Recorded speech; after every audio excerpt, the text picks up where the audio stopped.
welcome to HBFT Gaming. I'm HBFT, and we are back again with Total War Warhammer 3 in our Chaos Dwarf campaign. But first, thank you so much for the redemption of the Nura Helmet 2.0. I really appreciate it. High five.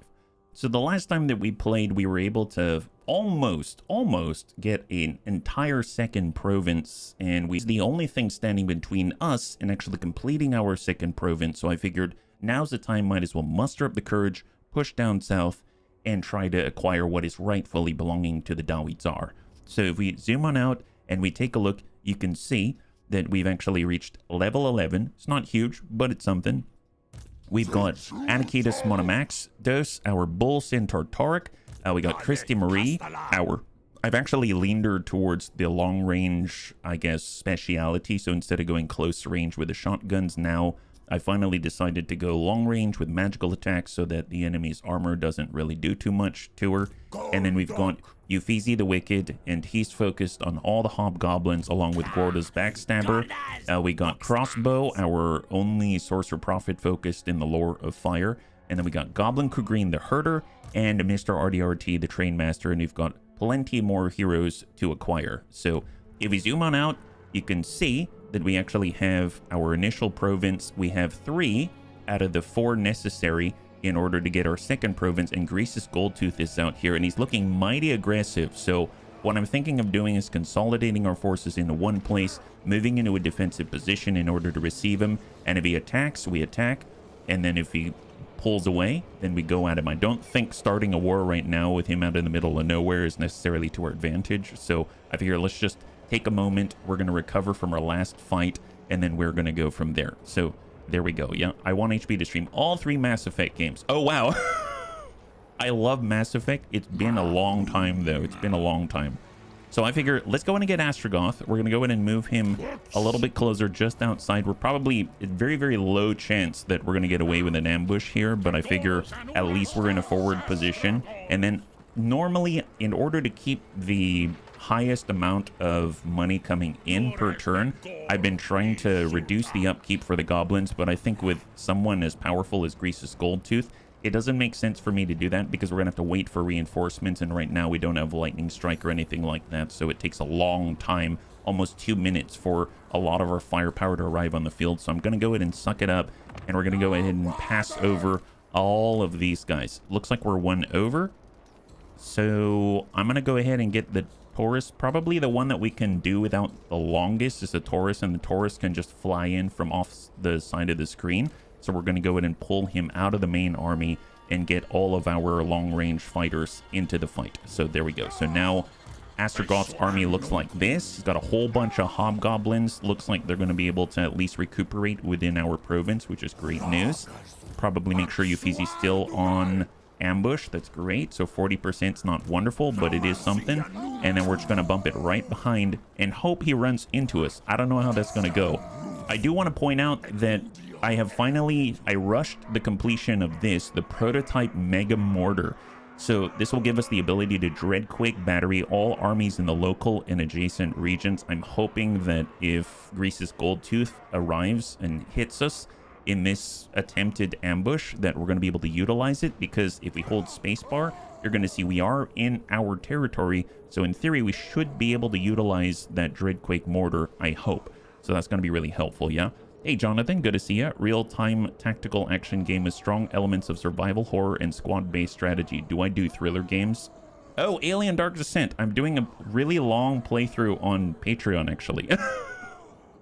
No worries, no worries. Yeah, no, I'm actually playing that on Patreon at the moment. Hey, Savax, good to see you. High five. That is a nasty one.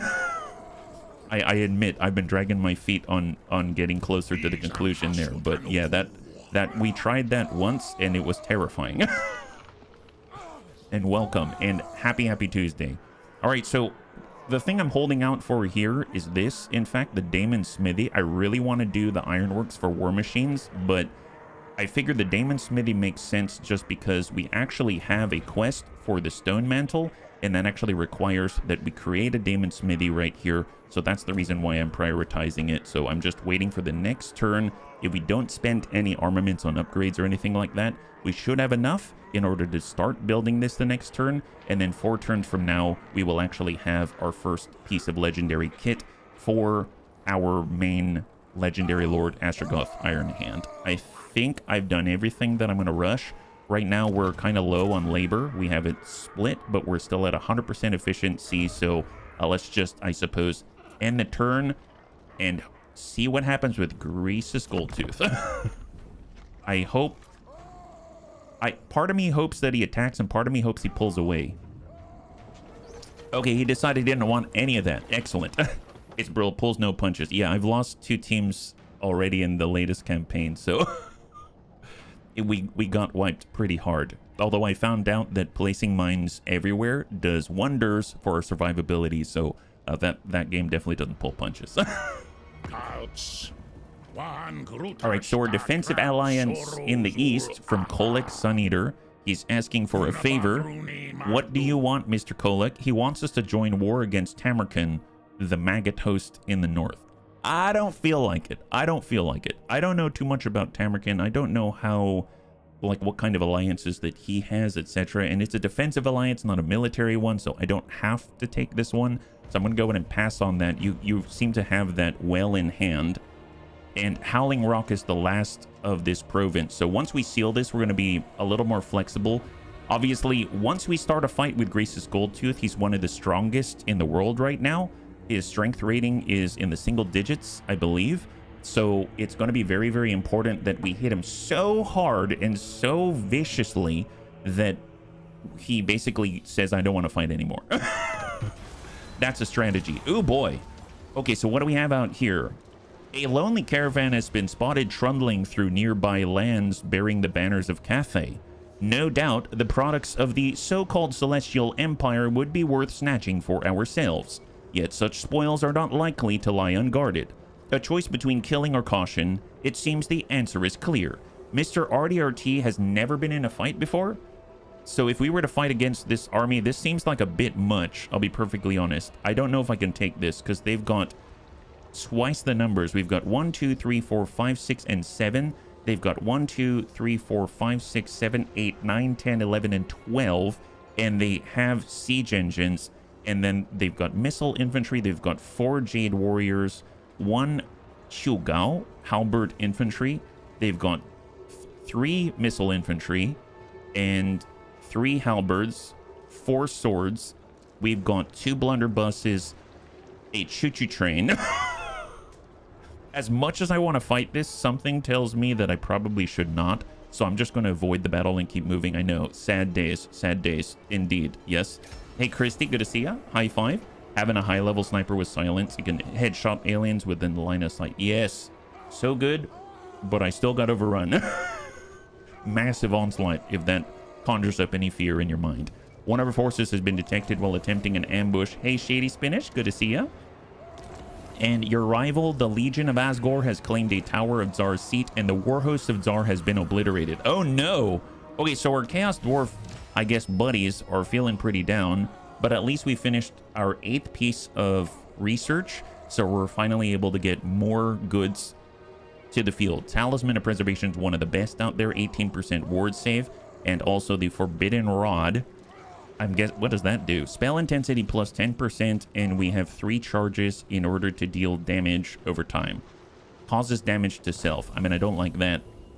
More importantly, though, we just completed Ammunition Cassius. Hero capacity plus 1 for Infernal Castellans. I would love to have another one because they're wonderful for mobility. And every single army out there is plus 10% ammunition. That's awesome. We get the ward save, we get the Forbidden Rod, and all is good in the world. So Grease's Goldtooth, he pulled back to the south. This is the very last of the minor settlements that we need in order to complete the Blasted Wastes. So before we push, though, let's go ahead and resort the equipment. And on top of that, I believe we should have enough armaments now. So I think we can start on the Daemon Smithy right here. There it is. Unlocks the Hero Recruitment Daemon Smith Sorcerer. This is where beginners first see a daemon bound to a weapon or an armored suit. and within 3 turns later, we should be able to get our very first, the Stone Mantle unique piece of gear for Astragoth Ironhand. Hey, Anakitis, good to see ya. High five. How's our ally neighbor who's guarding the border to the north? Well, I mean, right now, our ally and neighbor is only chaos, and they're spreading. So Arbol the Undefeated, this is kind of a weird one, okay? So this makes me feel a little bit strange. Now, if we look to the north, very good point to pay attention. Previously, it had the Norskins. You can see they're not doing so hot. They've got one more holdout against the forces of chaos. Now, Arbol was way out here where we couldn't see him. He's come down here and it continues to spread. Now, that seems really cool, except he's decided that he himself, with his premier army, will not move on. He's going to park right at our northern border. So despite the fact that they're spreading, the actual main army is chilling right next to our capital. So even though we have a non-aggression pact... Take care not to impress me too much, for I would challenge you. You see? You see? So when you say, how is our ally to the, or neighbor guarding to the north? I mean, he seems fine, but also a little tenuous at best. So I'm not too sure how I feel about that. I'm just choosing to focus down south and bury my head in the sand, and hopefully he won't do a thing. I think I meant the northeast. Oh, did you? You mean Kolek to the east? Oh, he's fine. He's fine. He's fighting it out with Tamerkin, and it seems like they're fighting as long as it's at least 3 settlements away from me. I don't care. He seems good. He's all kosher, I'm pretty sure. Obviously, I want to help him at some point, but we need to secure what is ours, because after all, what do they say on all of the airlines? They say, put your mask on first before you put it on any friendly Chaos Warrior legendary lords, right? So I'm glad that we're here to put our mask on first. Now, we started on the Daemon Smithy, so that's great. So that's in play. And then we also have research to specify. Now, we just finished as far as we can go without spending more armaments out this way. I suppose we could get more buffs for our Wolf Raiders and stuff like that, but I kind of feel like we haven't really gotten any other, I guess, boosts to our economy. So I figure plus 5% to our labor, especially when we need it so, I guess, vehemently, would be smart. And I am curious, the war host of Tsar was eliminated. Did their seats disappear? No. See, look at this. The war host of Tsar has claimed this seat, so they still have it, and yet their faction has been eliminated. That's odd. You'd think they would give up the seat, but they're greedy until the end. I guess I probably would do the same. Oh well, that's fine. Well, tell you what, we need to go on the assault now, so I suppose I guess now's the time, right? So Greece's Goldtooth, he controls 10 settlements. His strength rank is level number 8 in the entire world, and he's only at war with the overlords of Zarduk. Well, and Greece's Goldtooth himself is right here, so it's his main army. Oh my god.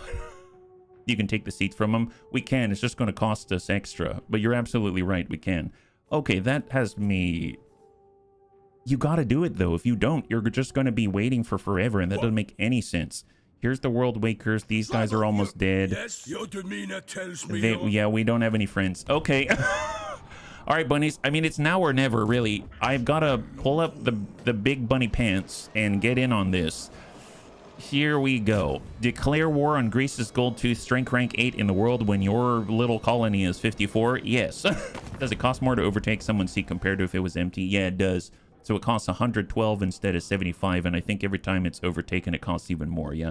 It's like seeing the Maya structure. They may not be there, but their great structures are known. Touristic locations. Well, I'm going to encircle here. Greece's Goldtooth is in there. His army is bustling, and then he's also got his settlement garrison there completely untouched. And then we're going to move in with our damaged cow. And then we're going to move in with crossbow and hope this is not the end of the Bunny League, because we're going to try to drive out Greece's Goldtooth. Now, we do have here the prototype Mega Mortar. All armies will get this ability in local and adjacent regions. I assume that includes this place, but I don't know, because this is this region, and then that's that region. So treat their seats as live museums. Yeah, we'll just look at it from afar. Okay, let's do it. Close victory. They've got quite a lot of ogres, and they don't have any artillery, so I guess that's a blessing. So they're probably going to have to come to us, and we've got our reinforcement in 1 minute and 50 seconds. Let's fight this battle and cross your fingers. All right, here we go. It's a good thing we brought some siege weapons. We've got the bolt throwers, right? We're going to fight out in the field. This is not a, I guess, a defensive settlement battle, so we're going to be way out in the middle of nowhere. Good to see you, NG Gamer. Happy Tuesday. High five. You're joining us right now. We just declared war on Greece's Goldtooth. He's strength 8 in the world, and we are strength 54, and we're trying to kick him out of this little tiny hamlet so that it becomes ours and we can complete this province. At this point, we need as much help as we can get. I'm going to gamble, and it looks like we gambled correctly. We have a little bit more Winds of Magic in the background. Let's just get everyone set up in a formation. If I take a look at where reinforcements are coming from, they're on this side. I'd rather be there to shield them so they don't have to move so far. Now, if I take a look at, that's Disciples of Hashut, we've got, oh, okay, that's fine. The Taurus is pretty fast, so he can come in here and just fly wherever he needs to be as soon as he arrives. And we've got a pretty tanky Uffizi right here, and the Sorcerer Prophet Crossbow of Hashut should be fine in that location. So let's try to position ourselves relatively smooth out here. If we had to look at the ground, I'd probably want to, there's a terrain feature. If we could, I would prefer to tuck in here and then have them wrap around and just swarm us, and we would have this nice massing point right on this edge, but that depends if they let us do it or not. So let's try it. We're gonna get all of our characters up here. We're just gonna set some formations first, and then we're gonna go from there, right? So we'll get all our warriors, we'll put them in front of the blunderbusses. We're going to get all of our hobgoblin archers with flames, put them right here. We're going to advance with our wolf raiders. We'll have the centaurs guarding the east if we plan on pinning ourselves in on the left.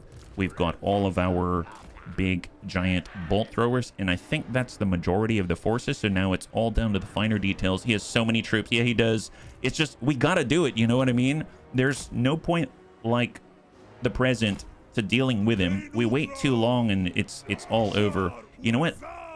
I'm going to do a tried and true, and we're just going to maybe square off like this, and then we're going to square off like that, and then we're going to have one in reserve back here. We're going to go ahead and have the centaurs back like that. Actually, you know what? I'm going to rotate, and we are going to square them up a little more.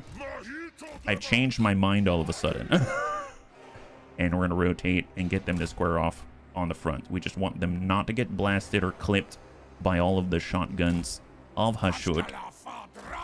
And then we'll just tear off like this, because we plan on moving this somewhere else. Now we take this and we bum it on up, and then we take the 3 and we pull them back so that they're not completely getting destroyed by, you know, lots of magic. That would be great. And then we'll just kind of pull this back a tad. And our heroes probably want to make sure that we've got everyone not in guard mode. I'm going to put Astragoth Ironhand on 1. We're going to take Anakitis and put him on 2. I want him near Astragoth Ironhand because he does have the Guardian trait. And then we've got Gorda's Backstabber. I'm going to have him on 3, and he's going to be towards the back here so he can kind of weave his way out to where he's needed. And then we've got Christy Marie, and Christy Marie is going to be, I suppose she can be in this little gap right here.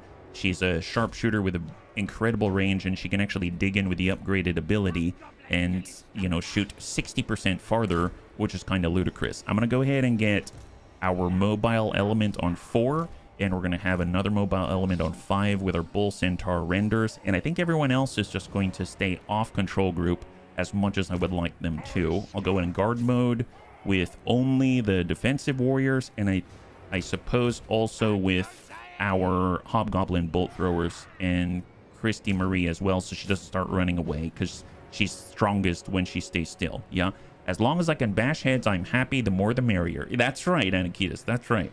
Hey there, Masmic, good to see ya. High five. You're joining us right now. We're currently getting ready to take on Greece's Goldtooth.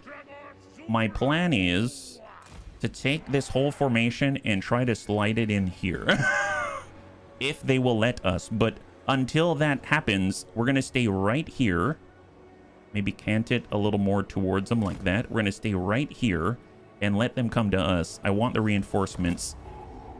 As long as we don't push, maybe it's going to be okay. I know they don't have a lot of long range, so we're fine. And right now, the Winds of Magic, we're currently building up our power reserves. That's great.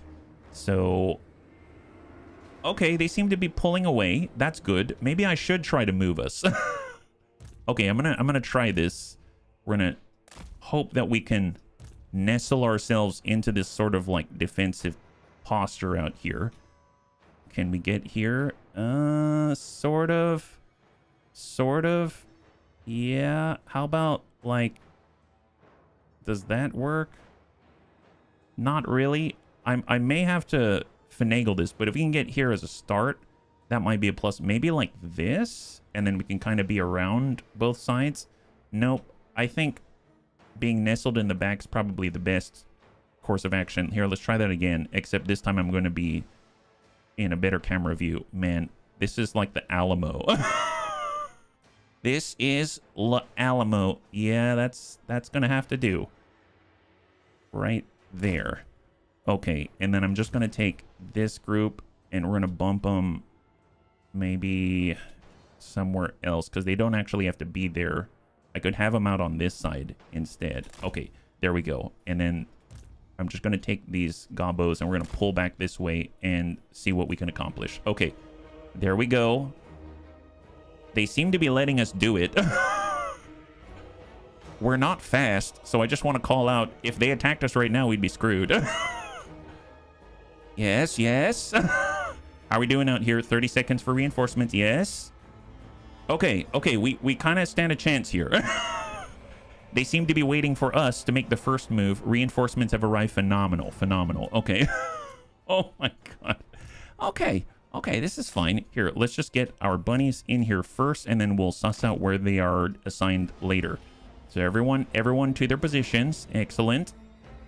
And now that most of us have arrived, didn't go well for the 200 people in the Alamo. Don't say that. Don't say that, Jonathan.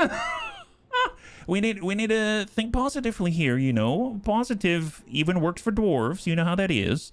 Here, let's bum it up a little bit, because if we look at the terrain, our blunderbusses are going to be shooting from at least not behind any sort of hillocks or anything like that, and then we're going to position accordingly. So I'm going to grab all of the little hobgoblins, and we're going to cant and rotate in line like so. There we go. So they're moving. They're moving. Excellent. Into position, and then we're going to go in and pause again. I'm going to get all the hobgoblin bolt throwers, and we're going to... That's actually not bad where they are. I suppose let's square off like that. I hope that's enough, right? Excellent. I'm actually from San Antonio, so every year, 1st to 5th, went on field trips. Oh, there you go. That makes sense. Hey, Crossbow, good to see ya. High five. Okay, wonderful. We've got good arcs of fire. Fantastic. Now we just need to make sure that we've got some warriors in the way between us and the enemy when they come. Okay, so I'm going to be right here just to respond. We're going to get our second. We're going to be right here, and then we're just going to kind of square off. Actually, this is number 2. Then this is number 3, right behind. Yep. And then we're going to have our Bull Centaur renders right there. Okay, good start. We're going to have our Bull itself maybe right behind the Centaur renders. I'm going to extend with our fast movers. We've got the Sorcerer of Ashut himself. He's going to be right here. Christy Marie. It's going to be right next to the gun line. And then we're going to take our frontliners, and they're going to be up and above. And let's see where everyone goes. Feezy, just keep pushing in. Keep pulling back. Got to watch the flank here. Okay, this is working. They're letting us get into positions. Very kind, very gentlemanly. I must say I was impressed with Mr. Grease's Goldtooth's chivalry. He is obviously interested in a fair fight. Wonderful. I'm not. You know, one thing I noticed? I don't have the Dreadquake battery ability. Do you see? I don't have it on the right side here. That does make me a little bit sad, but it's okay. It's okay. We'll figure that out. All right. Well, before we start poking the bear, now that everyone's kind of settled down, I guess let's get... I could try to maybe shorten these a little bit. And then we'll be able to bring these tighter to the left so that we can actually get this here extended a little bit more. And then we'll give Christy Marie a good, almost like being in a castle, you know? She's going to be angled out this way. And that's going to allow her, maybe I'll cant this a little bit more for her to rotate. Yep, there it is. And that's going to allow her to snipe enemies because she has Headhunt, promising a bonus for each and every skull detached, whether or not its owner's objects has proved to be something of a motivator among ogre mercenaries. So we can actually reduce missile and melee resistances. So that's going to be very helpful.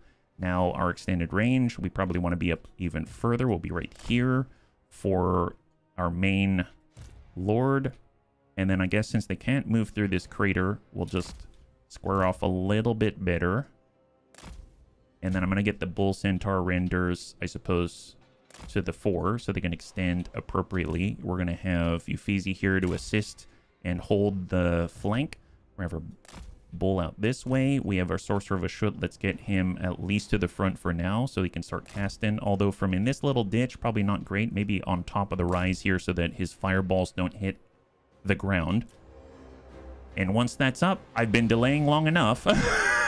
If you can't guess, little nervous.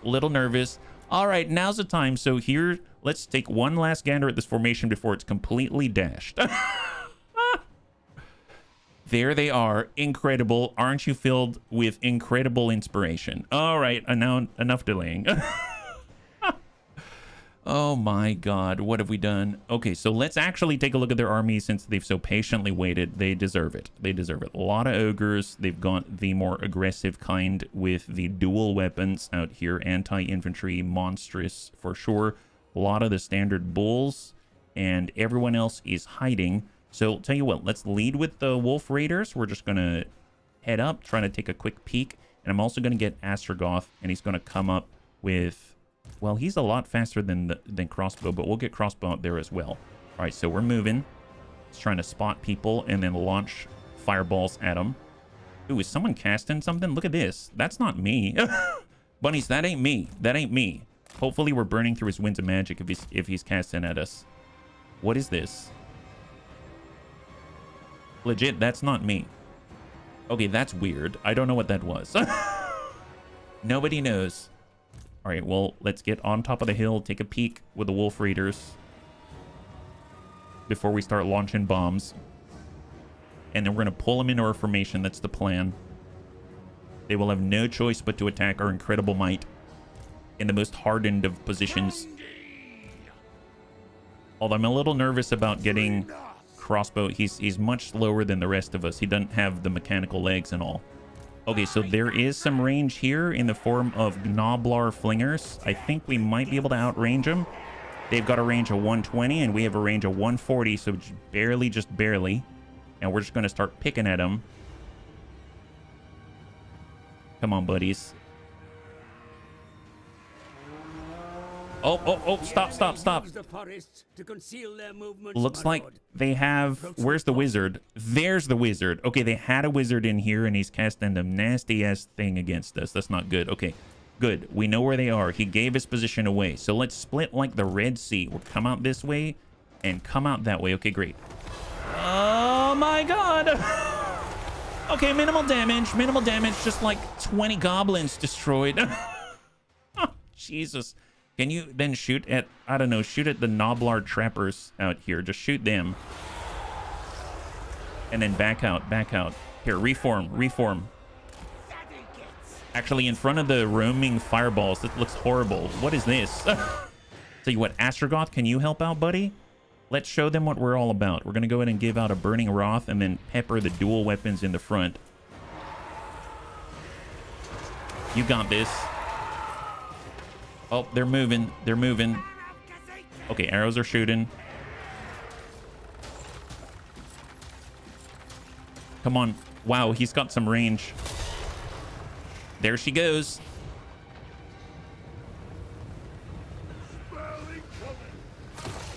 Oh, we missed. Missed a little bit. It's fine. Oh, wow, they're just letting us shoot at their boys. That's wonderful. Yeah, let us shoot at your boys. Excellent job. Sidestep it. Just shoot it, whomever. We'll shoot all day long. Did he just blow a fireball from his junk? I mean, there was some junk, and it's just... I think the thing is it's not in the trunk, you know what I mean? So you got to work it with what you got, and in this case, we've got chunk that is not in the trunk, and it's unfortunate at best. Here, can we give flames to these little Noblar out here? I'm sure they'll enjoy it. And then we also have the Sorcerer of Ashut himself. He's a little out of range, so when they get closer, maybe he'll breathe some fire on him and back up. That sounds like a plan. Excellent, yeah. Can your Wolf Raiders not shoot on the run? I think they can, but we're also trying to coax them into us. Just do as much harassment as possible. Here, let's head out this way. We'll get Astragoth back, and then what if I put a nice old plate like right there and see if that lands? Excellent. Oh boy, oh boy, very dangerous for you. Okay, careful, careful. Okay, well, these guys, they have 0 range capabilities. So if we just square off right here and pepper while we fall back a little bit, that'd be great. Now we're falling back to crossbow. Excellent, looking good. We pulled him out. There's Grease's gold tooth.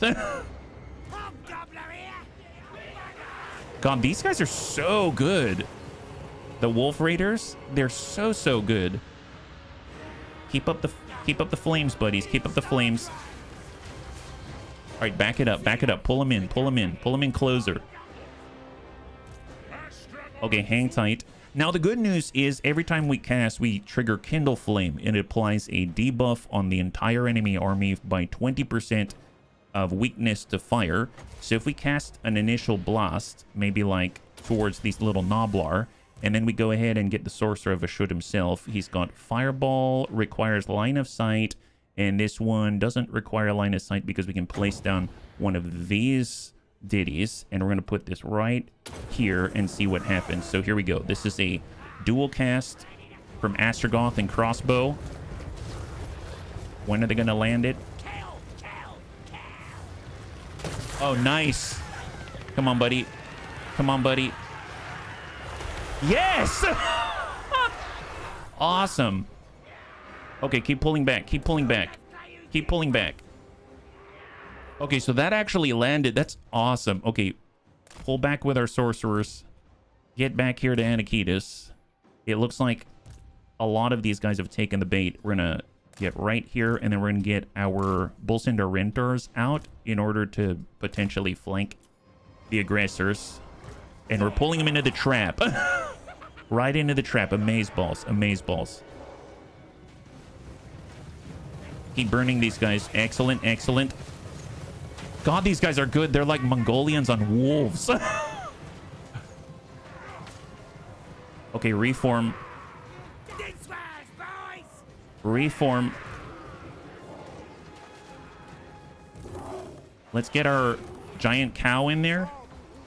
And then I'm going to go ahead and place, let's see, Astragoth. Do we want to do any? There's Hellhammer, small forward moving area of effect. Well, I mean, like, what's the range on this again? It's 200 meters. Well, what if I could wait for them to group up right on this corner, because a lot of them are going to mass and come through the corner, so I'm going to hold on that cooldown for just a second. What I could do is give a ranged attack buff, like here, while the bolt throwers are doing their thing. Maybe that's, like, the right play. Okay, everyone keep it up. These guys are about broken before the giant bull arrives.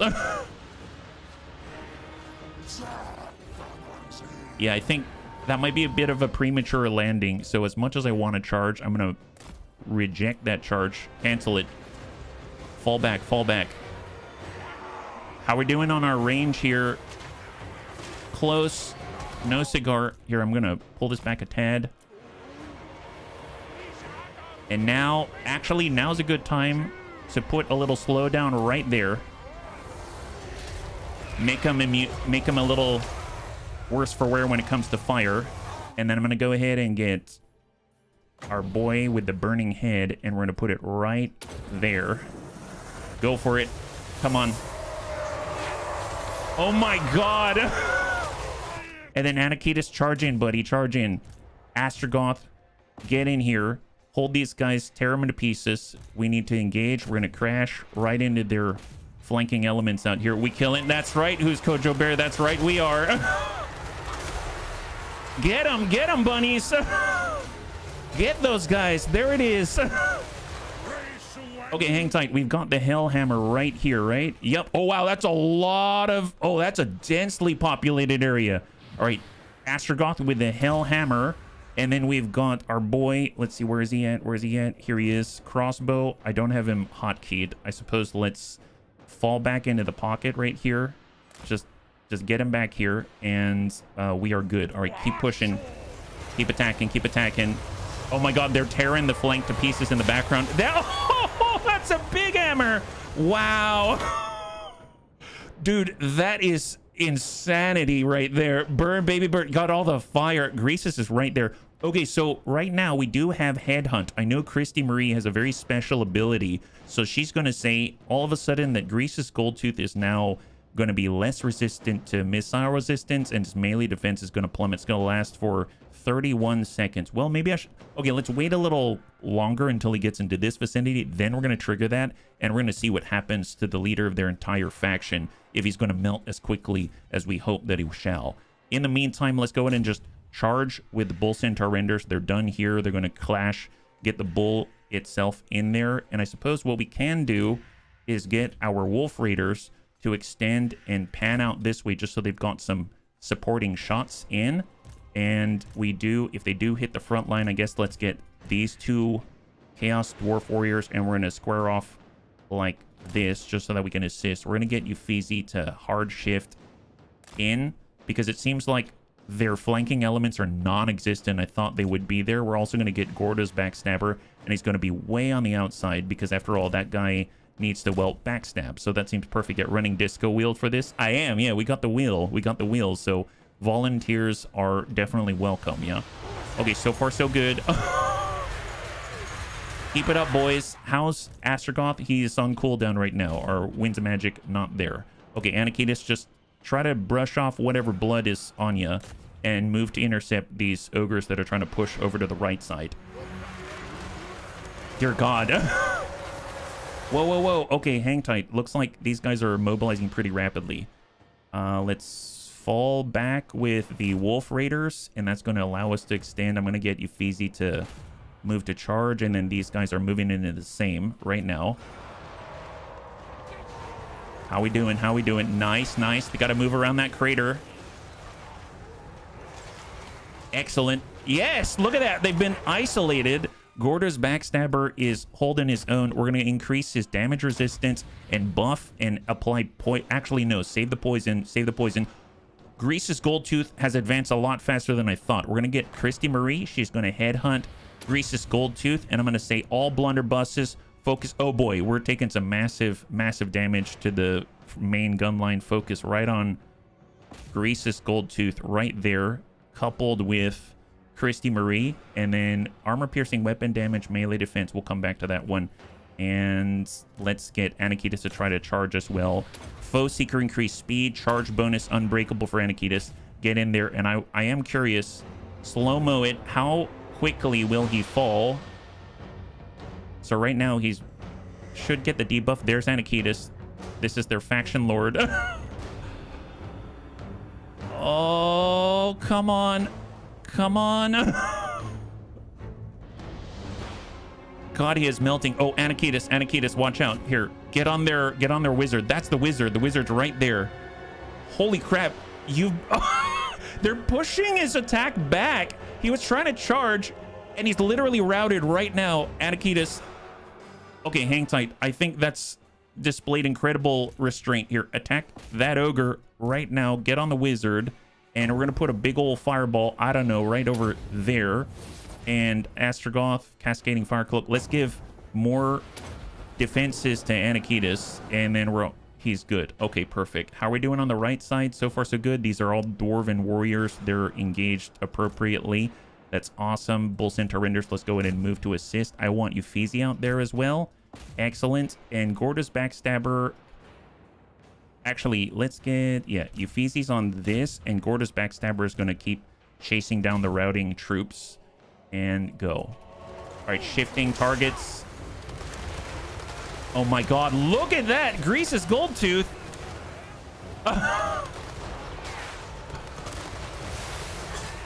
Wow. Wow. Okay, Grease's Goldtooth is dead. He's completely and utterly annihilated. That is beautiful. Well, I mean, on that note, I mean, they got their last character here. He is wavering like crazy, so we probably only need these blunderbusses on him. Let's go ahead and get the blunderbusses facing forward again. We're going to need all our help. Christy Marie is fighting. That's good. Astragoth is, honestly, he's kind of on his own at the moment. I don't want him to fall, but it looks like the enemy's wavering yet. Do his troops stay when he dies, or did he flee? I mean, their morale is wavering. Like, if we mouse over, you'll see that there's, in red, it said Lord Incapacitated. So that severely impacts their morale. Their leadership is plummeting. So, I mean, they're staying, but they probably will flee pretty soon, if that makes sense. All right, let's pull this back. We're going to get the Wolf Raiders out here again. And just keep attacking, keep attacking, keep attacking. Looks like their wizard is now dead. Beautiful. And victory is within our grasp. Let's go ahead and pan out. Pull back a little bit. We're going to get Anakitas to move to assist. We're going to get Astragoth to keep charging right into the back of those guys. And then we're going to get these Dwarf Warriors. And we're going to push up a little bit just to at least stop them in their tracks. Golly, look at that. Ludicrous. I almost don't want to get in their way. They're not... Actually, here, charge that, charge that. Excellent. Excellent. Okay, back up so you don't get shot. Back up so you don't get shot. Perfect, perfect. Okay, so we got Flaming Sword of Ruin. I'm just going to put it right on top of all of our Hobgoblin archers. Looks like on the right side, they're a little more resistant, I suppose. I'm going to go ahead and try to extract one of our giant flying cows. Bull Centaur Renders are holding it down, and Uffizi's holding it down as well. Excellent. Just stick with it, stick with it. If anything, I'm going to turn off guard mode on these Dwarf Warriors, and we're going to push into these guys, and we're going to take the Wolf Raiders and just pull away, because it seems like some of them are trying to tie him up in melee. This is a good-looking battlefield. Oh my god. High five, bunnies. We did it. We did it. All right. Well, let's try to get as many slaves as possible. Incroyable. Great job. God, there's so many enemies on this field, and they folded to the bunnies. They gave us way too much time, and I am all here for it. That is phenomenal. We're just going to go ahead and get this bull. He's going to give chase. We're going to have the Bull Centaur Renders just keep chasing the ones closest. I'm going to have some of these archers move and pursue, and then we're going to move and pursue with these gentlemen. All right, full speed, and we'll just let them call whatever remains of this enemy. Dear God. Wow, that went really well. I mean, we suffered some casualties, but not like permanent casualties, if that makes sense. So we can replenish this no problem. No units were permanently lost. So it's a great, great win for us, honestly. I guess chase these guys. Maybe we're fast enough. Who knows? As many captives as possible.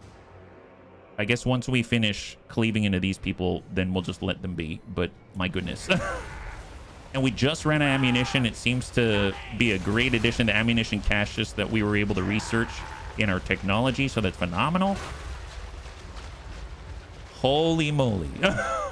Now, the thing is that we just started war with Grease's Goldtooth. This is just Grease's Goldtooth's army, but with control of a province, that's going to be huge for us. And then I figure what we can do is find his closest settlement. We're going to bleed it dry, and then we're going to try to sell it back to him in order to sue for peace. Does that make sense? We're going to sue for peace by punching him in the face and then trying to tell him, hey, you know what? I will not punch you in the face if you stop fighting. That's the plan.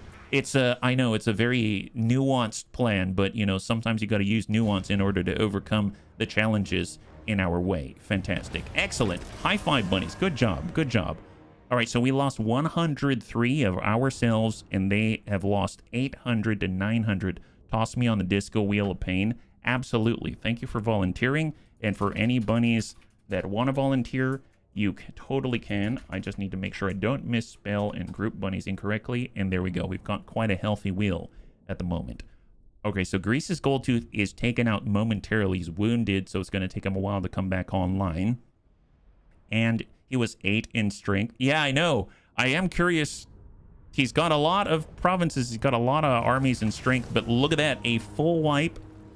2,300 gold, 283 labor, and 5,000 experience. But more importantly, control of this province. So you can... I like this right here. I didn't notice this before. But you can see the rest of the province in the upper left here when you're deciding. So the Silver Pinnacle is a tower. We have 2 outposts. Those are used to mine raw materials. So we should probably get another factory. So let's get a factory down here. Enemy killed in battle was their Ogre Wizard. And we've got Gambler's Armor. Armor plus 15, ward save plus 10%. Oh, I realized I never applied our gear. We got new gear like the Ward of Preservation, and I never put it on, so that would have been even better. Like all tyrants in the end, Grease's Goldtooth proved to be nothing but a massive bag of hot air and empty threats. Your income from trade has increased by 10%, and your income from all buildings by 20%. What a nice legendary Lord defeat trait. That is awesome, and we have now attained control of the Blasted Wastes, our second province, and because of the mission, we get another 1,000 gold to our name. A hero becomes a legend. Most battles currently won by a single hero. 10 mission success, another 1,000 gold, and more armor. Awesome. Dude, we made out like a total bandit. So if we take a look now, we control 2 provinces, Zornus Cool and the Blasted Wastes. That is awesome. So we can actually issue a commandment. We're probably going to be building this up like crazy. So I want to move over to Masterful Architects. Rush construction labor cost minus 10%, and construction cost reduced by 10% as of the next turn, not this one. So I'm going to wait a turn before actually buying any upgrades, just so we can take advantage of that discount. And in the meantime, let's take a look at the upgrades to our own people out here. So if I take a look at Astragoth and we take a look at his skills, he's got 1 point to apply, and he can actually go into his unique traits up here now. Basalt Body. Through darkly enchanted means, Ironhand has gleaned great knowledge, certainly, but at the most terrible of costs. Winds of Magic Power Reserve minimum plus 10, and the Winds of Magic Power Reserve plus 3 per turn, allowing him to cast even more often because he's going to get that Winds of Magic back. We've got Anakitos Monomaxtos. Getting more armor and defense is very, very helpful. All of the bunnies that he's around have like 120 armor or more, and he has 94. So it's going to be really nice if he can actually match that as the Temple Guardian that he is. We got Christy Marie. I would like to get Stabilized Bipod. That's going to increase her range if she stays still for 25 seconds by 60% and give her charged defense, which is going to be awesome. Hey, Bado, thank you so much for the redemption. I was busy yesterday. I appreciate you stopping on by. Thank you so much, and happy Tuesday. High five. If you're joining us right now, we just drove off Grease's Goldtooth momentarily, and now we have control of our second province. So it's a big team. Big time indeed. So, prost. For Gordo's Backstabber, I like that we've unlocked some of his personal new traits about being sneaky, but I think I'm going to prioritize replenishment of troops just so we can continue to fight and keep the pressure up against the ogres. For Euphesi, he's now maxed out income from post-battle loot and labor gained from post-battle loot.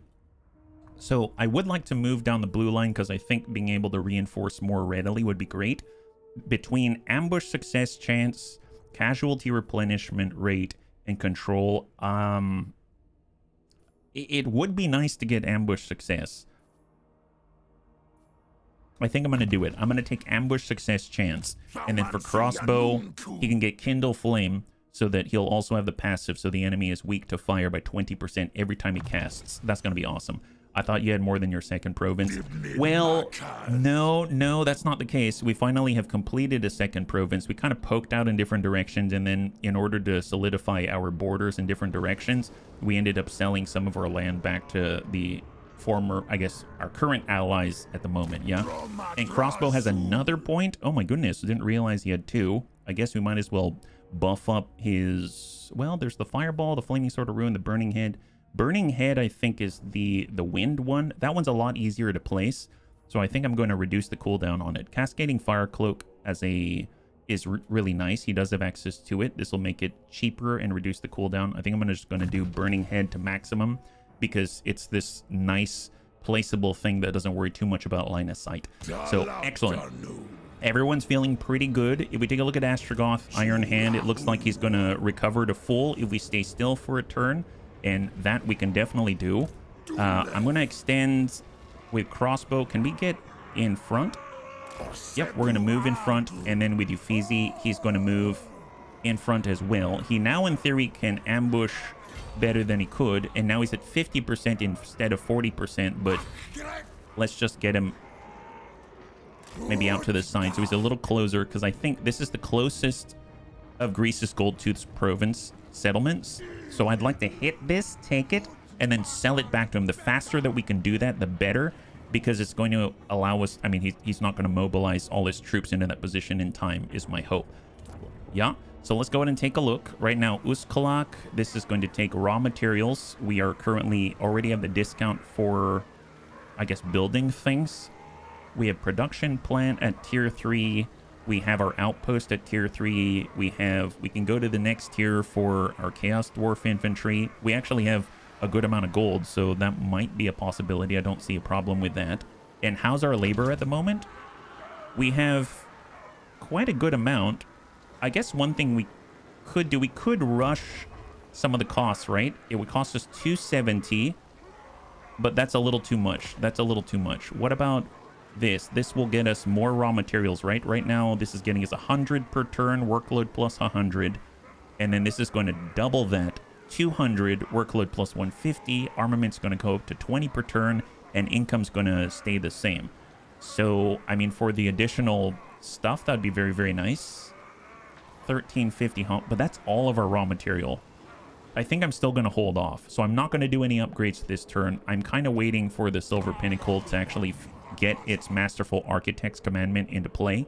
And then we're going to go ahead and start to build things, because I'd like to actually take advantage of the discounts. So let's just, I guess, pass and relish the victory and the turn. Okay, so I'm hoping Greece's Goldtooth doesn't have the armies in place in order to reinforce the Gates of Tsar so soon. If he doesn't, that means we might be able to take it in 2 turns and then just say, like, hey, I want to sell this. I want to sell something to you. I'd love to sell something to you. Oh, no. Oh, no. Wrong timing. Wrong timing. Grimgore Ironhide demands a gift of 2,000 gold, or at strength rank 2, or for sure, he's going to kill you. What's declined? This faction has threatened you. Rejecting this offer will result in war. I will gladly pay the 2,000. I'm not ready yet. Okay, we just staved him off for like 1 turn. I remembered a comedian on a show acting like a businessman. He'd buy the band's instrument and then rent it back to them. Oh boy, yes. That is definitely one way to make sure you've got a client. You've got a prospective customer out there. Okay, so this is our ally to the east. I'm surprised.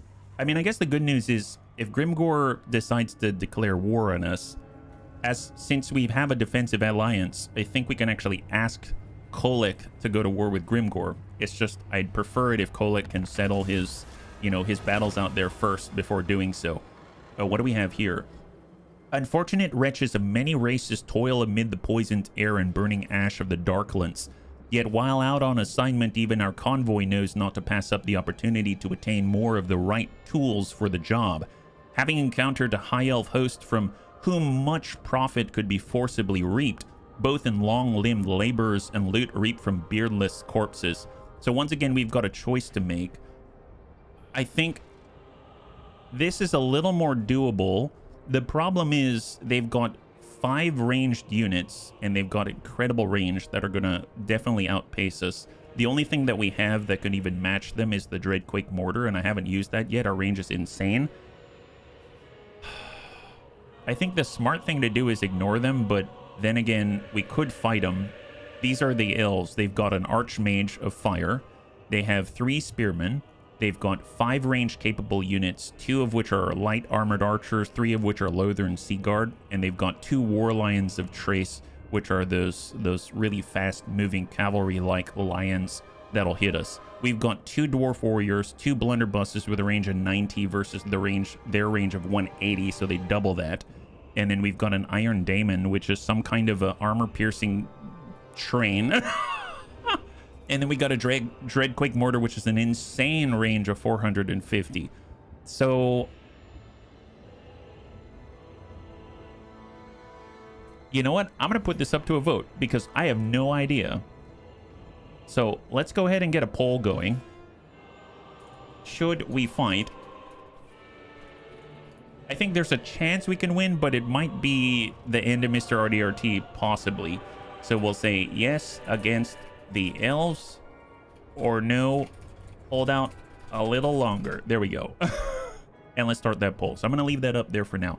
Now, my thought is, if we just keep moving, he will eventually get to his destination and give us legendary gear, right? He's going to complete the mission. We can get legendary gear for it. He's brand new, hasn't gotten into a fight yet. He only has 2 Blunderbusses for range and a Dreadquake Mortar. Everything else, negatory. Now, they're very durable. We could probably hole up in a corner somewhere and let the archers come to us and then bombard them with a Dreadquake Mortar. The thing is really nasty, so maybe we can pull it off. But I have no idea. They haven't been battle tested. This is all for 100 cargo, which is honestly not that much. So we'll have to see. Bunnies, don't run from feds. No, hold on a little longer. Right now we're weighing in. If you'd like to weigh in on YouTube as well, all you have to do is type in 1 or 2, and I'll tally that along with the Twitch tally right now. So I'll leave that up for maybe a few more seconds. Right now we're leaning towards not taking this engagement. I think that's honestly a smart thing to do, but I also don't think it's completely off the reservation to say that we might be able to hold our own and all that, yeah? All right, bunnies, thank you so much for weighing in. We're going to go ahead and ignore these elves for now. Orc scum dare to ambush a convoy of the Droth Tsar. I'll bring Hashut's wrath upon them. What's this? Oh, is it a legendary quest? Win the following battle with Astragoth Ironhand's army, the Black Hammer of Hashut, and you will receive the Black Hammer of Hashut. Nice. Conclave influence gain 5,000 to the treasury. So we have our first legendary quest outside of the Stone Mantle. While Astragoth remains the most powerful of the conclave of sorcerers who rule Jar Nagrund in Hashut's name, he is not immune to its machinations. Thus, it is Astragoth's legion that has been charged with guarding and ensuring the safety of a precious convoy train. Should the convoy be lost, then the aging Astragoth could suffer an irreversible loss in status amongst his peers. Protecting it shall be no small feat. The convoy must travel on one of the last perilous routes through the Darklands. Oh boy.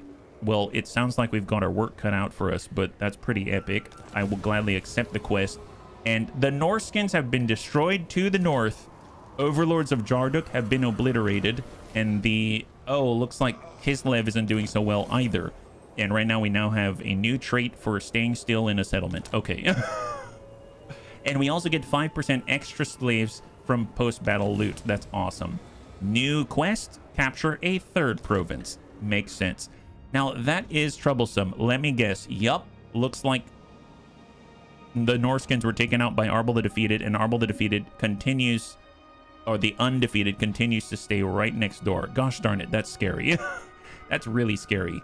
Well, research-wise, we can move on to Harbor Guild's construction, minus 15% for ports, construction minus 1 for ports. We don't have any ports. Income from refinery buildings, armament output by 10%. Armament output by 10% could be huge. Merchant Guild, income from trade tariffs, tradable resources produced, and experience per turn plus 100 for convoy overseers. Lord recruitment rank plus 3 for convoy overseers. Nice. Maximum convoy cargo capacity. I mean, you know what's interesting is we could spend raw material and come out this way. Raw material output plus 10%, income from scavenger buildings 10, construction cost minus 15% for outpost settlement buildings, construction time minus 1 for outpost settlement buildings. I'm going to do this, and I'm going to wait another turn. I realized I waited a turn before I did the last upgrades, and I'm doing it again, but I think it could be really helpful. Obviously, well, this is cheaper right now. This is gold. This is gold. Gold I can manage. I'm going to put this one down for the mines. This one's going to be an upgrade for the mines for raw materials. And then we can also get a gold building out here, the money pit. And then if I wanted to rush it, I don't have enough labor for it, so I'm going to hold off there. And that seems fine. I'm going to wait on this one because it costs raw material. We can reduce the construction time and the construction cost by an amount if we wait one more turn in Zorna's Cull. We don't have anything else to work with right now. We do have enough influence. We have 76, so we can get a brand new seat, not overthrow any of the older ones. Grants a random weapon or armor every 6 turns. Income from province, capital, settlement buildings increased by 25%. That's huge. Diplomatic relations increased with Chaos Dwarfs, Warriors of Chaos, and Norska by 20. Income from trade tariffs plus 50%. We've got armament costs minus 10% for Hellforge upgrades and Winds of Magic improvements in the distance. I am curious, like, if I really wanted to make sure that Arbol the Undefeated is not all over our case, how much is that, like, how much rep do we have with him now? Right now it looks like he has 14. If you are wise, history may remember you as the one. I could get a 20-point boost to our relationship if we wanted to. The Servants of the Conclave, the Legion of Asgore, can we at least trade with them? In a weird sort of way, I kind of want that. I'm well, 25% boost. What does that look like for all of our settlement income? Let's say 200 gold here. We have 100 gold here and 100 gold here. So that's 400. So we would get another, like, is that 40? That's 10%. Oh, that'll be 40, 80, about 100. And then maybe a little bit more. We'd come up to maybe about 2,000 per turn. I mean, that's actually pretty helpful.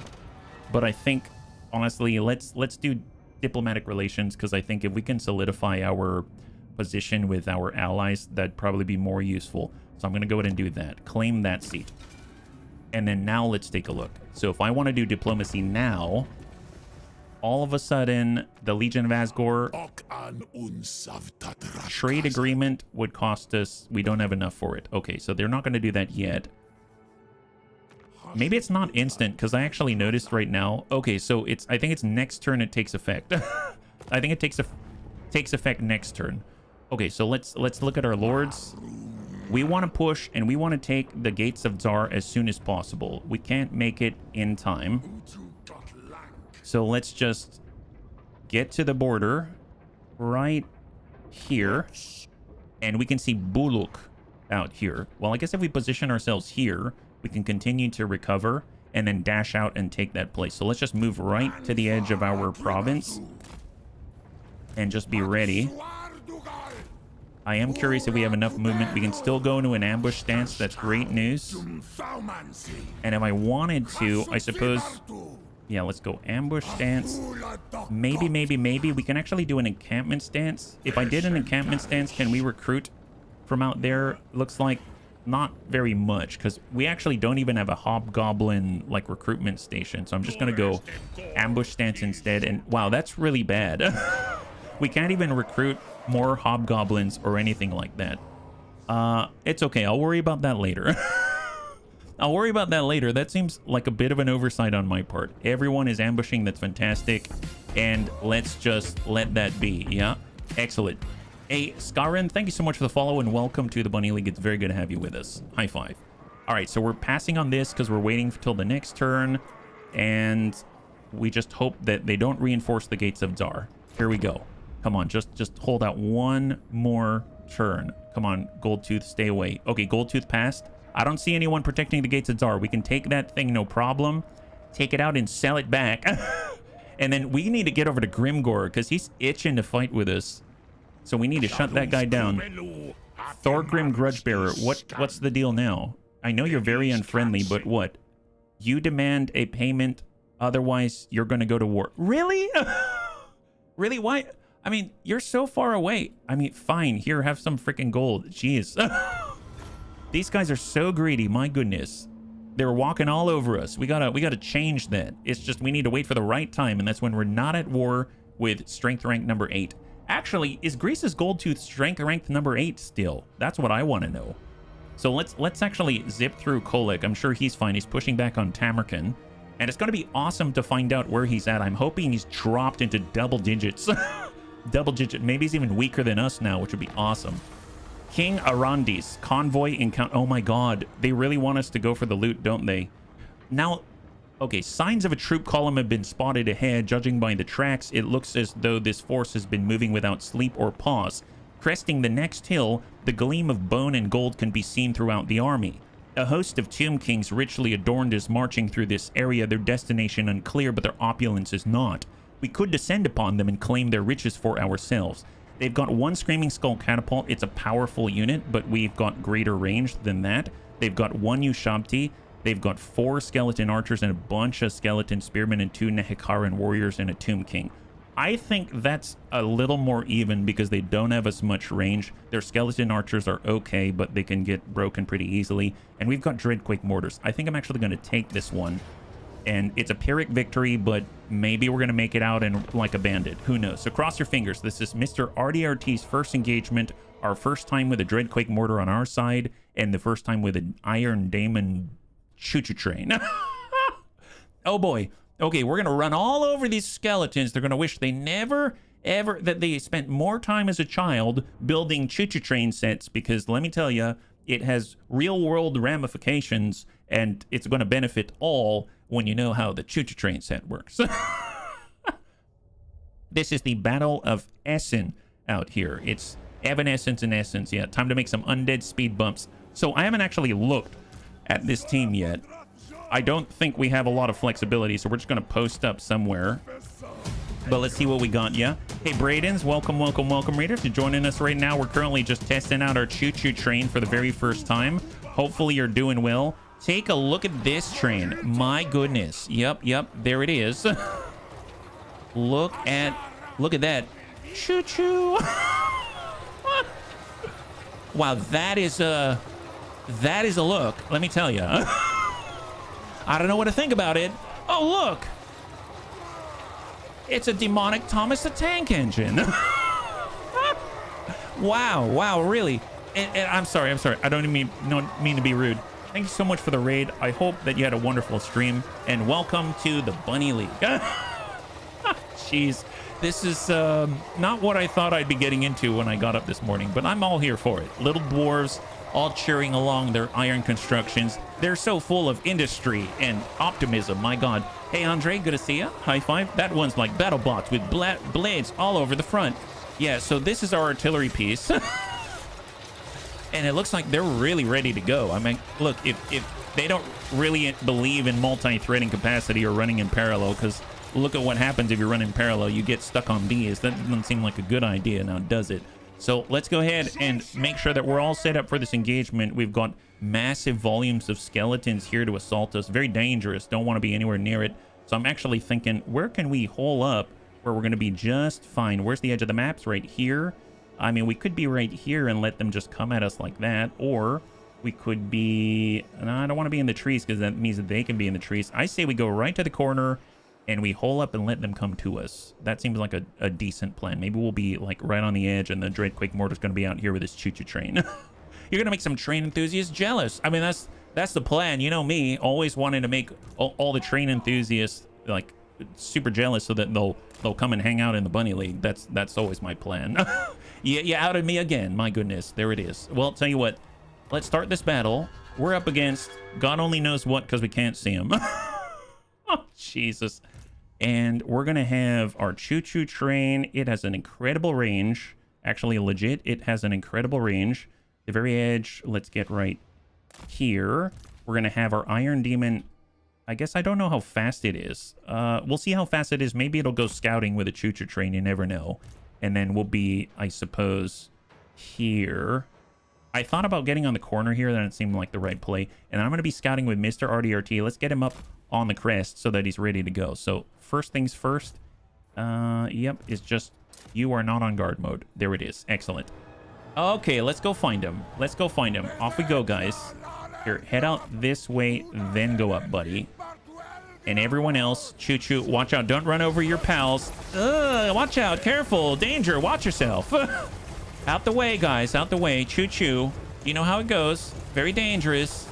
Stay away. Don't run in parallel. We don't believe in multi-threading out here. Oh, wow. Look at this guy. Look at him go. Filled with industry. Oh, that fence. You know, I didn't need that fence. Very dangerous, that fence. Need a dwarf playing a flaming ukulele on the back. Yes, ukulele is one of the dwarf's favorite pastimes, or as they would say in Belarus, the balalaika. We're gonna play flaming balalaikas. It's honestly like, yeah, some kind of The Shining or something like that. All right, turn this thing around. Let's turn this around. We don't need to be facing this way. Oh wow, it's legit. It's being pulled by a choo-choo train. How are they gonna pull that off? Are they gonna do a 3-point turn? Actually, it doesn't look like they're in a. Is he on a? No. How's that? How does that work? Well, he's facing that way now. Okay, so who do they have? There's the Screaming Skull Catapult. Very dangerous. Let's push up with our boy. Convoy Master is doing all the work out here. And then I suppose with the Iron Demon, let's get him on the edge. For the blunderbusses, let's actually square off, and I'm going to get blunderbusses. You know what? Screw it. I am going to be right here. Why not? Why not do it? Let's be like this. And then we're going to have our Dwarven Warriors together. And they're going to be right out here. And then we're going to have our Iron Demon right here. And we're going to have a Dreadquake Mortar right there. Yep, that looks great. Okay, full speed. Go, choo-choo train, go. Look at us move. Oh, you fizzy. Mr. RDRT sees him. So our range is what? Not bad. Not bad. So that means as soon as they get in there, they're going to get shot. That's what I like to hear. Ready, ready, ready. Come on. Ready. Oh my god, yes, yes. Okay, so I've never seen this thing fire. Can you fire? Oh, yes! Oh my god, look at that. How, without hesitation whatsoever, what does this projectile look like? It looks like a... Oh my god. It has a Chaos Dwarf Warrior symbol on it. Look at this. Wow, incredible. You never... If you didn't look close enough, you'd think it's like, I don't know, some kind of weird ceramic... I don't know, some science project or something. Well, let's find out what the science project does. Acceleration, more power. I mean, I almost feel like I should get this Iron Demon out there. Does that have range? I actually never looked. Iron Demon does have missile strength. Really? What is it gonna shoot with? I have no idea, but we should find out. Yeah, we should definitely find out. Here, let's push it up there, and then maybe it can, like, harass the enemy with a train. Oh, this is a bad idea, isn't it? Actually, what's gonna happen when this lands? When's it gonna land? Where's it shooting?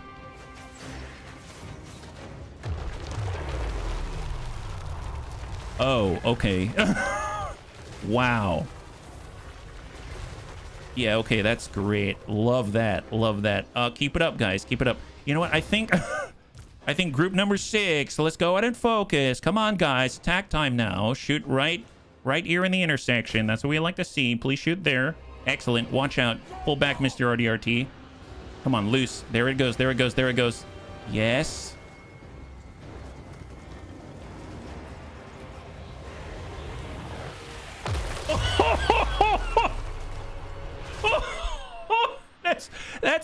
That's a good day. That's what that is. Oh my goodness. All of a sudden I feel like Dreadquake is the appropriate name for this thing. My god. Hey Matt, good to see you. High five. We're just testing out a new toy. My goodness, it's on a train is what that is. It's on a train. We'll tell you what. Wow, that's a fast train. What happens if we ram through their best? The best that they got the Ushabti out here. Yeah. Splatter damage. Super splatter. My goodness. Here, let's back it on up a little bit. Give him a little more juice. Here. Have the choo-choo train. The Iron Damon. Thomas the Tank Train right here. He's just chilling for now. And he's getting ready to give him the juice. Man, they're splattering catapults so far out. Looks like we're still shooting. Excellent. Oh, did he fire? Did they fall or did he fire? They were shot at. What did we shoot? Actually, legit, what did we shoot? We shot something and we knocked over frickin' Ushabti. Oh my god. Well, tell you what, this one I'm gonna do. I'm gonna charge this up. Acceleration increased by 200%. Your mass is increased by 50. Wait, what's our mass right now? Legit, what is our mass? It is 5,000. 5,000. So if I do this, it increases our mass by 50%. So it's gonna be 7,500. Wait, what's the mass of a Ushabti? The mass of Ushabti is 1500 max. Oh boy. Oh my, and their lord is isolated? What's his mass? His mass is, he's got a shield. His mass is 800. Oh, this is, oh, now it's on. Okay, well, tell you what, first off, I need to stop them. I'm going to say fire at will. So they're fire wherever you want, my guy. We're going to go ahead and group up. There's one. I'm going to turn off guard mode. We're going to make that choo-choo train on 2. And then everyone else is going to be on 3. And then let's go from there. Okay, I sort of have a pseudo plan. Pseudo plan here. I might just like post up right here so that Mr. RDRT can keep watching and use his shield. And then we're just going to go ahead and, I suppose, charge into the Ushabti for now. And we're going to hold on the acceleration boost. Oh, there goes the Dreadquake mortar. Okay, okay. Ready and boost. Oh my god, it just went shoo. Oh my god. Wow, that sucks. Holy moly. But obviously we're isolated and we're getting hammered because they've got armor piercing. But man, that was worth it. Super worth it. So does that mean our mass right now is 7,500? 7,500. Dear god. Okay, well, I don't want to lose this choo-choo train. So let's let's get out of here. Very dangerous. Here, why don't you go this way and then head out that way, and then we'll come back to that one. I suppose we know where they're going to be. Oh my god, look at this grouping. Look at this grouping. Okay, we need to put one of these, like, right there. That's what we need to do. Send that. Oh my god. Yes. All right, choo-choo train. You can't stop the choo-choo train. Wow. God, these are powerful. Here, back it up, back it up, back it up. Excellent, back it up. Here, pull back, pull back. Mr. RDRT, get out of there. Vamoose. Dude, these Chaos Dwarf Warriors don't mess around. This is crazy.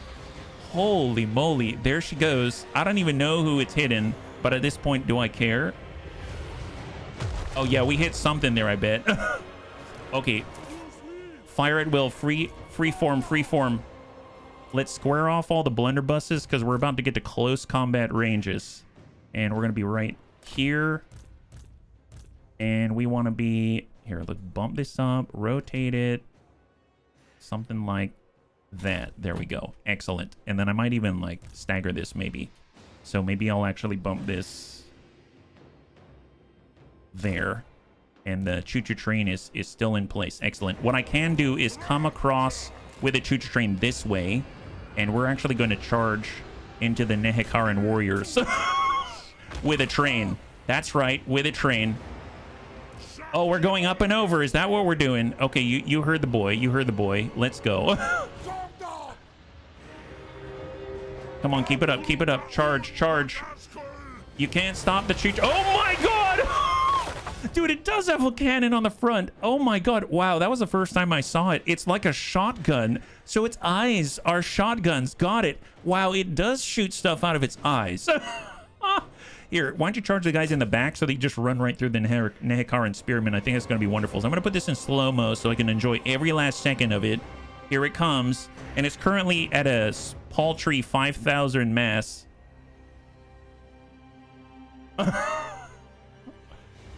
Yup. Yup, just like I thought. We're heavier and we're stronger. Here, why don't you go here? Yeah, just head out that way and see what they think about it. Yep, just keep moving. It's like a freight train coming your way.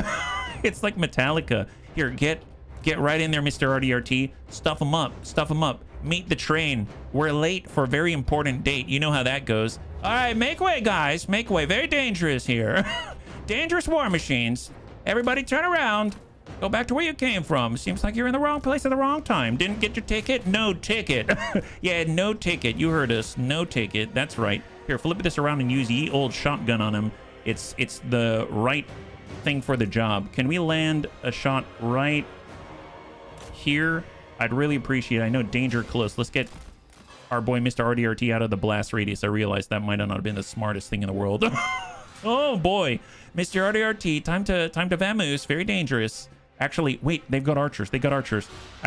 I changed my mind. I changed my mind. Ready? And loose. Right there. Yeah, shoot it right there, please. Can you launch it? There she goes. It's the train of death. It really is. Here, can you just run right into those guys? Here, hit this. Keep up on them. Keep up on them. Excellent. Oh, where's... Oh, no! Dangerous! Party foul! Party foul, guys! Whoa, whoa, whoa! Just because he's having a bunch of fun and you wish you could be on the train doesn't mean you can shoot at your pals. You were like brothers. Oh, my God. Now we've got reduced charge speed and speed because maybe I meant to shoot over there. Guys, guys. Guys, control your inner urges. My goodness, very dangerous. You heard me.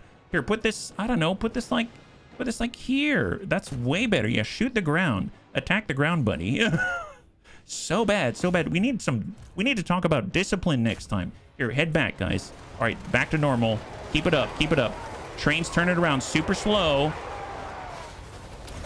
Raise the mass and charge. Go.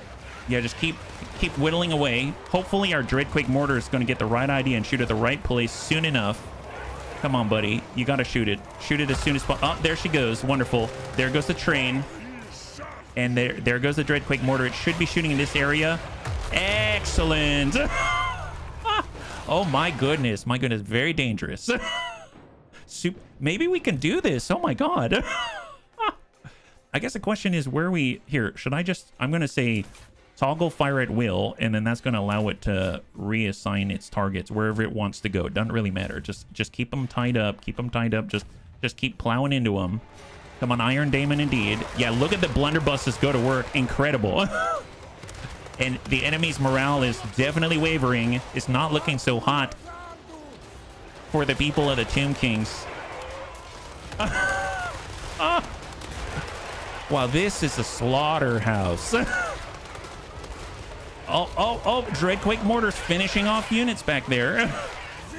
These guys almost made it to us. Oh my God.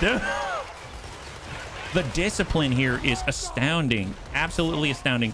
All right, I think the Iron Daemon's done quite a lot. Here, charge this. Get in on that prince. Get in on the prince. Oh, wow. Just got shot and bowled over by an Iron Daemon shotgun. Yeah, get him. Get him. Get him. Are you able to loose? Here, actually. Turn it off. On again. Here, I'm going to say target there. I realize it's still shooting at the same place where they are not anymore, unfortunately. There's the Ushabti, their last charge. And they're just getting absolutely destroyed. Oh, they got through. They got through. The prince has arrived. Let's get all of them. Guard mode off. Engage Le Prince. Just keep him tied up and busy while we decimate the rest of his army. Mr. RDRT keeping it down. Man, I must say, convoy masters are beasts. Look at this. Incredible. It's like playing some kind of arcade game. Oh, okay. Definitely don't want to be near that. I think from now on, no more Dreadquake mortar. Just, I don't know, go into melee and attack. I don't know if it's going to do anything here. Attack. Can you attack that guy? Is that going to work? Can you just cut him with your blade? Oh, wow. This is... Are we doing more damage to ourselves than the... Okay, this is...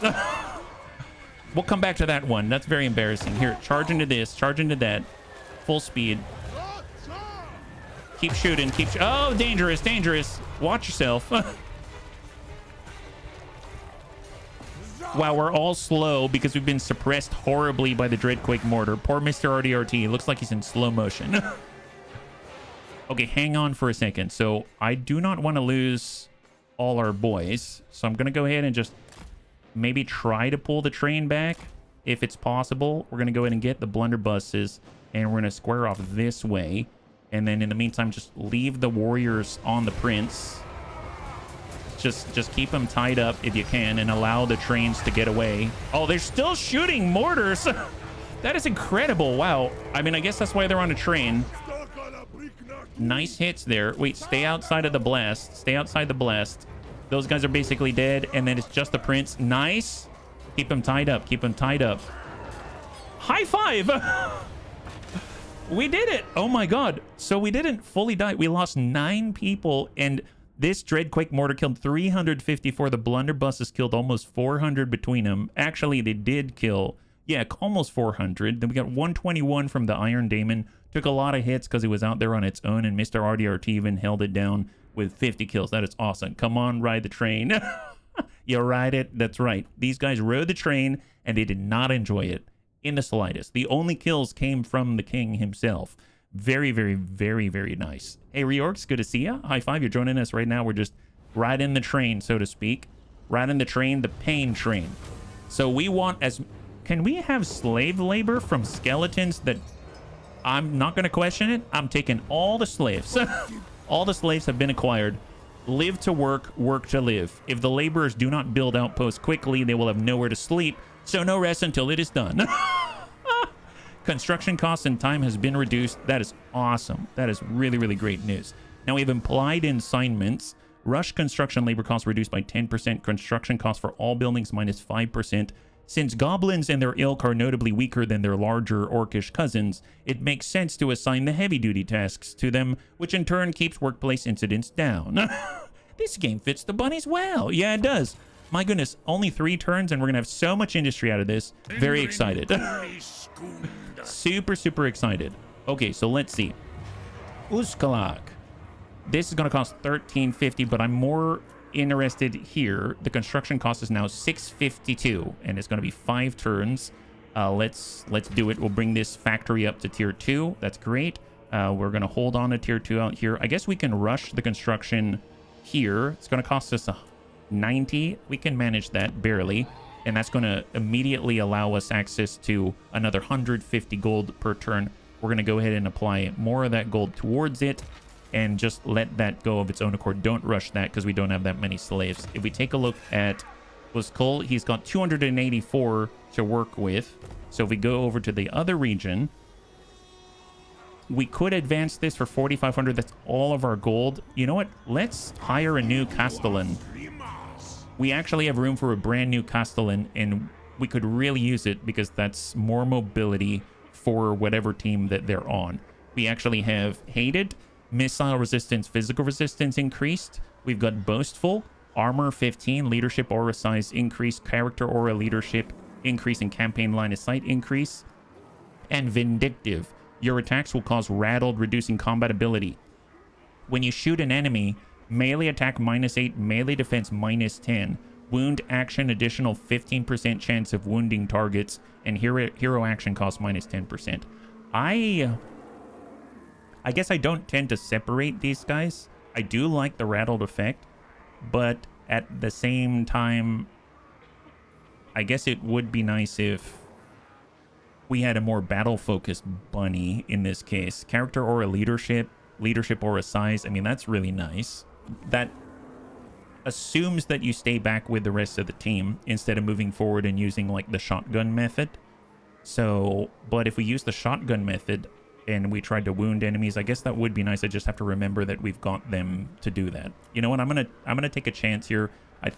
This has really intrigued me. I think I'm gonna do Vindictive out here. He wouldn't let it lie. This one would, on the other hand, make it die. Watch out for this one.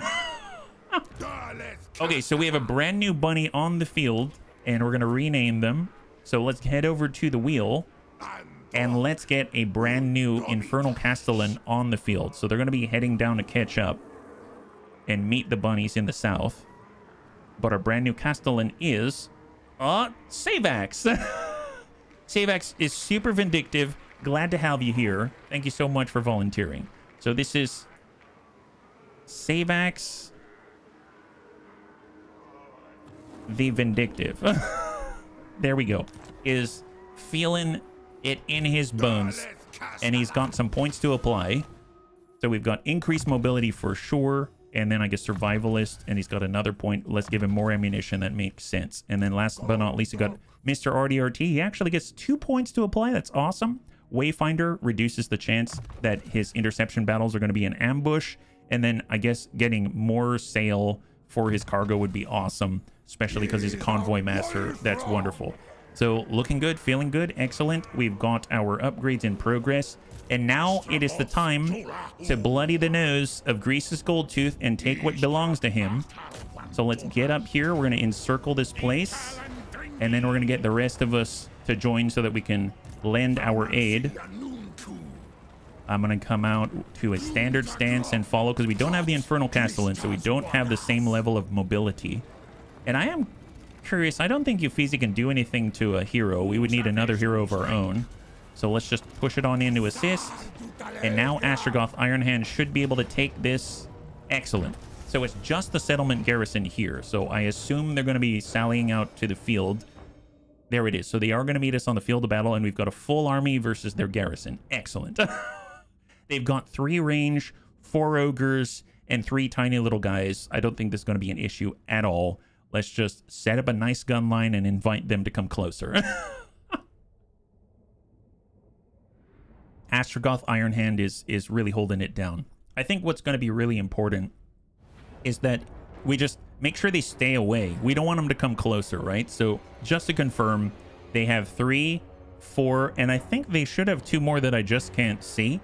And that's fine. That's fine. We're going to take guard mode off on everybody. It's nice that we already have a formation so we don't have to change it. Man, that is great.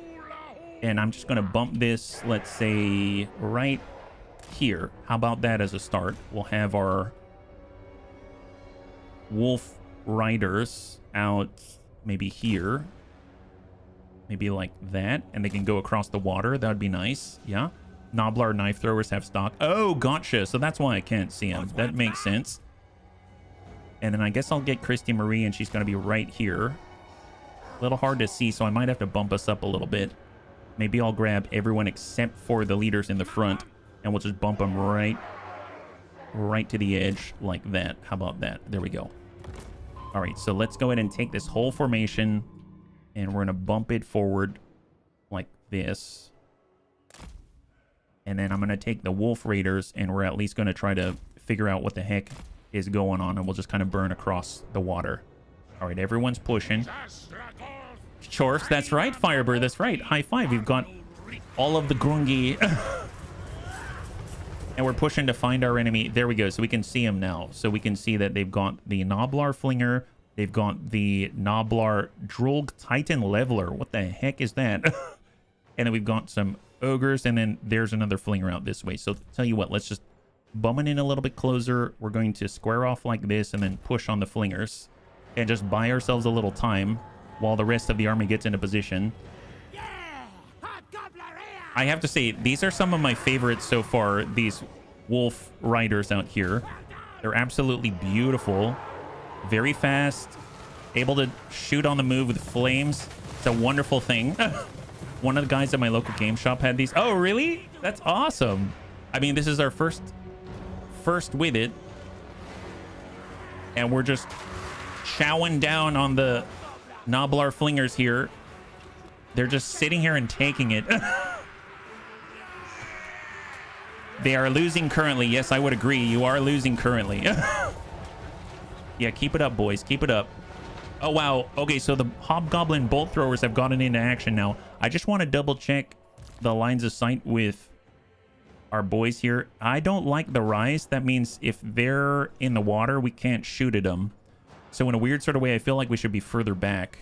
I'm going to go ahead and pull it back a tad, which I realize is going to stop us from attacking, which sucks.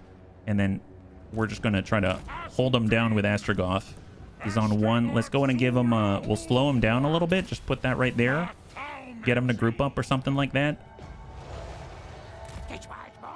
And we're going to try to get all the way out with the Wolf Riders. Pull back. Pull back. Come on, Wolf Raiders. Come on, Wolf Raiders.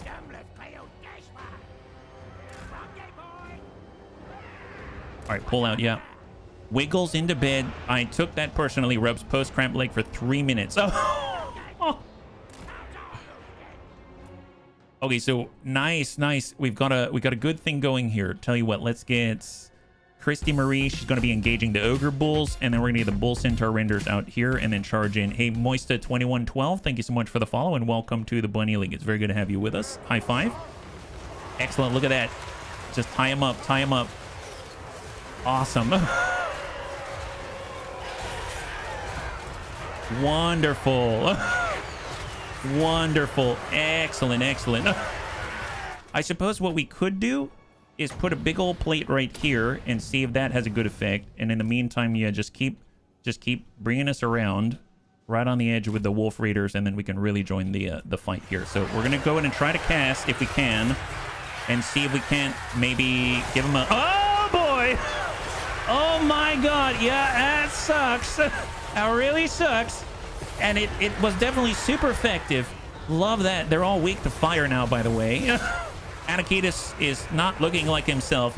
That's definitely not his blood. Let's just call it out like that. Orc NATO, yeah, super NATOs. Oh boy, we're being charged here. I didn't even notice. I was too enamored with all of the shenanigans happening there. Yeah, let them come closer, and then they can come to us. That's perfectly fine.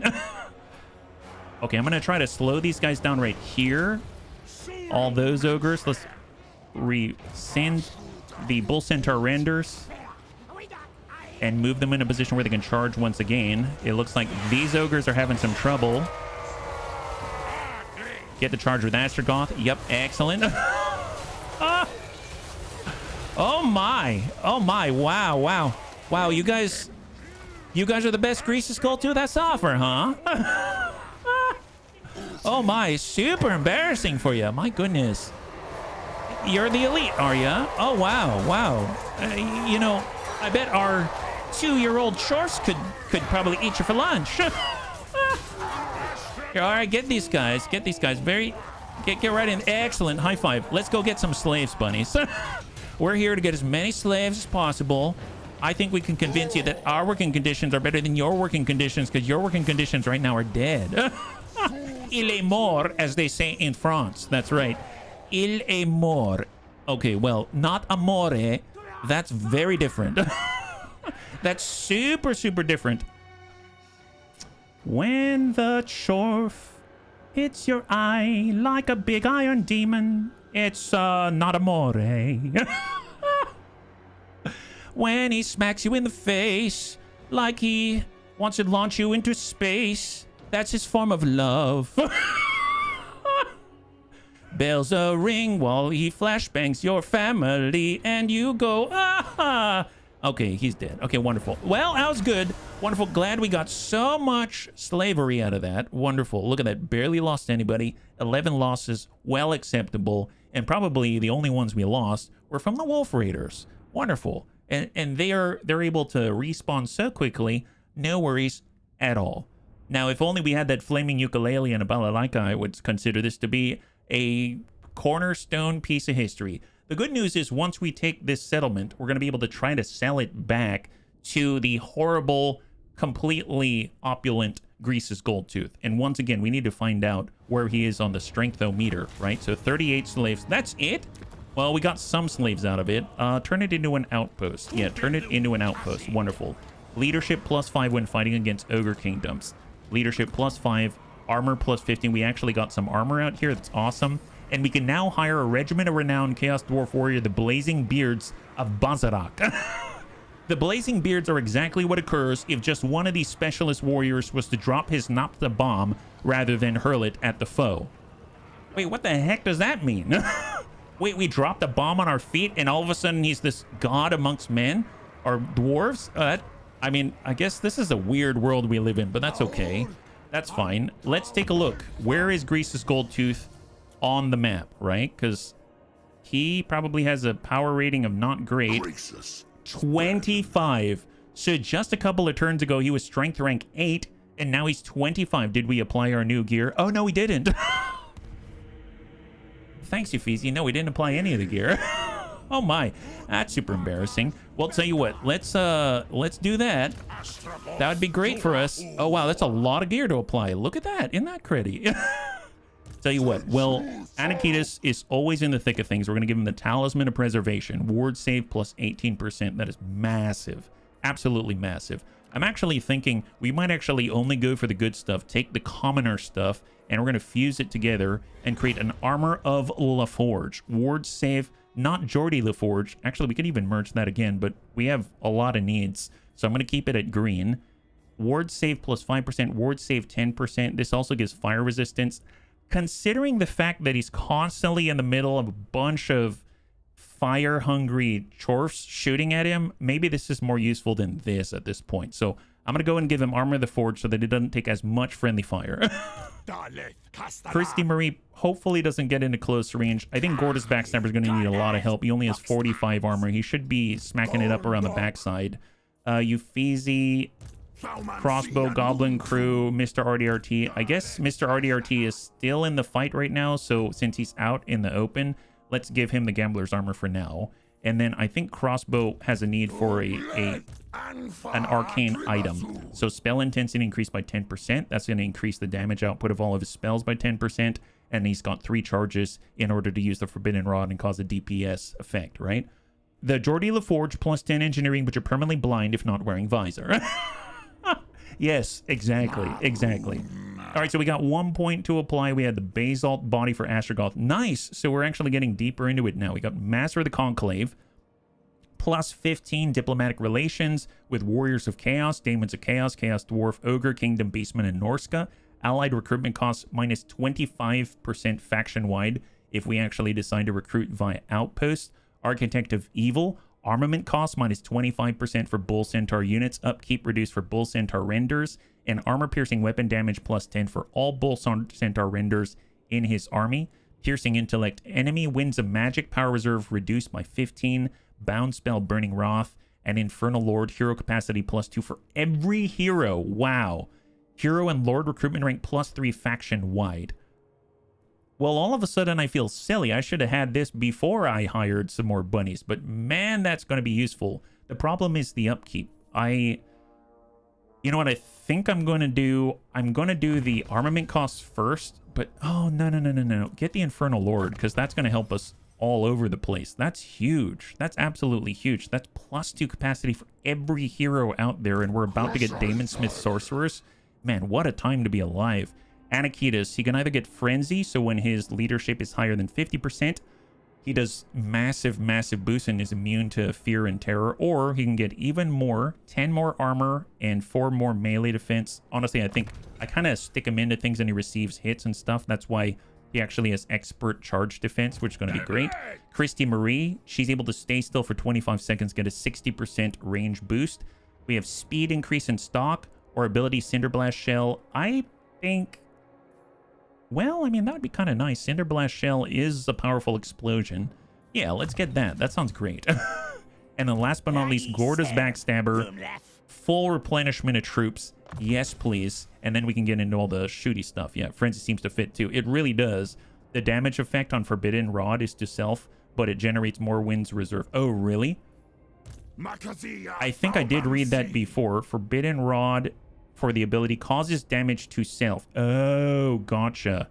And power recharge plus 160% reserve per second. Gotcha. So we take a dot. That's not cool. But at least we can boost ourselves when necessary, and that's a plus. Okay, well, we have the Gates of Jar. I feel somewhat accomplished, but at the same time a little bit mixed. I guess, should we...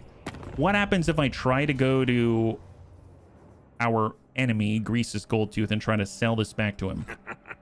I am vying for peace, and I'm willing to give you the Gates of Jar. Are you able to do it? You'll pay us.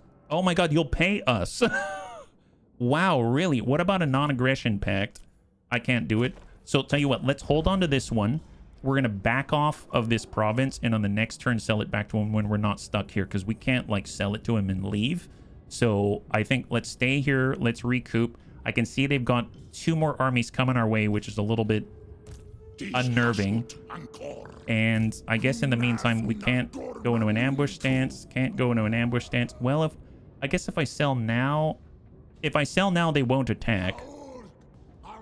That's a lot of ogres. That's a lot of ogres. What's a little icon next to the new settlement? Oh, this is an outpost. I specified that it should be an outpost, so it has access to outpost buildings and the like. So Okay, maybe we do sell it to them, and they'll just have to hate the fact that we're on their land. But if I beat them up, then maybe he'll be even more likely to... Yeah, we'll come back to that one. I think we're going to stay and hope that we've recouped enough. I think we're going to have enough regen that we're going to be able to fight at least at full strength, so that's a plus. Oh my god. This is a little unnerving. And how are we doing on upgrades right now? 1 day rush construction, and we'll have access to the stone mantle. I don't need to. I don't need to. Getting the stone mantle now does what? If I were to get the stone mantle, it will give us passive ability, stone mantle, physical resistance, and speed. Effect intensity increases as the unit takes damage. Ward save 10%. Miscast base chance minus 10% for all characters. Conclave influence plus 25. Treasury plus 5,000. I mean, that's nice, but not necessary to have right now. So I'm going to pass on those upgrades for the moment. I'm not going to upgrade the Gates of Jar because we're going to sell that off. And definitely can't upgrade this here. And we need to be close to deal with Grimgore. So hopefully we're not going to take horrible casualties and end the turn. All right, so we'll see if these two armies down here from Grease's Goldtooth are going to be on the attack. They're moving, but they didn't come at us. Looks like they're trying to wear us down with their heroes first. I can't tell. Okay, thank God. So what we can do is pull back to Howling Rock and then sell this off. And I think we'll be in a better spot. Or maybe even move north in anticipation that they're going to accept the peace. Grimgore's just biding his time. I can feel it. The Bone Ratless are out there with Mr. RDRT. I don't remember where I sent Mr. RDRT. I think he's heading to this castle with the vampire counts. This is all information. We haven't encountered that area yet. So he's the one who's making contact on our behalf. And Kolek continues to push to the northeast. So that's awesome. Okay, I think we're okay. I think we're okay. No one attacked us. Everything's good. Our army's intact. It's actually been able to regenerate. That's phenomenal. And now Mr. RDRT has another option. A cacophony of roars and feral shrieks rings out ahead of your convoy. A dark elf beastmaster approaches. By the look of his shackled beasts, he's recently returned from an expedition into Norska and poses little threat to you. His retinue of hunters visibly weary and battered from their run-ins with the Northmen and critters of the tundra. With a tired Jukai sneer, he offers the convoy one of his creatures in exchange for supplies. Though we care little for the Dark Elf's plight, such a beast could be useful against future threats. If you give up the 100 cargo that you took from the Tomb Kings, you can now have a feral mammoth. Yes. Yes, I shall. Oh my god. Big giant mammoth. And just like that, he finishes the quest. Oh, ensure the following building has been constructed, and we now have the stone mantle, created from the flayed graying flesh of apprentice sorcerers who failed Astragoth. The mantle both preserves Ironhand's chosen and reminds them of the price of failure. My god, that sounds horrible, but I will take it. So that means Astragoth Ironhand can now wear half of this, and then we'll get the bonus cooldown minus 33% to the Black Hammer of Hashut and armor plus 10. Not huge, but it is something. It is something. Stone mantle acquired. Beautiful. God, he's getting geared. He's getting super, super geared. That is wonderful. And more importantly, if we head out way out here, Mr. RDRT now has this. He has this guy. Armor-piercing anti-infantry causes terror. A giant mammoth in order to pull the Iron Demon in the choo-choo train. I don't like that we're suffering attrition. We'll have to work on that when he levels up. Man, this is amazing. Okay, well, let's do one thing first. We're going to book it way the heck out of here. And we're going full speed into the Howling Rock. We're going to do the same thing and just completely abandon suit. Just get the heck out of here. Full speed, full speed. And we're going to do the same for Euphesi. And there we go. And now we're going to head over to Grease's Goldtooth and say, we want peace. We're willing to give you the Gates of Jar. And you are willing to pay us for it. Or better yet, how about non-aggression? Nice. Oh, we have to pay 11,000 for non-aggression pact. All right, peace it is. Peace it is. And we'll take your 2,500 gold. There it is. Nice. High five. It's a shaky piece. shaky piece. But the piece is there. Wonderful. So he's now not attacking us, at least for today. And you can have that back. Go figure. Okay, well, I'm feeling pretty good. So right now, our ball, the undefeated out here, is to our north. We have a non-aggression pact. We have a defensive alliance with Kolek out here. We have established a very shaky peace with Grease's Gold Tooth by punching him in the nose. And right now, it looks like the dwarves out here are thinking of going to war with us, but they got to get through all of these orcs first to get to us. So that means the main threat is Grimgor, and Grimgor's to the east where he was ready to declare war. We had to pay him not to go to war. But first, I figured we'd swing over to the north. We'd meet our Infernal Castellan, Savax the Vindictive, and then we're going to be able to get the last piece of the armor set, and then we can break over to the right and take on Grimgor. I'm thinking that might be how we tackle this. So I'm going to go in and get our Castellan, make sure Savax is continuing on down to the south, just so that he can continue to help and join in with the fight. I suppose what I could do, we do have enough armaments that we can continue to upgrade. We haven't done that for the Bull Centaurs yet. We don't have any ability to create war machines, and I suppose we haven't really buffed up our missile infantry either. The blunderbusses are doing the vast majority of the damage that we have, but I think since we got, well, actually, no. What do we pick up? We didn't pick up the Bull Centaur Rendar upgrade. We got the one for all of the hero capacity, right?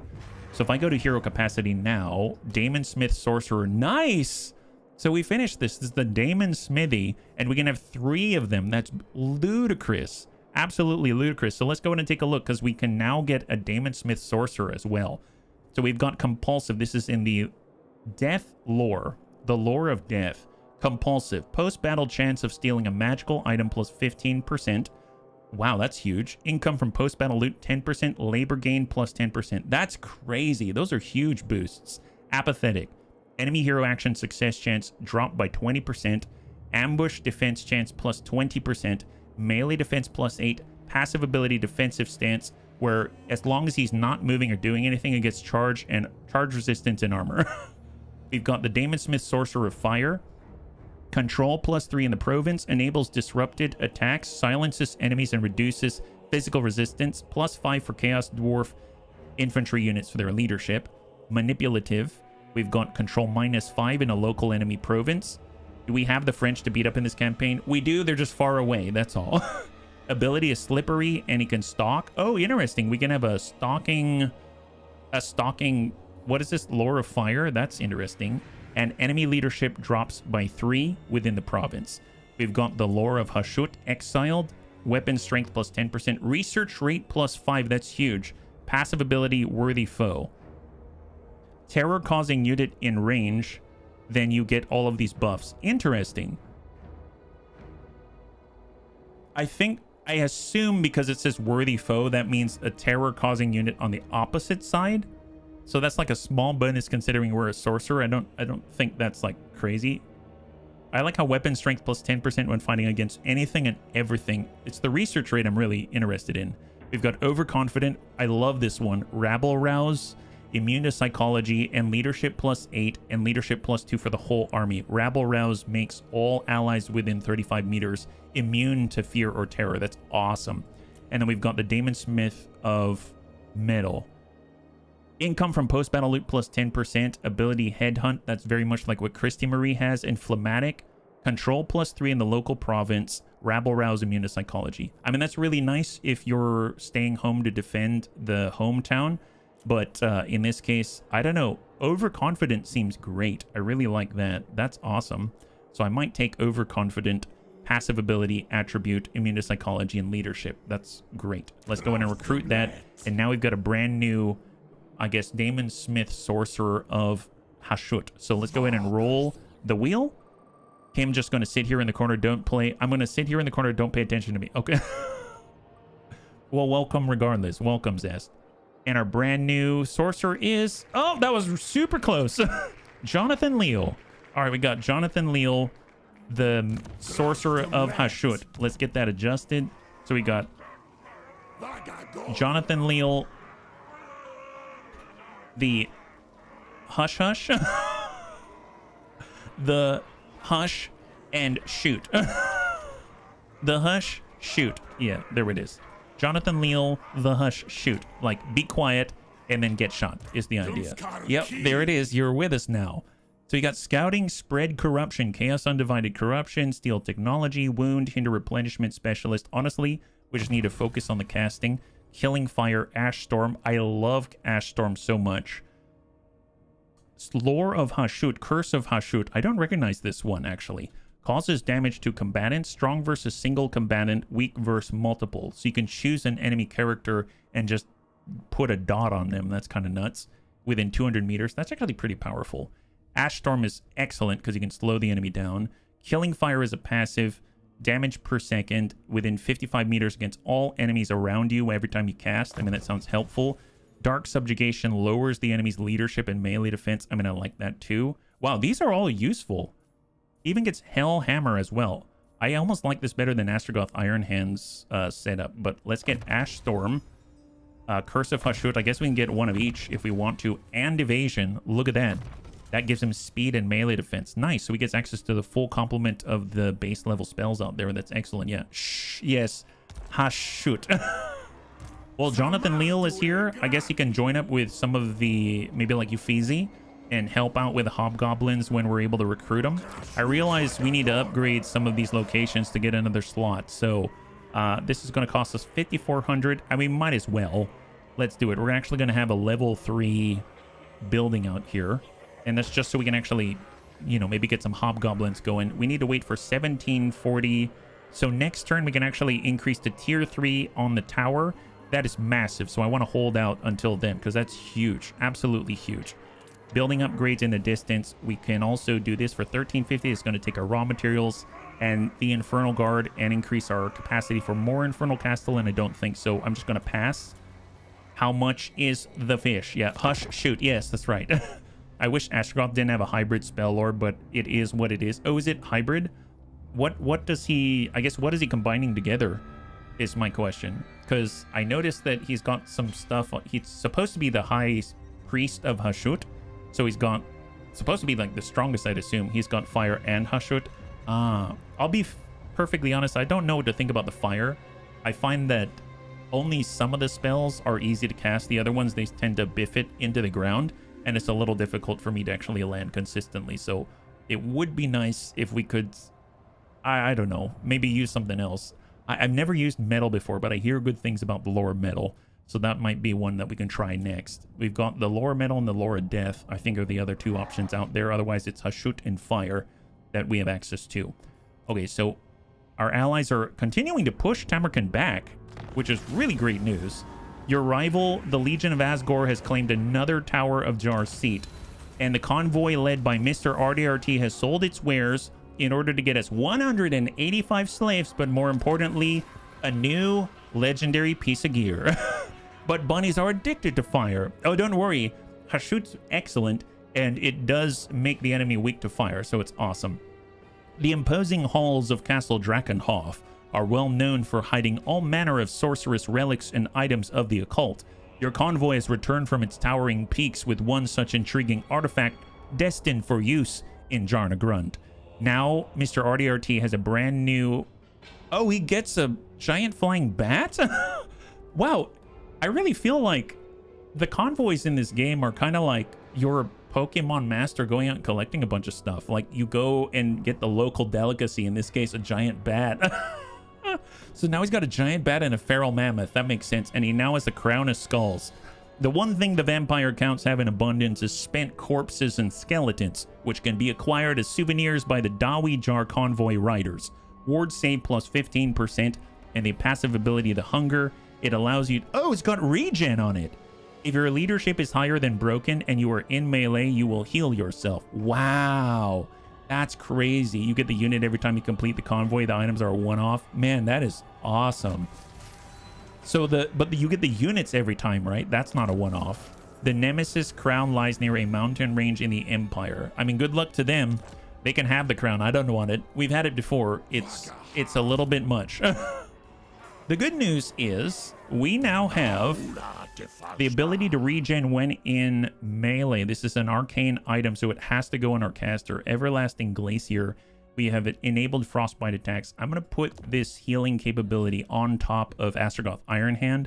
I have to say that's pretty powerful because, after all, once he's engaged in combat, he does also have a barrier because he's got the mirror shield. So he's got the barrier, and then he's also able to heal himself. So it's going to be very difficult to take him down, I'm very happy to say. Now, I know Crossbow currently has the Forbidden Rod. That's going to allow him, he could get the Everlasting Glacier. That works out nicely. And then we can give the Forbidden Rod out to our brand new buddy, Jonathan Leal Hushshoot.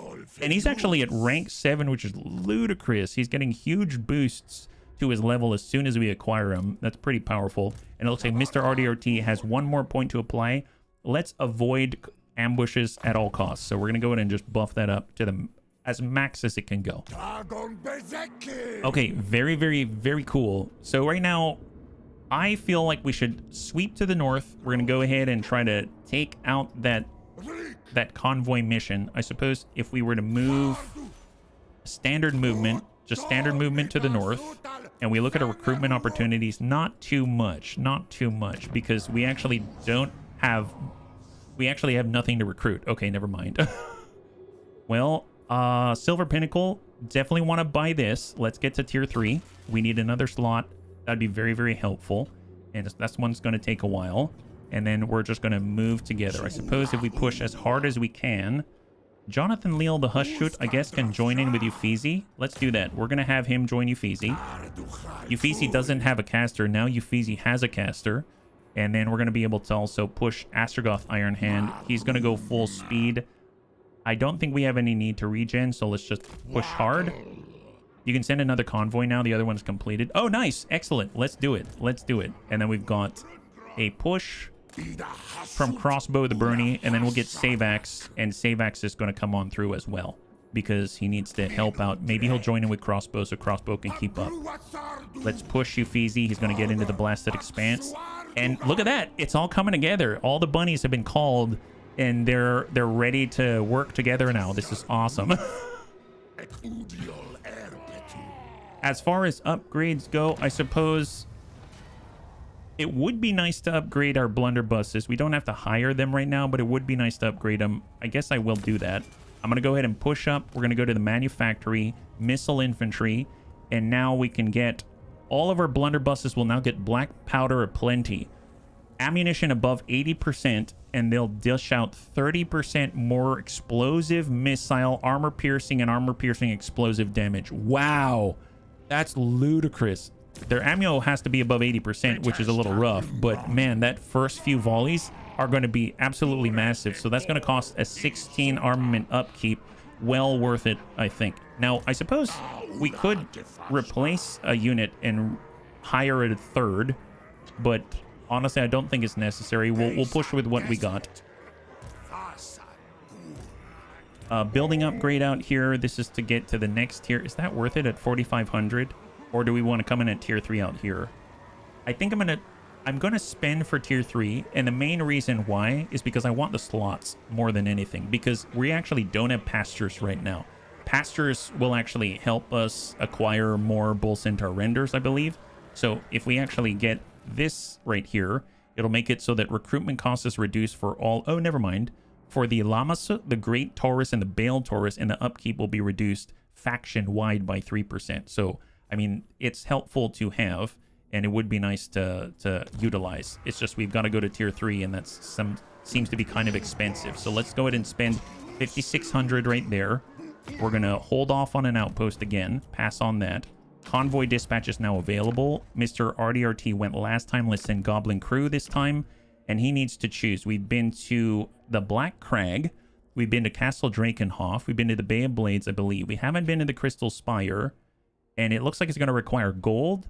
This is going to require armaments. This is going to require armaments. The Great Hall of Greasus. Well, I mean, Great Hall of Greasus, at least while he's not, like, actively attacking us, that might be useful. And I'm just going to bring this down to 200 armaments so we can save on that, and we'll just dispatch out that way. So Goblin Crew Green is going into the land of our former enemy. Although, to be fair, we're the ones who attacked him first, but pish posh and all that. All right, let's go in and end the turn. And we're about to go and finish up our armor set before we declare war on Grimgor and then tell him, haha, you waited too long. I sure hope we can take Grimgor down. I have no idea how strong he is, but considering he was at like strength rank 2 a moment ago, something tells me it's not going to be easy. I guess the big problem is that since we have a defensive alliance, it's not a military alliance. It's not like Kolek's going to help us, even though he's probably well ensconced to the north now. You can actually see there's 2 maggot host, I guess, settlements out here that he's actively pushing on. He's doing a very good job. Very, very good job. He's getting quite sizable, so we want to keep him on our good side. I hope he thinks it's a good idea to go and attack Arbol. Oh, what's this? A deal with the devil. Following a great conflict in the realm of chaos, aspects of the 4 chaos gods appear before us in turn, offering the souls of captured daemons, which could be used to further the development of our sorceress creations, the Godai. In return, they require mortal armaments so that each may turn the tide of war against the other. Could this be a trap? What should we do? We can either sacrifice Slaneshi daemons, and we will get the blessings of Khorne, plus 5 Khorne corruption in all provinces, but for 8 turns, you'll have plus 15% speed for all your armies, physical resistance increase for all armies. You can sacrifice to Nurgle, you'll get Nurgle corruption, barrier hit points plus 500 for all armies. That's crazy. The whole army for 8 turns gets barrier 500. Wind of Magic power reserve capacity plus 15. That's nuts. We've got Slanesh. Weapon strength plus 10%. Charge bonus plus 25% for 8 turns. Tzinch. Casualty replenishment rate plus 8%. And melee defense plus 8. Or go our own way. Chaos Undivided Corruption plus 8. Ammunition plus 15% for all armies. I actually like this because it goes well in hand with a Black Powder aplenty. You know what I mean? Where you gotta stay above 80% of your ammunition. But I have to say Nurgle is probably the most attractive to me just because, man, that barrier is insane. Can you imagine how that's gonna play out? That's really, really awesome. But I think I'm gonna go with ammunition and Chaos Undivided Corruption. Curses upon the false gods of times apart. We follow Hashut alone. There we go. Excellent. Construction cost minus 3% for all buildings and income from all buildings plus 3% in the local province. Applied assignments is now complete, so rush construction labor cost minus 10%, construction cost minus 5% for all buildings. So we're going to be able to build even more efficiently, and that's wonderful. Obsidian Marvel provides plus 15% raw material output for province. We don't have any of this yet, but it'll eventually lead to extended shifts. Now, the reason why this one sticks in my head is because I believe if we go over to Zorna's Kull and we take a look at this one here. Look at this. Lock Store, Scavenger Hovel. When technology extended shifts is researched, income generated plus 50. That's nuts. That's nuts. Because we've got this on almost every outpost, right? So that's 50 there. And then if we go down here, we have 2 outposts, I believe. And we got another 50 here. And then as soon as we finish tier 2 right here, we're going to build another one. It's going to be another 50. So I mean, that's another 150 every single turn just for making it to extended shift. So I think I'm going to push up there even though I can't benefit from wagon engineering, just because that's a huge benefit across the board to our turn-by-turn income. So Astragoth Ironhand. Let's go into the standard stance. We're fully jazzed up. We're ready to go. We got to help out on the caravan. I must admit, though, when it comes to caravans, I don't know if Hobgoblin bolt throwers are going to be too useful to us. Is there anything else that we can have? I mean, I could get... Well, let's get Savax to join...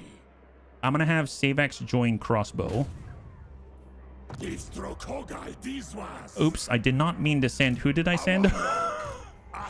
Oh, I sent Jonathan Leal to Crossbow. Okay, that I did not mean. Oh, whoops, he's stuck now. Okay. Let's get Savax, send him to Crossbow. There we go. Wonderful. That's embarrassing. Oh my goodness. And then we're gonna push forward. We can't really recruit from here, so I'm just gonna get closer. My hope was that I'd be to the north and we could recruit additional units, but there it is. We got Uffizi. Uffizi can go to the north. He can. Excellent. So let's get Uffizi to the north. Oh, he's not quite there. If he wanted to recruit, he can actually recruit the new blunderbuss. So I'm going to get him to recruit another blunderbuss. He's going to hang on to that one, and then we'll get Astragoth Ironhand. I suppose we're coming in just like this, and we're going to do the Black Hammer of Hashut. There it is. Close defeat. Ooh, boy. First day in the army, I'm stuck. How embarrassing. Don't worry, it's not your fault. I don't like this close defeat. I mean, but I don't know what they are. I mean, we got to try. We got to try. If we win this one, we're going to get the Black Hammer of Hashut. That's going to reduce the cooldown on the Hammer of Hashut by like, I think it was like 33%, which is ludicrous. So we can continue to slam that out there. It was actually really strong, especially when Grease's Goldtooth and his Ogres were all grouped together and just burned them alive. I mean, they melted so quickly. The ancient sorcerer prophet Astragoth Ironhand is no naive player in the power games of Jarna Grund, or else he would have been deposed long ago. He's leveraged an unbreakable agreement. Oh, I guess we find out. Oh, nice.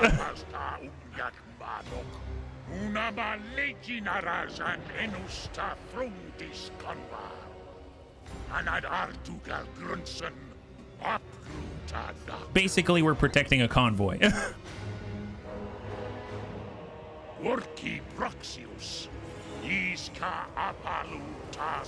Enemies are close. I can feel it as much as the stone dust in my blood. That's right, because he's being petrified. Once the convoy reaches the clearing, no enemy will dare to attack us, and victory will be mine. So straightforward, this guy. Super straightforward. Do not let the convoy get destroyed. Escort the convoy to the escape point out this way. And we are not really an escorting type, and we got to escort this little choo-choo train. It's like battle tech. Oh, wow. Does it have a gun? Dude, that is a good-looking gun. It's got flames modeled on it and everything. Look at that thing. Holy moly. It looks like it's 3D. It has 3D metalwork on there. That's awesome. Okay, well, they got to do their thing. Let's get set up. I suppose we should probably be equal on both sides if we can. So let's get a setup kind of like, maybe we'll be like this. I know this seems silly, but we're just going to set up a 90-degree. And we're just going to be able to defend ourselves from both sides is the idea. We'll kind of get out here with one. We're going to get out here with another. And then we're going to get one in the front right there, just so that we can defend ourselves. I'm going to have 3 of the archers out this way, and then we'll have 3 of the hobgoblin archers doing the same thing on this side. May take some organization here, but I think they got it. Just bump that something like that. Okay, we'll take it. Makes a nice little diamond in the middle for all of the heroes. And I'm going to get Christy Marie in there as well. The softer heroes in the middle. They can respond to either side. We'll have the Bull Centaur Renders. They're probably going to be out doing stuff. And the thing I'm not sure about the most are the Hobgoblin Bolt Throwers. I have no idea how that's going to work. They seem like they're the most cumbersome. Just going to make sure everyone is off of guard mode. Going to take both of our Hobgoblin Wolf Raiders. Going to put them on 4. Nice thing is they can be up on, you know, up and about. Like, I guess up front like that. Reorganize themselves. And then we can take this whole echelon and we'll just center it and bump it because we're supposed to protect the convoy, right? Group 4, Group 1, Group 2 with Anakitas. We've got Group 5 with our Bull Centaur Renders. And then I'm going to have the whole thing be Group 6 just because they're all moving together. And then I'm going to have Gorda's Backstabber on 3. Okay, so that controls everybody. And here we go. Let's just take this whole thing. And we're just going to bump this up. Maybe here to the first break to the left and the right. And I'm going to have the Bull Centaur Renders maybe dive up to the left. And then we'll have the Goblin Wolf Raiders maybe take a peek to the right there. Because I would imagine if anyone's going to ambush us, it's going to come from these ramps on the left and the right. And in the meantime, is the train going? There she is. Oh boy. All right. I realize it's probably going to drive right through our formation, so maybe we should split this a little bit. So once they get into place.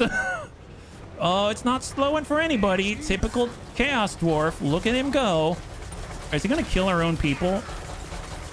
No, they seem fine. That was super gentle. He just says, excuse me. I'm going to just gently push you out of the way. No problem. Wonderful. What a nice guy. What a nice guy. Oh boy. Oh boy. Here, just get out here. Just protect our flanks, please. Protect the flanks. Shoot your trains moving. He's like right in the, literally in the middle. My goodness. What a formation buster. The train's under attack. Oh, wow. They appeared out of nowhere. What in the world? Well, they're on the left side. So let's bring this back around. Here, we'll get right out this way. I'm going to have Astragoth. Let's get the Bull Centaur renders into the archers. Astragoth is going to charge up to the top. And then I'm going to maybe hold back. Maybe send Anakitas as well. And off we go. It's going to take him a little to respond. Looks like our archers should be able to start shooting. Excellent. Nice. Very clean. Very, very cleanly handled. Nice. Nice.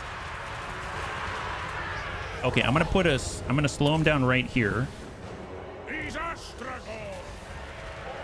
Because when he casts, it also makes him weaker to fire, which is excellent. And looking great, bunnies. Looking great. Excellent, excellent. All right, reform. Okay, so the thing is, the train is up in front of us. That does worry me since we're supposed to be protecting the convoy. So I'm going to take this whole thing and we're going to bump this up even further like this. Although let's just reinitialize those that are mobile elements like that and just keep dousing these guys. I mean, they're basically done. Bull Centaur renders just chilling, don't even care, and everyone's trying to keep up with a convoy. All right, wonderful. That is a clear. That is a clear. Holy crap, that was efficient. That was super efficient. Well, since we're in place, let's get our Hobgoblin archers here. I'm gonna get the Bull Centaur renders, and we're gonna stack up this way. I'm glad they were in position to take advantage of the situation. I could get Astragoth. He's just gonna be in the middle, and we'll have the same with Anakitas right there. And off we go. All right, so everyone's bumping it up. A lot of movement here. A lot of relocation. And for the most part, we seem to be fine. There's the train. She's pushing. As soon as it terminates its mobility, I have a feeling there's gonna be another attack. Hold, there's more coming from both sides. Defeat Fat Nose Scurry and his crew. Fat Nose Scurry, a goblin great shaman. Why is he called Fat Nose? Legit, why is he called Fat Nose? Does he have a fat nose? Yeah, his nose is... I mean, his nose is... I want to call it fat. Maybe like hook nose scurry. I mean, it's a pretty large schnoz, but for goblins, is it really? Who knows? I don't know if I would call him that. I mean, he's got quite a ride, I must say, and he's got attacks from both sides. Yeah, we've got double orc boys, infantry, and then we've got the archers back here. Well, you know what? I mean, we've got our own archers. Their archers have pretty decent range, but we can at least hammer away at the orc boys and pull them into us. I'm gonna go ahead and get in with Astragoth Ironhand on the left side. Anakitas can maybe charge in on on Slim Nose. Out here, and then we can get up. I did notice that we've got the Dreadquake battery, actually. That could be very powerful. That could be super powerful. What if I try to drop that? I'm going to take a few turns. I'm going to put one right there and see what happens. I'm probably going to be moving forward. 5 seconds. 2, 1. Oh, we're a little off.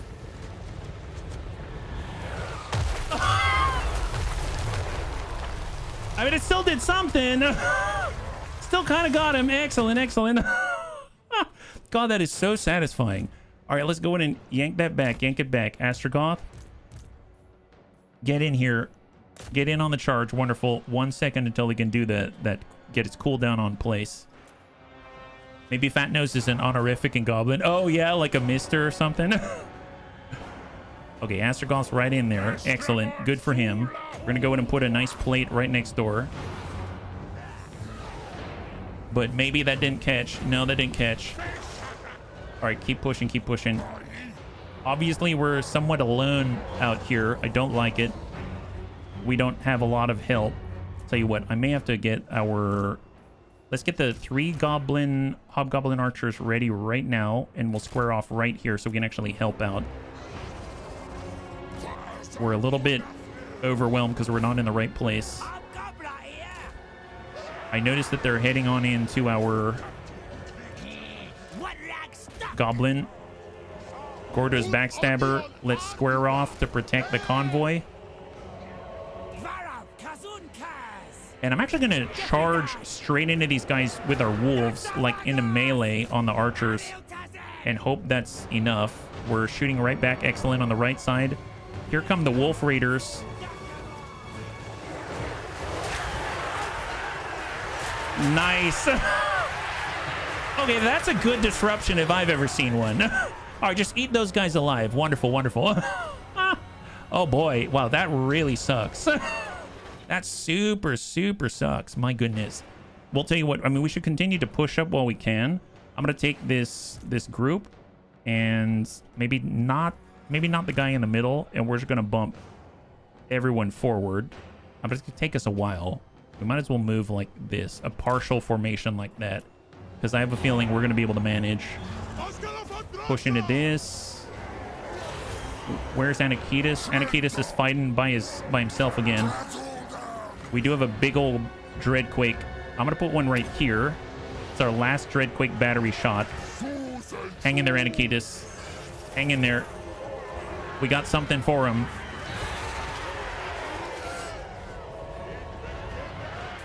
There it is. Oh, look at that.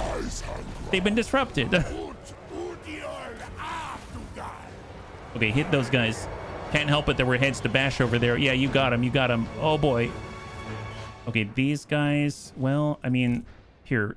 Shoot those guys. Centaur Renders, come back. We need to stop them from trashing our backline. I am noticing that right now we're all getting bunched up on the left here. I think we cleared the left side. It's just the right side. Okay, let's get the formation back in line as soon as possible because we kind of rely on it, right? I guess I'll get the Wolf Raiders right here to help out. We currently have half the formation. I'm going to get this right side, and we're going to reform it right there. I know that's right, that's left, that's mid. We have both of the bolt throwers right here. We have Christy Marie coming on in. We got Anakitis, who's still fighting, and Gordo's backstabber. Honestly, he should get in the mix too. Just get in there and just keep fighting. All the characters should be out there. Astragoth's on his way. And it looks like Chaos Dwarf Warriors. Oh, right. Let's get Chaos Dwarf Warriors here. Chaos Dwarf Warriors in the front. And then I think these guys are being engaged right now. Yeah, they are. Okay, they're being engaged. They're being engaged. All right, full push. Here comes Gordo's backstabber. Get these guys. Wolf Centaur Renders. Astragoth on the boss. Get him. His nose is not quite like your nose. Everybody knows. Help out Anakitis here. And we're going to form up Chaos Dwarf Warriors on the right side. All right, keep engaging, keep engaging. Attack the shaman, attack the shaman.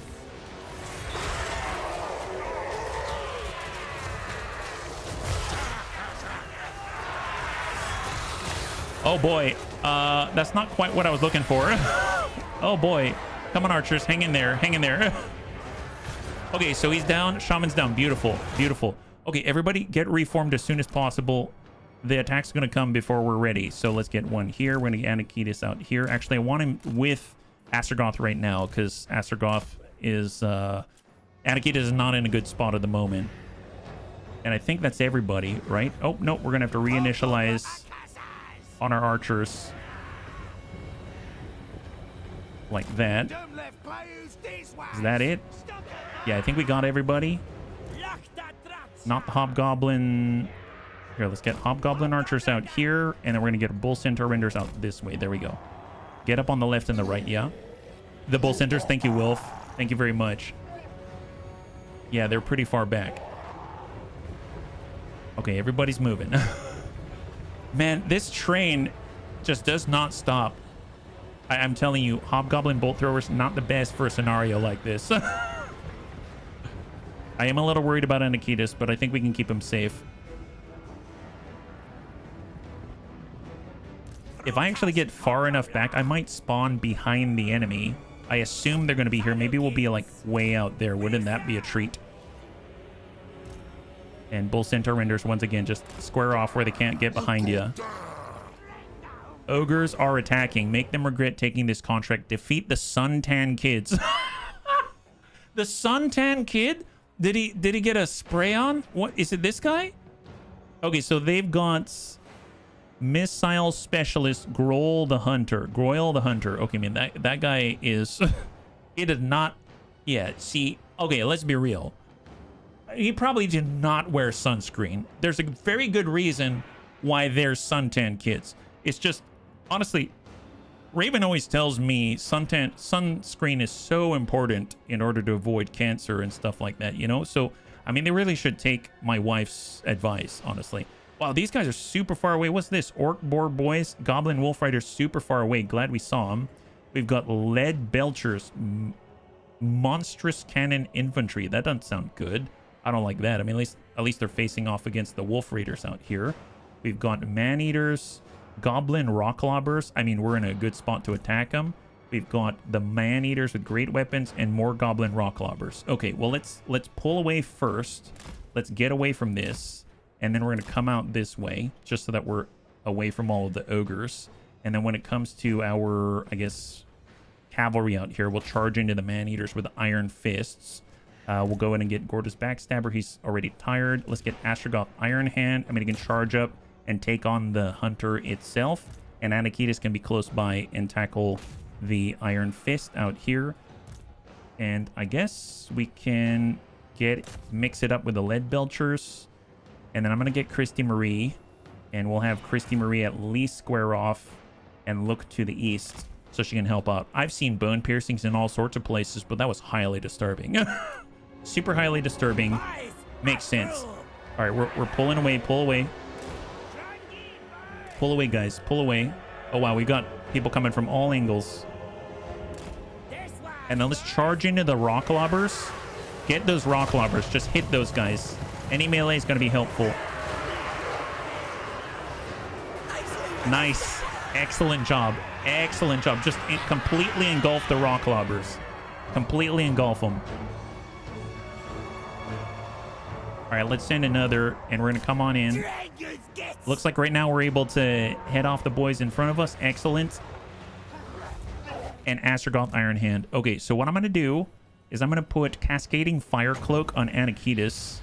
That's going to give him more melee defense and better armor-piercing weapon damage because he's in a bit of a pickle at the moment. And then I suppose we're going to need as much assistance out of our Hobgoblin archers on this side. So we're going to do a Flaming Sword of Ruin, although I should probably let the cast finish first. So let's do that. And Anakitas should be good. All right, we just completely decimated that side. Looks like Gortys Backstabber is holding it down at the moment. And we are going to collapse onto the other goblin rock lobbers. Just completely engulf them. Nice. All right, so they've been taken out, so no artillery support. And then we're going to just spread it out and engage and assist Gortys Backstabber. Now they are coming from the backside here. I totally forgot. totally forgot. How are we going to deal with that?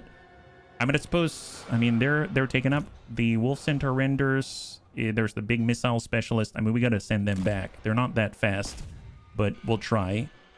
And Christy Marie doesn't have the flashbang. She does have the Cinder Blast shell, though, but she's going to need clean line of sight. Let's turn that around.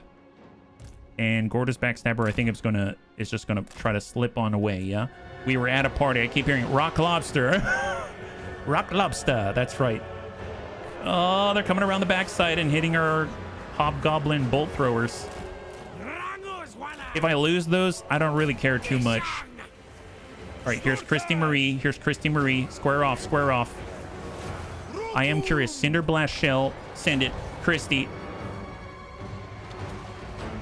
Oh, did that? Oh, that's not great. Okay, well, I mean, we got a hit there. Oh, man, this is a mess. This is a serious mess. Astragoth Ironhand. Let's see if we can't put a nice plate right. Do we want a plate or do we want the hammer? Let's give him the hammer. Let's put one right there. If we can.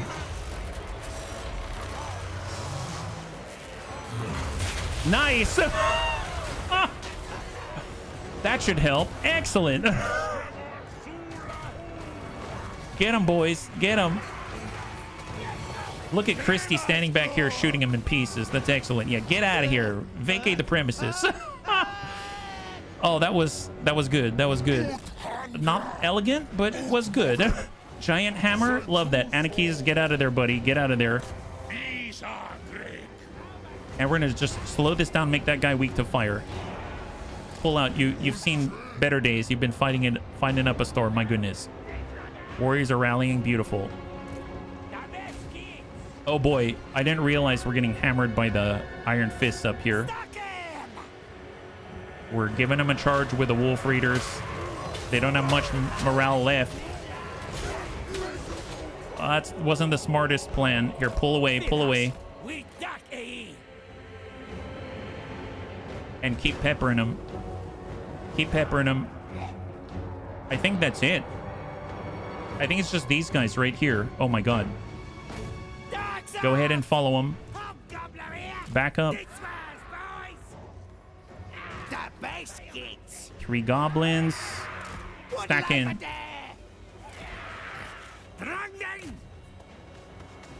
And Christy, engage.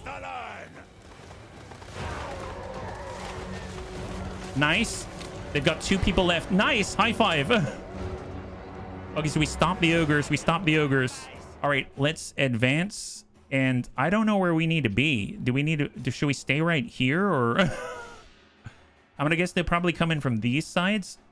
Is there... Can they get down here? They can't get down there. They can get down here. Maybe we could set up... Maybe turn around and set up a blockade. Let's try that. Okay, well, new plan, bunnies. New plan. We're gonna try to move with our little legs as fast as we can. And we're just gonna square off. It looks like we'll put one here. We'll stagger one back this way. We've got all of our archers. We're just going to get them squared off right behind like that. Our hobgoblin bolt throwers. Honestly, I don't care. Leave the machines. You're not shooting. Just get back there and just stand there so you don't die. I'm going to have Christy Marie back here. We're going to have our Wolf Riders right there. Have Anakitis and Astragoth. Man, they've seen some better days. Gorda's Backstabber right back there. And Bull Centaur Renders over on the right side. And I think that is that. I think everyone has some kind of an order. I believe. Excellent. Okay, so we're trying to shift a Dwarven army as quickly as their legs can take them. Now, fortunately, Astragoth's legs are pretty darn good. If you look at his legs, they're... He's got some serious speed for such a little guy. If you look closer, his legs are just sort of dangling there, his real legs. He's looking super happy. He's like, I got the convoy. The convoy's mine. Everything's looking good. I can't wait until I get my giant hammer once again. But he's obviously going to be the only one in position, one of the few, before the convoy train makes us flip a Yui, and then we're all in trouble. I like how we're just leaving the bolt throwers behind because they're too slow. Not that it seems like their buddies are any faster. I mean, I don't know why they're power walking it. They should probably sprint. All right, you little guys. Man, no way we turn around in time. Here, I'm going to get Anakitis, even though he's the guardian, to stand behind Astragoth Ironhand. Oh, boy. Yeah, we are super late. The moment they get in here, I bet there's going to be some kind of an attack. So I doubt they're going to come from here. That's the edge of the map. So we're just going to turn our backs to the edge of the map. What's new? What's new? Oh, wow. Okay, yep. survive against Butch Kazakh Die while the convoy escapes. And they're right there on the right side, just like we thought. Oh my god. All right. Well, let's get Astragoth out there. That's terrifying. They just materialized out of nowhere. Okay, well, if they go too quickly, we're not going to make it. So we got to stall. We got to stall, bunnies. We got to stall. Okay, in that case, Astragoth here. Let's get the Bull Centaur renders. Let's hit Gordas. Gordas is going to get in there and clash with an Orcish Warlord. Dear God. There's a giant rogue idol. What is that? When you move the entire army at once, they move as slow as the slowest troop, so it's better to move in groups. Yeah, it sure seems that way. I guess the thing is I moved them in small batches, right? So I moved these guys alone. I moved the archers alone. I didn't move them as a whole because I created a new formation.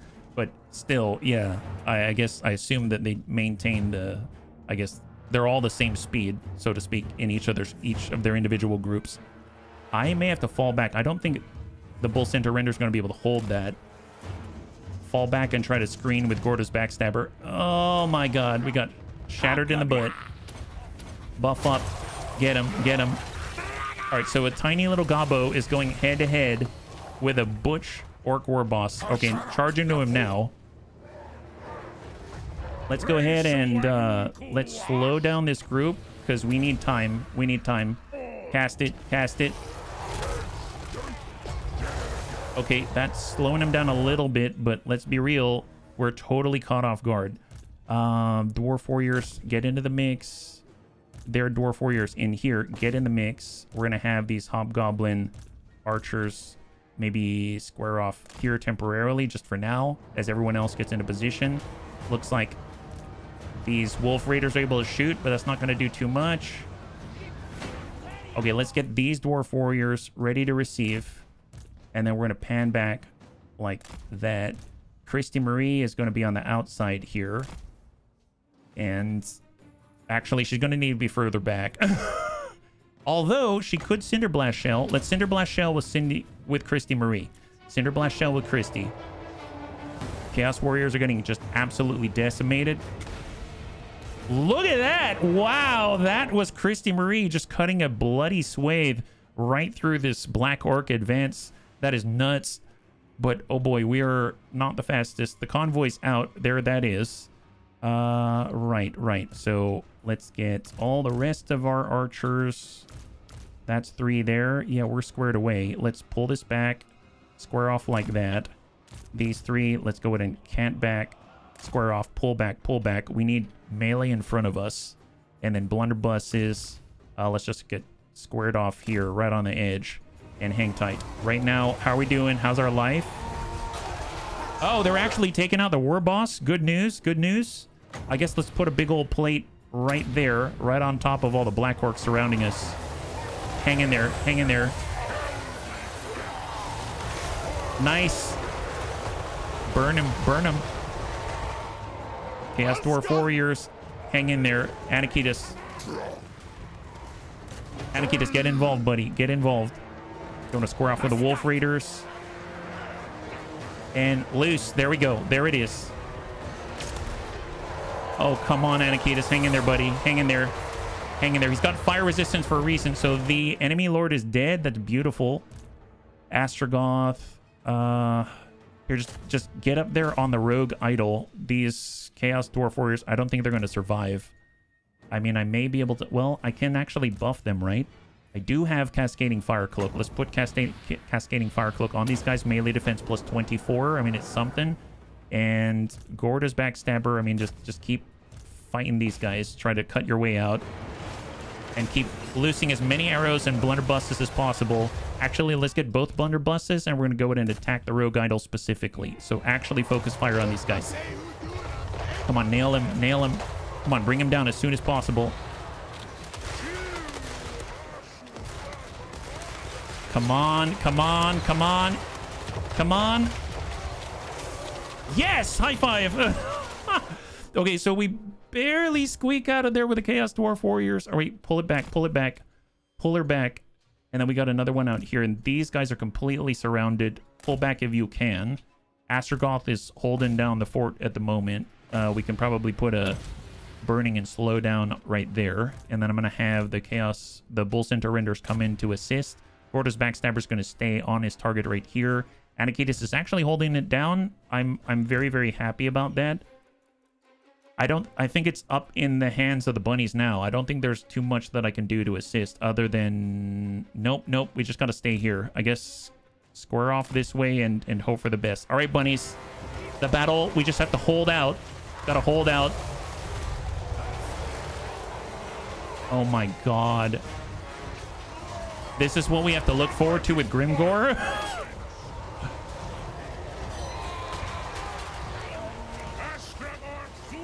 Okay, hang tight. Is there a massive orc somewhere? Yes, there is. Here, put a put a giant plate right there and call it good. Just keep burning them. Burn them. Get back. Here, square off here. Chaos Dwarf Warrior, square off here. Try to survive. Full Centaur Renders. Keep it up. Let's go ahead and buff Anakitis. Keep him alive. Keep him alive. He's barely hanging in there. Come on, Anakitis. Come on, Anakitis. You're unbreakable. Your vigor. 83 seconds. Oh my god. Yup. Okay, so they're upon our blunderbusses now, and there's not too much that we can do to stop them. I mean, like, well, I mean, they're not completely busted. The Wolf Raiders... Here, we can at least refuse, pull back a little bit like this. Maybe get on the side. That might be helpful. Let's do that.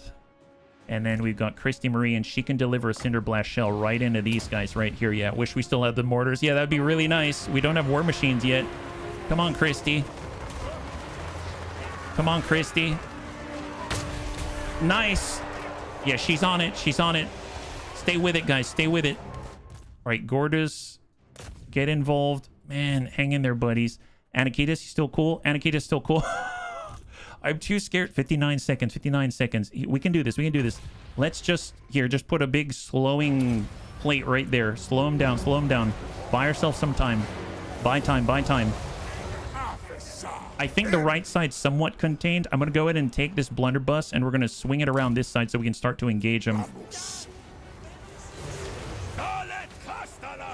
God, it's a tide. Hey, Thrake, good to see ya. High five. You're joining us right now. We're hoping to... Anakitis. He's... Okay, Anakitis is running. That's fine. Full Centaur Render's almost dead. Here, pull back if you can. Nice. There it is. There it is. That's what we needed. We needed a good angle, and there's a mass of orcs out there. Come on, keep firing. Don't stop. Don't stop believing. Don't stop believing. 20 seconds. 20 seconds. Come on, guys. Come on, guys. 12 seconds. Astragoth, get in there. Put a big old fireball in there. I don't care where. Just stick it somewhere. Stick it somewhere, guy. Come on, shoot that thing. 0 seconds. 0 seconds. Now what? We survived, right? Right? You gonna end the scenario? Oh my god. Oh my god. Wow, I don't... Oh, wow. Wow. Okay, Anakitis barely... Looks like somebody pulled the orcs. Yeah, we pulled a lot of orcs, and we killed... Oh my god, we killed a lot. We killed so much. Look at that. That's ludicrous. We killed almost 3,000. 3,000 bodies down for our 500. Not too shabby. How did it end? Still lots of enemies. Well, we just had to survive. Butch Kazakhdai actually died. Good for him. And it looks like a lot of his people died as well. We were in a pretty bad spot, but man, oh man, we just abandoned our bolt throwers there, and we made it. Yeah, look at that. We got 3,000 gold, 371 slaves. We can have another 97. We can regenerate. I mean, as enticing as that is, I think I need the slaves more than anything. I'm going to get all the labor, and there it is. High five. More importantly... Oh, maintain control of 3 provinces, so that's a new mission. We got the Obsidian Amulet, armor plus 20, spell resistance plus 30%, and the Black Hammer of Hashut, casualty replenishment upped by 10% for 2 turns, treasury plus 5,000, we now have almost 13k, conclave influence 163, we can actually take the enemy seats if we want, and this black shafted hammer bears the horned rune of Hashut, Father of Darkness and has been carried into battle for centuries by the champions of Jarnagrunt. Ability Black Hammer of Hashut that turns the enemies flammable. Control +1 on all provinces. Weapon strength +15%. Very nice. We will gain the Orc's Bane title. Man, that was epic. That was epic. Unfortunately, we are now at 100% with our labor efficiency. That's beautiful. We kind of came down into the 96th percentile there. Now, we have more conclave influence than we have ever had, and I've been really wanting this one. This is the armaments +25 per turn, armament output +5% overall. I'm going to take this from our allies, and now we've claimed their seat, and now we have added it to our own. So that's really, really, really great. You have usurped a Tower of Jar's seat. Diplomatic relations with them have decreased by 10 for 5 turns. That's fine, because look at that, 152 armaments now. That's huge. That's going to be very helpful. So let's go to Astragoth. He actually has 3 points. Oh my god, 3 points. And we actually have the bonus as well. Cooldown -33% to the Black Hammer of Hashut and armor +10 across the board. That's awesome. So I do want to make our way up here. This buffs Hellhammer again. I had no idea there was such an emphasis on the Hellhammer. Master of the Conclave +15, allied recruitment costs -, piercing intellect, bound spell, architect of evil. We haven't pushed too hard on the Hellhammer, so I guess if I upgrade that to make it as cost efficient as possible and we can cast it as quickly as possible, that's helpful. And then we can get greater arcane conduit, which is going to give us more spell mastery and more power recharge. So that's excellent. We got 1 more point to apply. I almost feel like if we can do the armor-piercing weapon damage upkeep reduction for Bull Centaur renders, that's going to be useful. Piercing intellect, enemy wins a magic power reserve. I'm going to do Architect of Evil, just to keep things as cheap as possible and make our Bull Centaur renders even tougher. For Anakitas, let's get Frenzy. So as long as his leadership is high, he's going to be dishing out a lot of hurt. And he's also able to push into, I guess, more armor would be really nice. Just more durability. He's got missile and physical spell. Let's do missile resistance for him. That's a huge chunk of 10%. Christy Marie. Cinderblast Shell, Skirmish Tactics. Let's do Skirmish Tactics. That's going to unlock Molten Cores. And there it is. Enable Sundering Attacks. So every time Christy Marie shoots somebody, their armor goes down by 30. That's awesome. How many points does Dark Sacrifice require? All 4 or 3? Dark Sacrifice, is that this one here? It would require... I don't know. It doesn't tell me. I assume... Well, I mean, I did 2 and I couldn't do it, so I assume at least 3. But it's either 3 or 4 and then the 1. So either way, we can make it. We can make it soon enough. Gorda's Backstabber has full replenishment now. That's awesome. We can continue to buff all of our Hobgoblin troops. Eventually, we'll get the Gits. Summon a unit of Hobgoblin Cutthroats. Oh, that's cool. We can summon more Hobgoblins. They need Stabbin, an ability. Melee defense -24, armor -30 on a lord or a hero. Wow, that's crazy. We got Dodge 'em for melee defense, missile resistance for the Wolf Raider units, speed and charge bonus for the Wolf Raider units, and Stick 'em melee attack and weapon strength for the Wolf Raider units. I think the speed's going to be the most helpful because right now we're using those Wolf Raiders, and any speed is going to be helpful for them to stay out of range of the enemy. As far as our items, we've got a new talisman, armor and spell resistance. Honestly, I think Gorda's Backstabber could use it, and we'll go from there. Yeah, it's 2. I checked on Total Warhammer. I keep forgetting about that site. Oh, awesome. 13K. Can we buy more armies? How many armies do we have? Well, we could buy more armies. We basically have the 1 army that's moving together, but the thing is the upkeep to think about, right? Because we have momentary influx of cash, but in order to upgrade to the next tier, it's going to cost a lot. So, I mean, we could burn 4,100, start to get Infernal Guard for the first time. We've got... What other upgrades do we have? I mean, it's going to take us 6 turns to get to tier 3, and then we can actually get a new slot. That's going to be huge. We do have enough to rush some construction. I suppose I'm going to rush it here for 80 because we've got multiple discounts. So instead of 100, we have 20 off. And then we're going to be able to do another money pit, which is going to help up here. Once we finish our research with extended shifts, it's going to boost each one of these by another 50, which is going to be huge. I'm also going to buff up so we can get more raw materials. That's going to demand more labor to keep up with it. And then now we got 9,500, 2,000 on the upkeep. So I think we're now one turn away from getting more recruitments. We could use our armaments and increase our capacity even further. There are the bull centaur renders. There are the bulls themselves. I really want war machines like as soon as possible. I guess the question is, where are we going to get that? It's going to have to either be here, where we don't have a slot. 820 income generated. Oh, that's huge. Let's do that. Or it's going to have to be here, and I think it's going to be here before anything. I think I'm going to put the war machine building out this way. So that's going to come in a long time coming. So honestly, I think I'm going to... Do we want to keep recruiting Infernal Guard? We don't have that yet. Fireglaive, Great Taurus. I mean, having 2 Bull Centaurs would be really helpful. 225, huh? You know what? I'm going to do it. What can we buff them with? Passive ability, Murderous Charge. Oh, nice! They get the mass increase, charge bonus, charge speed, and they also get acceleration whenever they're charging in general. It's going to cost 12 on the upkeep. I think that's well worth it. That's a big upgrade, but more importantly, it's going to allow us to recruit another one of those units right here. 1,500 gold with a 356 upkeep. That's going to be 2 turns. Zorno's Call, yeah, it's 2 turns. All right, just hang tight, hang tight. We're going to do it. We're going to do it. Excellent. We're going to pass on the outpost again and then end the turn. Now, we got to get over to Grimgor as soon as possible. It seems like he's getting kind of antsy. And it's going to be 2 turns for Uffizi to be here, and then he's going to be able to bring these units over to us. We're going to be able to do some trades and stuff like that. Maybe actually we get the Bull Centaur renders and we actually leave them with Uffizi.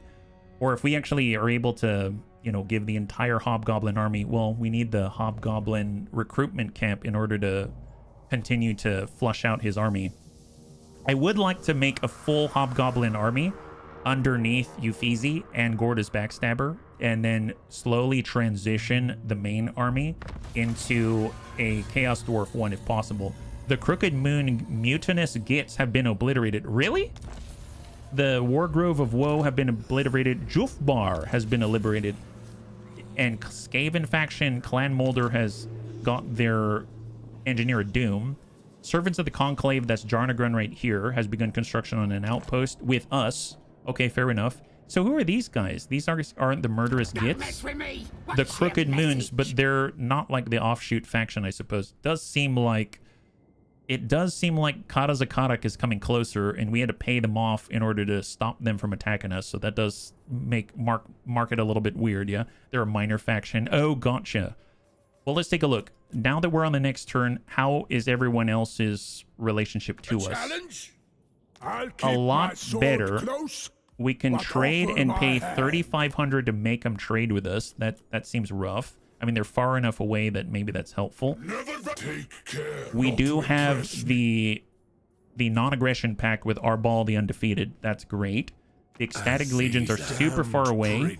We could pay them another 4,000 gold for them to trade with us. Man, I would really like to get some trade going, but they demand a high price, and some of them are not that strong. Now, the Legion of Asgore, they don't like us because we took their seat. So they refuse to be there alongside us when we're fighting against the enemy. Grimgor's out here. He's got 10 settlements. He's strength rank 1 in the entire world. Arbal's at strength rank 26. And how is Grease's Goldtooth? Strength rank 40. He has fallen significantly. Okay, well, I'm not going to establish any trade with him. Our efficiency is down here. I could bump this over like this and pay 200 to shift labor, and now we're back at 100% efficiency. So we're getting the most raw materials that we can, etc. With our army, we still need to recover quite a lot. So I'm actually going to head... I'm going to go into an encampment stance. Ambush defense chance plus 75% enables replenishment access to the global recruitment pool. I guess Uffizi has to stay here for one more turn because he's currently getting more Bull Centaur renders. And crossbow, I can take good old Jonathan Leal, and he can at least join Uffizi out there so that he's back. Grimgor probably has a Wog. It artificially inflates the faction strength due to all the summoned forces. Oh, really? I wonder where his... I wonder if we can find out where his wog is. Like, where is he going, right? Because that would be very helpful. I suppose I could just see who he's at war with. Who's he at war with? Cathay and the Golden Order. I kill you right where you stand. So he's going out east, or like southeast, it seems. So his... So does that mean that his settlements here are weak? Are they underprotected? Oh my god. All right, bunnies, we might have an opportunity. Weak. Yeah, I'm pretty sure he's super weak, right? Like, don't even need to worry about him. He's like a total pushover.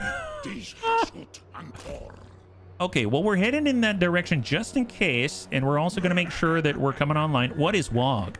Oh, it's like if you start a WOG, then essentially it's like a, think about it like a giant beacon.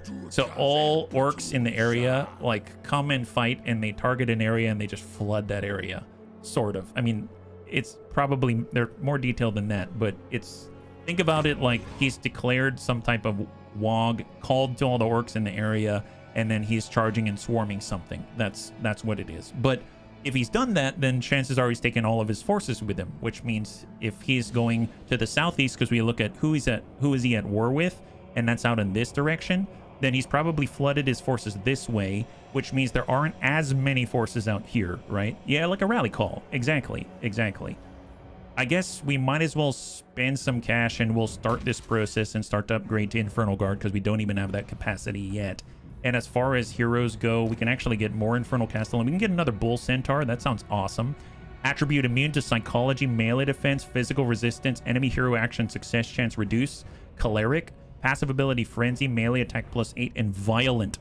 Enable sundering attacks and weapon strength +15%. I feel like I'm gonna get bulky grug out here. So that's gonna cut into our, the upkeep's quite significant, 238, but let's get a brand new bunny out here.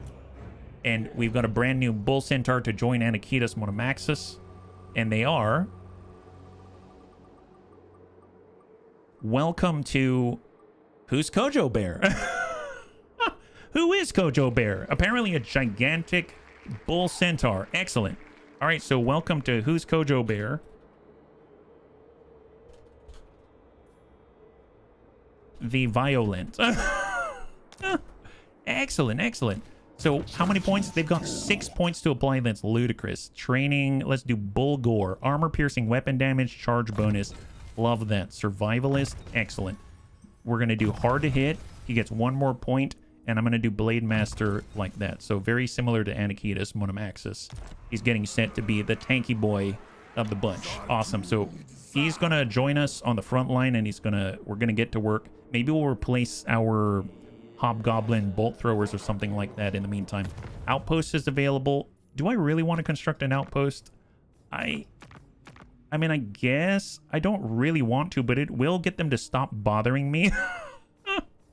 You know what? No, I don't want to. I really don't want to. So you can keep those. Have a good time. All right, there we go. Can you add me to the wheel? Yeah, absolutely, Wilf. Thanks for wanting to be added to the wheel. Honestly, bunnies, if any of you want to be on the wheel, feel free to ask. I don't mind. In fact, I appreciate the volunteering, so thank you so much. As far as a game mechanic, they've got a meter that fills up. When it does, you can select a target, capital settlement. When it's done, every current army to Greenskin has gains the same amount of units for free at free upkeep for 20 turns. Wow, that's ludicrous. Join the war against Tamarkan again. I promise this time I will pay you. How much does... I mean, I guess fine, but... Can we find out more about Tamarkan first? That's one thing I wish I could do, is find out more about his alliances and stuff like that. You know what I mean? Like, we can counteroffer, but yeah, maybe I'll just counteroffer like, oh, I accepted your offer. What did I do? What did I do? Oh, no. Oh, boy. Well, gosh darn it. Well, apparently we're at war with Tamarkan. I am interested to see how strong he is. I didn't intend to do that. Well, I hope you're happy now, Kolek. Goblin Crew Greenheart has sold his wares. Wow, that was fast. He finished the mission? Wow. Goblin Crew Greenheart, the most lucrative trade route this side of Cathay, offers great profit for this strong enough to endure its dangers. Goblin Crew Greenheart has not only proven himself to be up to the task, but also returns with a powerful item from the mercenaries of the Ivory Road. Bones of the Maw. Armor +15 and the ability Fire Breath. Requires line of sight, out of melee, and you got 3 uses of this magical missile. When you've had the right cocktail of incendiary ingredients for lunch, nothing with an ounce of sense will stand in your way. It's only right and proper one should get some sort of reward for avoiding the ogre's cookpot. Yeah, no kidding. My goodness. Well, that goes to Goblin Crew Greenheart. Can the dragon use it? Yeah, I don't know. I don't know. Whoever uses it becomes the dragon, I suppose, right? I mean, I guess one thing we could do... Crown of Command, the leadership aura size... I mean, I could give it to not Jonathan Leal. He's not in melee. Actually, it might be kind of fun with Euphesi. Although, to be fair, I guess Goblin Crew's also in melee. Let's leave it with Goblin Crew for now, and we'll come back to it, yeah? That's not too shabby. Excellent. Well, let's see. Euphesi has now recruited his Bull Centaur Renders. That's phenomenal. And we're going to push... We're pushing into foreign territory now. So Astragoth Ironhand, we have nothing at all to worry about. Cusco Jobert the Violent is going to meet us. So let's have him move diagonally. We're going to get Crossbow to receive. I'm going to get Ironhand, and let's actually push. I know we've got military access here, so we're actually going to move through our allies, I guess, military access territory. And we got Euphesi, and he's going to move along as well. And stick with it, and we're going to group up right here and then hit the Eagle Iris together when the time is right. I guess we'll just sort of group up right here. Grimgor won't know what hit him, honestly. He's just going to be too caught off guard, I think, is how this is going to go, right? So full speed, everybody. And eventually we'll group up. Excellent. Unassigned skill points. This is for Goblin Crew Green, the Hurter. Well, I'd love to get sale value of cargo up there. Just keep juicing it up. And then that means that there's a free convoy. And Mr. RDRT is ready to go. Here we go. So he gets to go. We did the Great Hall of Greases. There's the Haunted Forest out here. Now I'm seeing high threat. Overall threat is high. I guess the Volari is not as high. Let's do that. That looks very nice and rather short and sweet. So let's go ahead and bump this down to 200. We're going to get 361 slaves. Wow, this is a very profitable way, yeah? It's an out of melee item, though. Oh, you're right. They can't be in melee. You're right. Absolutely. Well, in that case, who's close but not in melee, I guess is the question. That's probably the sorcerer, the Damon Smith sorcerer themselves. And that is probably Jonathan Leal, now that I think about it. So let's grab... That's our convoy. There's Crossbow. There's Savax the Vindictive. Well, Savax is out of there as well. The thing about Christy's super far away. Like, I have everything built where she's super far away. She gets 60% extra range. She's over 200 meters away. That doesn't make too much sense. I guess Savax is not there yet, but he will be. Euphesi's in melee, but Jonathan Leal is not. So let's actually go to Jonathan Leal and see if he might borrow that, right? So that was called the Bones of the Maw. Armor plus 15, fire breath. And now he can burn them from there. Who's closest to level 20 so it doesn't get lost? Oh, probably Astragoth Ironhand. That's who. But he currently has a talisman at the moment. Building upgrades are available. So what do we have? Aha, so we can finally come out on 3. We've got the refinery, we've got the miner's workshop, raw material output across the board, increasing by 10%. Let's do that. That's huge. And then I'd actually like to upgrade this as well, so we've got another slot, so we can actually make a hobgoblin recruitment camp, because God only knows we really, really need one very badly. So I'm going to go ahead and buff that up. And now we are lower on raw materials. We can come up to tier 3. Or we can kind of push. Let's push here. Unlock store, Scavenger's Hovel. We're now 1 turn away. So if you take a look at our current income at 1,000, we're about to get at least another 150 on the next turn because of our research, which is going to be extended shifts in all of the hovels. On the lakes out here, I mean, that's fine. I'm not going to push it. Our labor is being split accordingly. That's fine. I suppose if we wanted to, there's control, there's money, there's conclave influence. We have enough to get a tower seat again. So I guess if we had to choose income from province, capital, settlement, buildings, 25%. Yes, please. So we were at 1,000 and now we're at 1,220. Look at that. Man, an easy one. An easy win for us. That's beautiful. Absolutely gargantuan. And I totally forgot we still have the buff from that event where we turned away the Chaos Gods, and we still have 15% extra ammunition right now. Things are looking really, really good. I guess it wouldn't hurt to have another Lord out here just to, I guess, hold down the fort. But at the same time, maybe we'll wait. Actually, I think we'll wait. The upkeep is going to murder us if we're not careful. So let's end the turn, and we continue to push towards Grimgor in the east. I'm just hoping that, you know, Kazakh isn't going to come and swarm us from the left too soon. It seems like they're attacking the moons on the left side a little violently. And we're pushing completely opposite of that. The good news is that in the closest that they can come to us is going to be our most southern settlement, which is the Howling Waste, where we have our factory out there. And it would be nice to get some, I don't know, some kind of walled settlement or something like that. Convoy encounter hungry daemons. Traversing realms is hungry work if these daemons we've encountered are to be believed. You could choose to sate their gluttonous appetites in the hopes of avoiding a fight, yet on the other hand, death would solve their hunger too. Kill these creatures. Hungry, are they? Well, in that case, they can fill their bellies with our blades.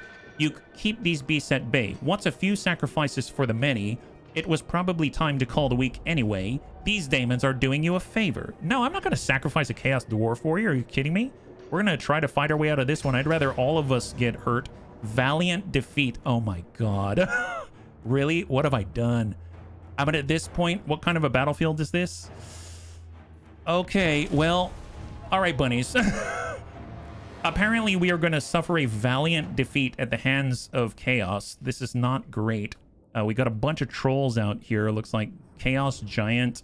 We've got, oh, actually, a lot of giants, a lot of fast movers. We've got some Demahar, the Blood Reaper. I mean, we've got a giant Dreadquake Mortar and two monsters that we got on our last expedition, and we're fully healed up. So maybe we still got a chance. You bunnies for the bunny god. Yeah, cross your fingers for good Mr. RDRT. He's going to come out of this one fighting.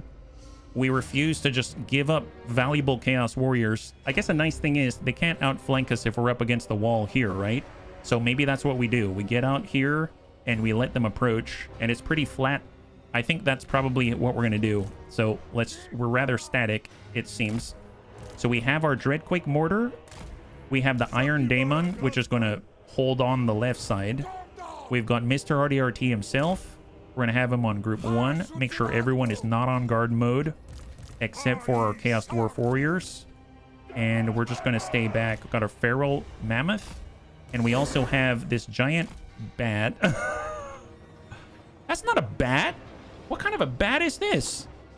Monster Vargulf. Armor piercing, very fast. Regeneration, poor leadership. Yeah, well, speed is 80. Yeah, he's pretty fast. He gets a charge bonus, and he regenerates. Okay, that's a plus. Well, we got this guy. He seems like poor guy's missing a tusk. Armor piercing anti-infantry causes terror. I mean, I can see why. He's huge. I feel like someone went full scorched earth on this area before we got here. You can jump into the chasm, go out like a warrior. Yeah. All right, this is wonderful. What a day to be alive, bunnies. Let's just get squared off here. Everything's fine. We're going to get the Iron Demon out this way. Mr. RDRT here. And let's start this battle. All right, let's all run away. Run away to the best of our abilities. Where's the edge? There it is. Okay, so we're going to put the Dreadquake Mortar right there. And then we're going to get this team. And we're going to swing in right here. And then we're going to have a Feral Mammoth right there. Oh, he's facing the wrong way. Yep. There it is. We're going to have a very fast bat out here, as well as an Iron Daemon there. And then we've got Mr. RDRT is going to be right here. Okay, and then let's just kind of extend this a little bit. We're going to have our melee up a little bit, because let's be real, they're going to charge like crazy. And then I'm just going to bump this one over just a tadsies, give us a little bit of space. Like that. And then I'm going to have the Dreadquake Mortar right in between. And I guess maybe I've changed my mind and put the Feral Mammoth like up front. Well, no, don't do that. Have it on the side. That seems fair.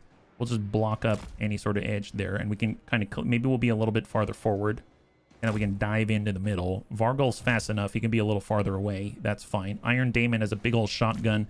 That's going to be hilarious when he rams into people and tries to hold them in place. And all right, that's the plan. Let's go. All right, bunnies. New plan. Turn around and run. We're going to run. It's fine. Don't worry about it. We don't plan on just falling over without a fight.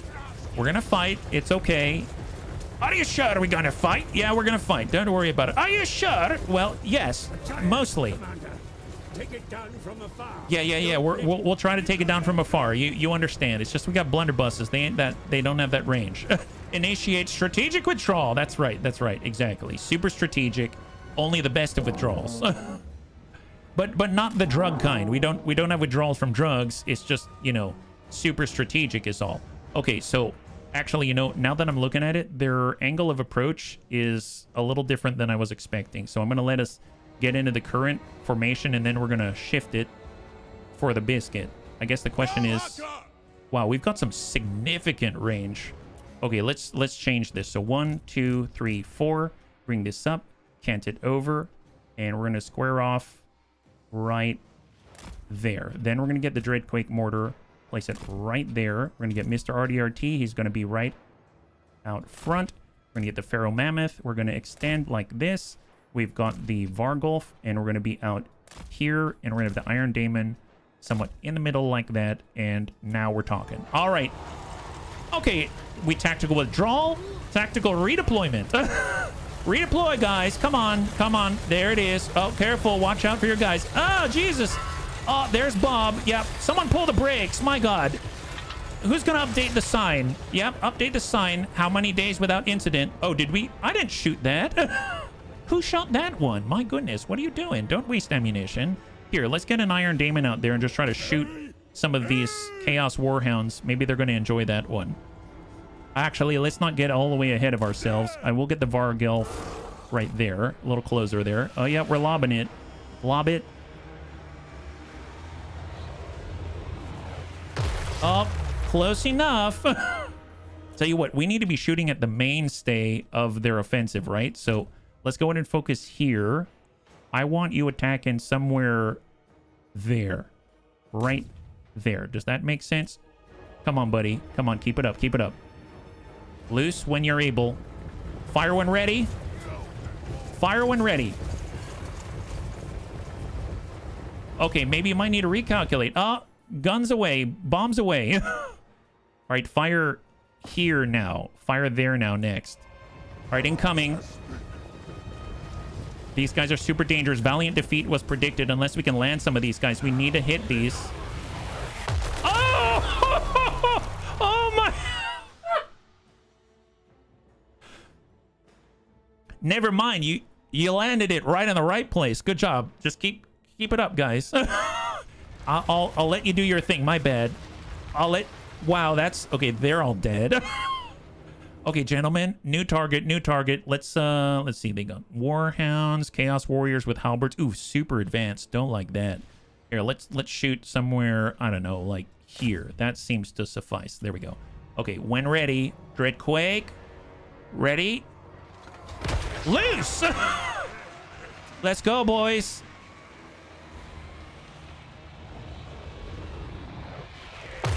Oh, there. Almost. Just keep firing in that place. It has ripples of damage. Ripples of la damage. Okay, Iron Demons. Can you at least shoot a blast into those guys? Shoot you. Fire when ready. Okay, where's this one going? Oh, close enough. God, I love this thing.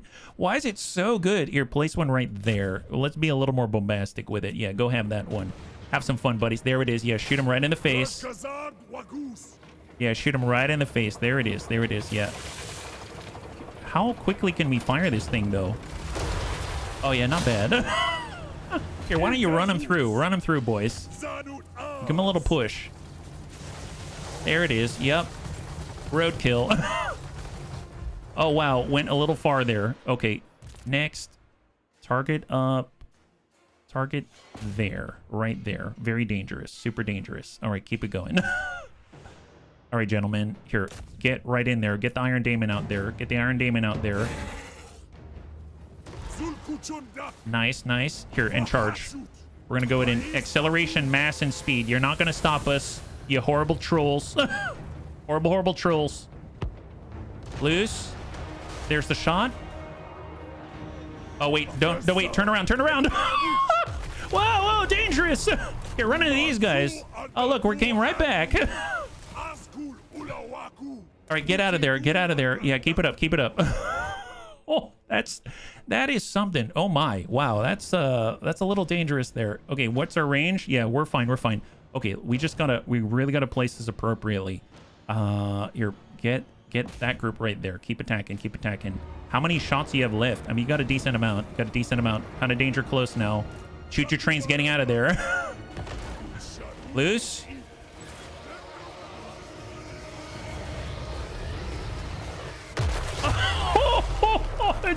Jesus. So I just want to point out the balance of power up here looks like it's in our favor. At the beginning of this, the AI decided, you know what, it's a valiant defeat for you in your best of circumstances. And now it's like, you know what, I think you got a chance. I think you got a chance. Yeah, I think we do. Wow, wow. You were looking so intimidating until just a second ago.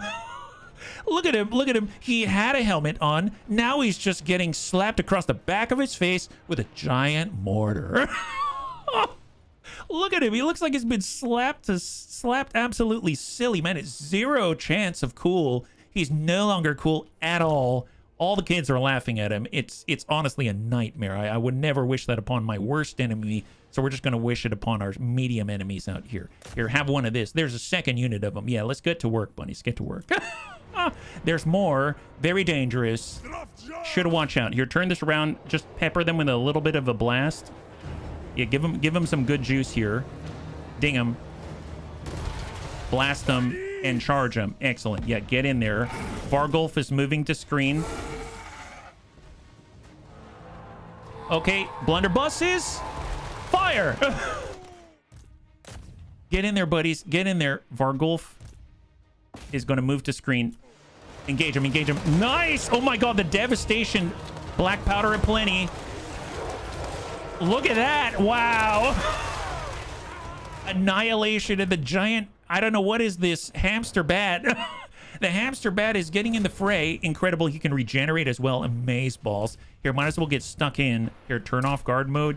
Get stuck in on these spawns. We got a big giant woolly mammoth who's going to town. Excellent. Love that. Just stand still, and Mr. RDRT moving to engage the Chaos Lord himself. Tell you what, can he withstand the incredible might and firepower of the blunderbusses? We're going to go ahead and angle and engage here, and I guess we can focus on the Chaos Lord himself. We do have what it takes. Our train is maybe going to drive through them and try to keep hammering away. And then right now, I suppose we probably need to redirect where this mortar is going to be firing. I'm going to put it right there. Super danger close.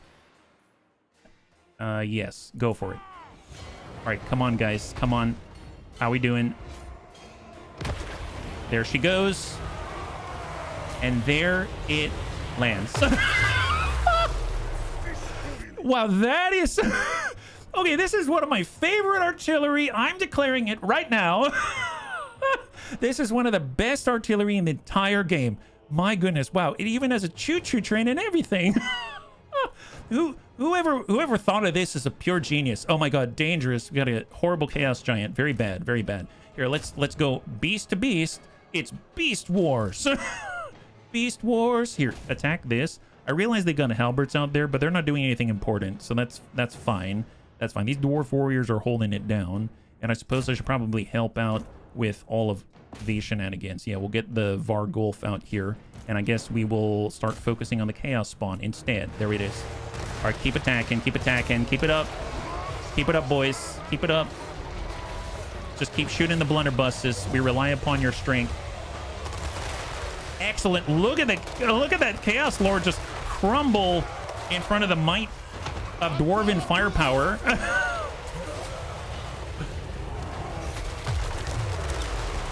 Wow. Oh my god. Well, that guy's super dead and Mr. RDRT is giggling. Ha. Take that, my guy. Well, tell you what, Blunderbuss is doing their thing. They got halberds out here. Let's go in and reform the defensive line. We got the Chaos Giant. Yep, they got a lot of stuff going on out there. Very dangerous. Yeah, how are the Blunderbusses not killing our own guy? Because he's filled with some kind of pheromone, I'm sure, that's driving the bullets away. It's an incredible anti-Blunderbuss pheromone. Dreadquake redirect. Oh yes, my bad. I'm so sorry. Yeah, let's put this one right there and hope it is correct. Excellent. Keep firing. Let's try to drive into him. Actually, you know what? Here, put this there. Yeah, shoot that. All right, Chaos Lord is down. Mr. RDRT is going to get involved, get into the middle. Actually, get on the Chaos Giant out here. Incoming. Loose. A little bit out there on the tail end. All right, we missed. It's fine. Don't worry about it. Here comes the choo-choo train. Get him. Tell you what. And this is what we need to do, okay? So I'm going to go ahead and have these guys focus on the giant. We're going to go ahead and cant out and get shots on, and we're going to clear a lane. Get prepped. Engage them. Engage. Here, clear with the choo-choo train. Fire. Oh! God, we are so good. So freaking good. Yes.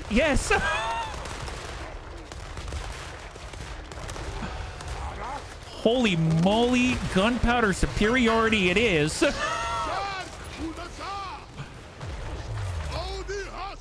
Pull back. This is why we don't simulate our battles. Yeah, no kidding. This is valiant defeat guaranteed. Here, run them down, boys. Run them down. Here, chase them. Get it. All right, square off. Just get away from wherever the Dreadquake mortar is going, because it's very dangerous if he decides that he's going to be anywhere near you. Oh, wow. Those guys got it. Wow. My God, did you see those two? Make that 2 incredible kills. Oh, Jesus. Let's have Mr. RDRT back here. I need him to actually regen and stuff like that. Okay, wonderful. All right, let's speed this up. And let's see. He's choosing new places to attack, I'm sure. Hit those guys if you can. Loose. Ding. That's nice. The woolly mammoth is having a hell of a time here. Run these guys down. Just run them down, Iron Daemon. And then burn these guys. I'm assuming the Dreadquake mortar is just going to completely annihilate. Oh, that unit's completely dead. See, we need more Dreadquake mortars. Forget the Hobgoblin bolt throwers. Been lurking love. Oh, thank you. Happy. Thank you so much for the follow and welcome to the Bunny League. It's very good to have you with us. High five. Man, this is good. Well, if you're joining us right now, first of all, welcome. And B, we are trying to get as many slaves as possible. I didn't think we'd win this one, but we did. And that means we don't have to sacrifice any of the Chaos Dwarf warriors because they're holding their own. We lost 30 in total. Chaos lost almost 500. That is absolutely ludicrous. So Demahar Blood Reaper is now Demahar Blood Sleeper. I'm not seeing things. That's actually a Varg Wolf in a Chaos Dwarf army. Was this a caravan? Yes, it is. We're able to acquire it from the Castle Drakenhof when we went out in a convoy, and we were able to bring back, I believe, a talisman that allows us to have a passive hunger. And we also acquired a brand new giant bat. Although it doesn't really fly, so I don't know how useful it is, but my gosh, it's rather rapid in its traversing of the field. 132 kills by the Dreadquake mortar, the Skullcracker, and 143 from the Feral Mammoth. Very impressive. And we can take almost 250 slaves out here from the Chaos Warriors. That's ludicrous. Oh, hey, Mr. Lamasu. What do you got going on? All right, so next turn, the new tier of seats is available in the Tower of Jar. Really? Your rival has claimed a Tower of Jar seat. Celestial loyalists have been obliterated, and we are looking good. All right, so we want extended shifts. That's going to give us another 50 income from each of those gold mines that we've got. and raw material output of 10% across the board is going to be huge. We need the raw materials in order to upgrade each of our towers' main settlement, which is going to raise the tier and increase more slots, and more importantly, allow us to get higher tier things like the Dreadquake mortar. So I'm very, very excited now that we've gone into play with that a little bit in order to enact that and bring that to the field, because that's really, really great stuff. Now, we do want to take on the Eagle Iris. We're currently grouping up at the edge of allied territory. It seems like if we're out here, that's trespassing. If we're right here, we're not. So let's just move in by standard. I guess, can we do encampment stance? I think I'll do an encampment stance. Why not? Just see what's available to us as we advance. Because after all, once we spend armaments, we can raise our cap out here and actually, you know, do global recruitment. Now, granted, it is very expensive. It's not something we want to throw around all willy-nilly, but it will be nice to have. So I'm just going to sit in an encampment stance for now. For crossbow, he can probably hard push, force march right into our area of influence. We got Who's Kojo Bear. He can join the team on Uffizi, and Uffizi's going to hard push, and he's going to be able to be really, really close by. And he's actually bringing a Chaos Dwarf Blunderbuss number 3 and a Bull Centaur Render number 2, all with the extra buffs from the armament upkeep that we had established. We've got unassigned points. I'm guessing it's Mr. RDRT. There he goes. He already has reductions to ambush chance against him, and he's going to get even more loot out of his sales. That's going to be great. I'm also going to get replenishment as well. If we can max out, we're going to get to a point where we can actually replenish in foreign territory. And we saw that towards the end of his last convoy mission, he actually was taking significant attrition losses. So by buffing up hidden stores, that's going to be super helpful. Actually, I think I'm actually put 2 points here just so that we can get him to have 50% less casualty suffered from attrition and more replenishment. And the next point can go into better scales until we can actually get that last bit at rank 8. So that's going to be really cool, yeah? Did the slavers become slaves themselves? Does the Chaos now we get the underground tunnel movement? We do. We do, absolutely. And yes, they did become slaves themselves. And as you can see right here, we do get the tunneling stance so that we can actually go underneath and emerge on other sides. Maybe even like attack the Eagle Iris, bound over to Black Fang, attack that, etc., etc. We want to punch Grimgor in the back and then force him to pull back from his wog and come back to us. That would be ideal. So right now, Zornoskul has potential upgrades, and we can go to tier 3. That's going to cost a pretty penny for this outpost. Or we can come up here. That's going to get us more armaments. Yes, please. Let's do that. And then we're going to spend to go to tier 3. I know it's very expensive, but I think it's going to be worth it. And if I wanted to, I could actually rush this construction, go to tier 3, and then actually get a new building going. I might do that. I'm going to rush this construction for 80. We still maintain enough labor to the workload that we have, and we can actually push in with the Hobgoblin mustering camp, because thus far I have been without. So I'm going to go ahead and get that rolling, and now we are in a good spot. I'm just going to hold on to the armaments. I guess if we wanted to increase, we can continue to buff the missile infantry. I am curious, what's the next upgrade? Reload time reduction 10%, enables suppressive fire. I mean, that's cool, but we'd have to go up quite significantly in terms of how much armaments we've spent here. There's Rune of Immunity, immunity to contact effects. I mean, that's pretty cool. That's pretty cool, but not necessary. I feel like we're going to get the most. There's Bull Center attribute Hell Forged. What does that do? The unit can be restored in battle by the Damon Smith's Reforge ability. Oh, wow. What? That's crazy. I still feel like we're going to get the most out of just shooting faster with our shotguns, even though they do so much damage already. So how much? We need 2 more capacity upgrades in order to get another one. That's going to cost a pretty penny. I guess we are going to unlock Infernal Guard. We don't have any Fireborn yet, believe it or not. We definitely don't have any Destroyers. I guess, is this worth it? 168. I'm going to have to go up twice. I mean, more blunderbusses wouldn't be bad. Okay, we're doing it. We're going to start our path to greatness and end the turn. Obviously, that depleted our stores quite a lot, but I think with the recent upgrades, and as long as we continue to push, we're going to get more labor. We're going to be able to sack the areas and actually raid Grimgore's territory, which is going to be nice because it's also going to get us slaves. No giant flying cow. I thought about the giant flying cow. We do have one. I guess I haven't upgraded that. That's a good point, Firebird. I haven't used it as much as I should, and I guess we could go forward with the Lamasa as well. We do have a way of recruiting them, so that's not out of the question. Mr. RDRT, the final chapter. What is this? Who needs cargo when you can secure the services of a party of vicious daemons? On your generous return of the loot, 2 groups step forward. Oh, what? Offering to rip your enemies into tiny blood-stained pieces. Delightful. The bickering and chest-pounding that ensues between the groups is less pleasing. It seems you're going to have to choose. Wait a minute. So Mr. RDRT is such a badass that Chaos Daemons are coming in begging to join his team? Wow. So we can either add the Plague Drones of Nurgle, Flying Missile War Beasts, Armor-Piercing, Special Ranged Weaponry, and Poison Attacks Tier 4. Or we can get Exalted Plague Bearers of Nurgle at Tier 3, Special Ranged Weapon, Poison Attacks, range of 70, so even less than, I guess, our blunderbusses. Well, I guess the Flyers with Poison Attacks seem great. They've got a speed of 90. Wow, that's crazy. We'll take those daemons, powerful daemons for our army. Yes, please. Oh my, what an absolute stud. Isn't that the truth, though? Holy moly. An unusual location. Oh boy, this is not good.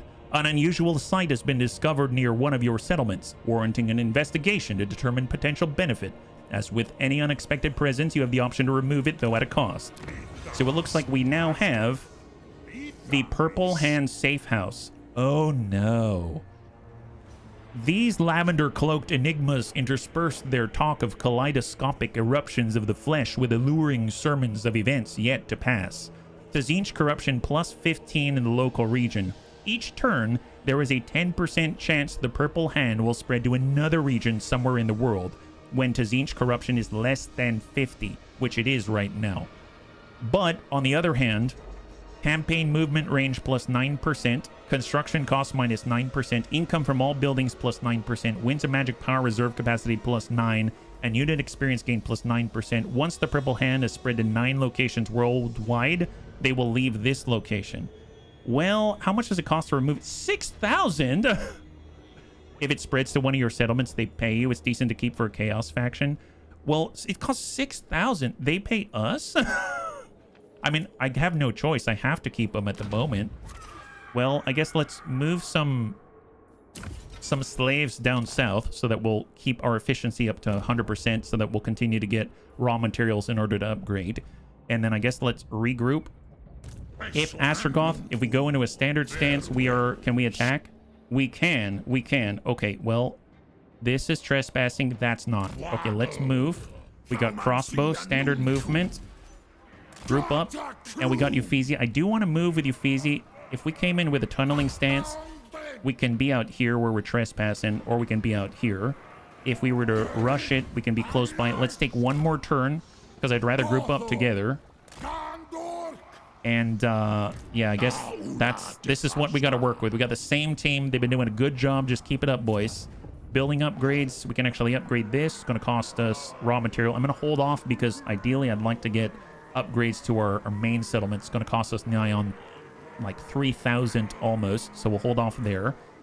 We have an upgrade for the Hobgoblin camp if we want to get the Wolf Raiders. That'd be very helpful. But more importantly, let's get the treasure trove. That's money. And this is money, but it's not that much money. I guess I'm going to hold off because we need 6,000 to remove that thing. Is a 10% chance it's going to spread somewhere and we won't even know where it is. So let's pass, and end the turn. And then next turn, we should be able to engage and attack Grimgore out here. Oh boy. This is a little nerve-wracking. Oops, I didn't realize I was rushing through. So Grease's Goldtooth, I have no idea what he's up to. I hope he's not getting closer to us. We have about 30 minutes in the stream, so we got plenty of time in order to engage our enemies. Kolek continues to push on the Maggot host with Tamarkand. That's phenomenal. He's doing a great job so far. He's really pushed him back, I must say. I was a little worried for his survival. We gave him a full province back, and it seemed to make quite a difference. What a guy. Mr. RDRT. The strength of an ogre is unmatched anywhere. At least that's what this group of rotund mercenaries assured us when offering to guard our trade convoy on its route. You know, I feel like... I must admit, I'm a little jealous of Mr. RDRT. Here it is, he just walks somewhere while carrying out his regular tasks, and people just throw themselves at his feet like, please, please, let us join you, you handsome, handsome dwarf. My goodness, though the might of the Dawi Tsar no doubt put their claim to shame, the extra muscles wouldn't go amiss. Ogre services, however, certainly would not come free of charge. If you spend 1,000 of your gold, you can now have a whole free unit of man-eaters. Tier 3 Ogre Charge Armor-Piercing Monstrous Infantry. Why, yes, we shall. My goodness, your ally has begun construction on an outpost in your settlement, and good for them. Howling Rock, the Purple Hand... Oh, what? It was a 10% chance! As they planned, the Purple Hand had begun to spread further across the world, selecting a new settlement within which to establish a hideout. It is there that their cultists continue their secret work. What it is exactly you still do not know.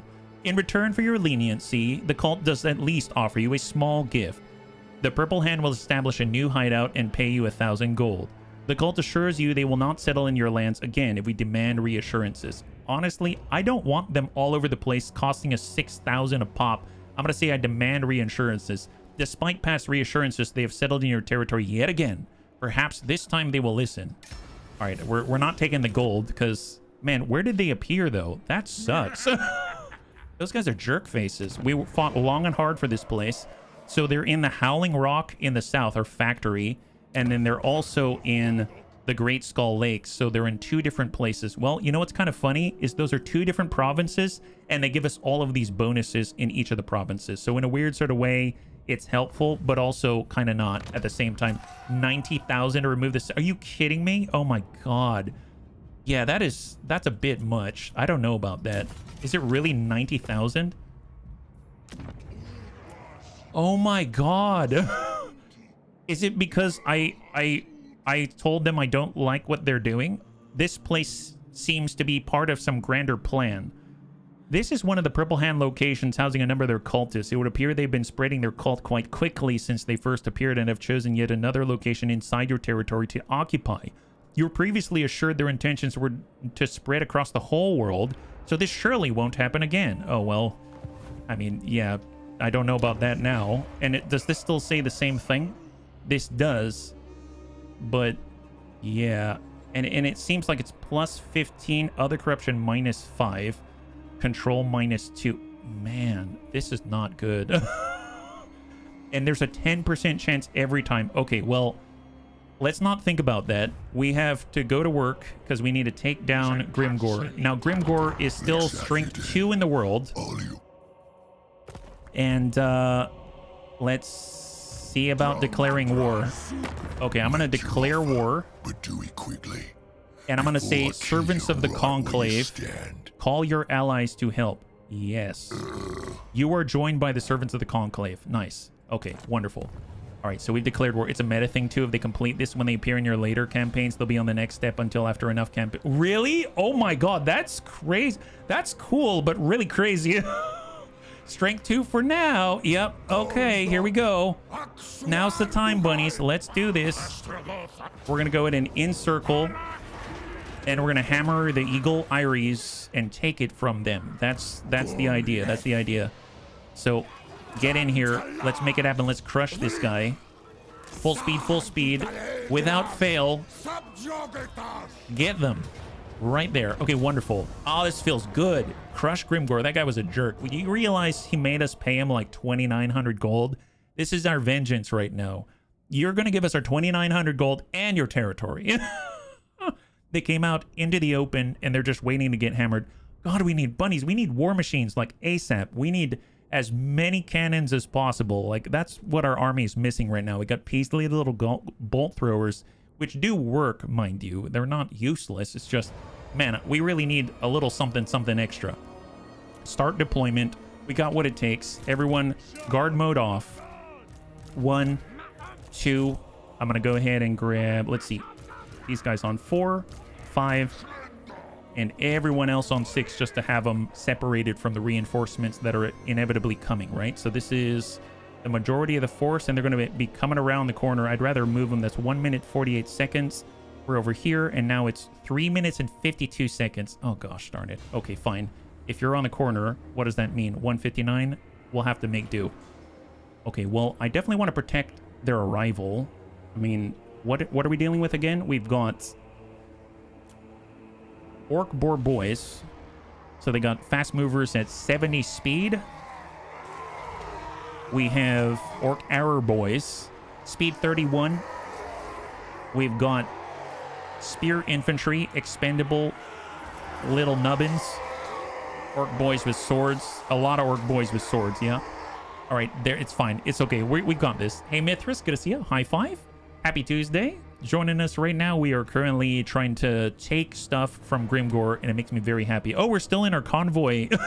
We're still in the convoy formation out here. Let's just get a good old staggered formation, and we'll just go from there. How about that? So we're gonna get 6. We'll grab these. We'll bump these back like that, and then we'll get these squared away. Bump that over a little bit, and then we're gonna get all these, and then we'll bump this like that. There we go. So just nice and squat, not to be confused with the squats. And super tight. All right, then we're gonna get Astragoth. He's gonna be in the front. We're gonna get Anakitis out there as well. We actually have a lot of buffed up equipment and stuff like that. We'll have Gorda's Backstabber.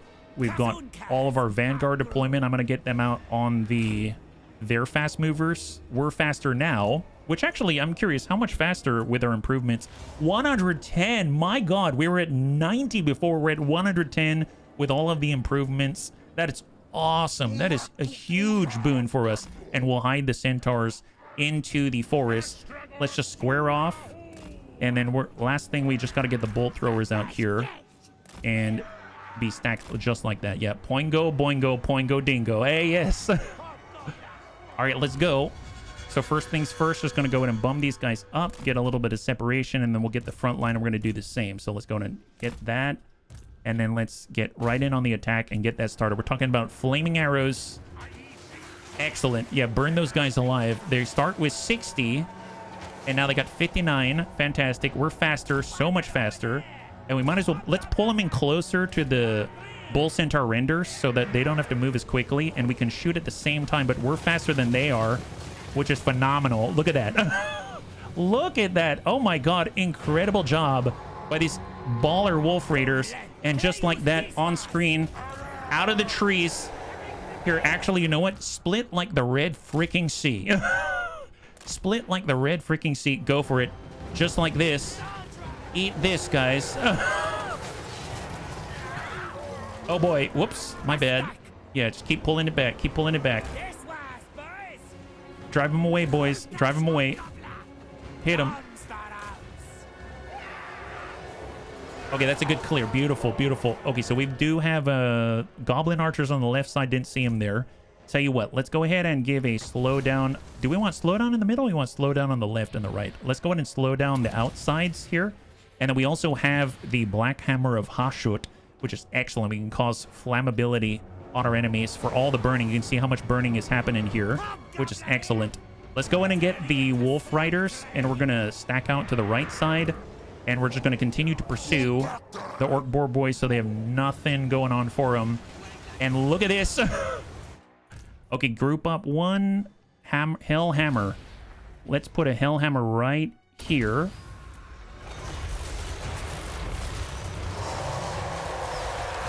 Oh, that was close. Oh my God.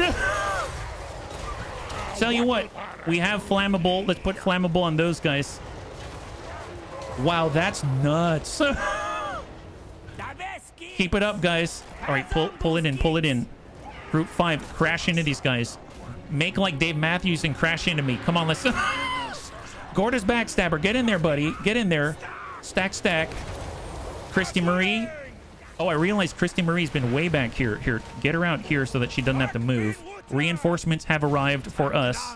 Let's go in and immediately charge and smash into these archers. They've got incredible speed. Nice. Interrupted. High five. That's what we're talking about. And Grimgor is knocked out of his own territory in the Iries. There it is. Wonderful job. Amazeballs. Yeah, drive-by style. That's right. Oh my god. Wow, that went too well. That went too well. Love that. Yeah, Bull Centaur renders are jacked up and ready to go. Look at them. They're super jacked. I can't wait until we can get the standard one. Wow, they look awfully tired and slow. I can't wait till we get the ones with the shields. Those guys look awesome. Okay, let's just see. We can fling away. I'm gonna supposed to attack these guys. You guys attack the bulkiest and then just let that run. So we're gonna run that in speed, yeah? Do we hold the bows upright and shoot, or do we tilt them sideways? That's a great question. I think they hold them upright. Like, take a look at these gobos. Kind of angled, actually. It's a little bit angled. It's kind of on the oblique. Yeah, take a look at that. Slightly angled, but mostly upright. So I think you'd call that upright, but yeah, not bad, not bad. Yeah, just keep burning these guys down and get as many slaves as possible. I love how Anakitas seems to be really in his element right now. His leadership's high. He's gone a frenzy. He's absolutely just hammering. He's covered in blood. Like, you don't even know if he's got our colors on him right now. He's the black arm of Hashut for sure. Anakitas is just going to town. He doesn't even need his foe seeker or anything like that, because the foe's right in front of him. There's nowhere to go in order to seek him. He's just here to mete out violence arbitrarily, as you can see. What an unfortunate string of misses for the hobgoblins. An incredible amount of skill by Anakitas. Yeah, just keep burning that guy. Yep, get him, get him. I must say, it's even past dark. I'm like, Anakitas, it's past midnight. You should probably keep... Oh, okay, never mind. No, I like attacking little guys. Yeah, I kind of figured. You know, yep. Okay, there it is. Yeah, wonderful. Well, you know, make sure you just come back before dark. It's important that you have dinner. And don't chew with your mouth open. Excellent. All right, beautiful job, bunnies. High five. Okay, so that's the first of Grimgor's territory. I'm super excited about it. We lost 4 in total. And if we can keep this up, maybe we can sweep his butt and then clash with him. And then right at the very last moment, sell him all of his territory back and be like, hey, you know what? You probably should be our ally. Maybe we can do that. He's got strength rank 2 right now. So if we take him from behind, then he isn't going to be able to hold on to that strength for very much longer, I would imagine. Or we could take his stuff and then gift it to Kolek, who's not at war with him, which would mean Grimgor can't attack and take his stuff back. That might be our fallback plan. So excellent. So we wiped him out. Super easy. And we can get a new outpost. Let's do it. New outpost. Perfect.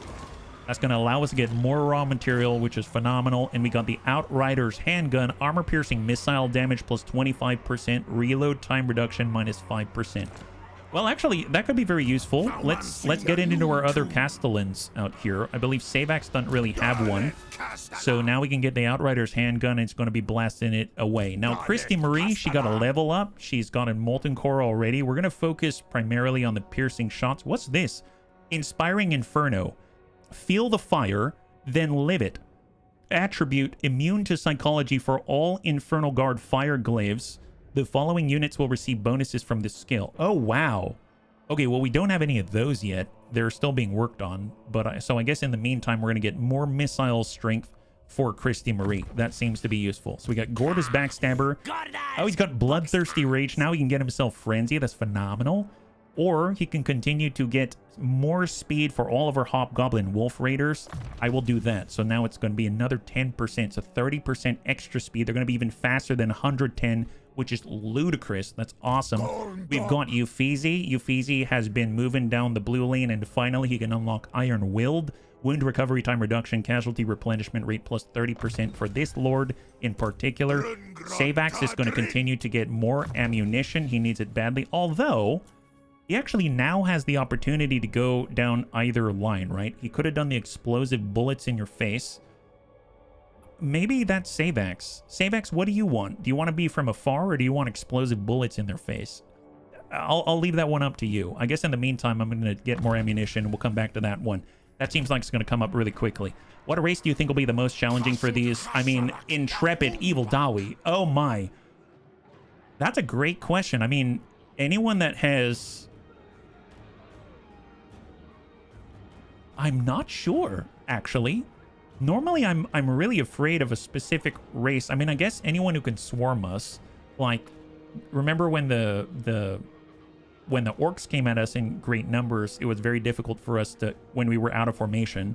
If the Skaven come at us, they can constantly harass us by, you know, pulling in their clan rats in the rear line. That would be really, really annoying. We'd be able to manage it, but it'd be really annoying.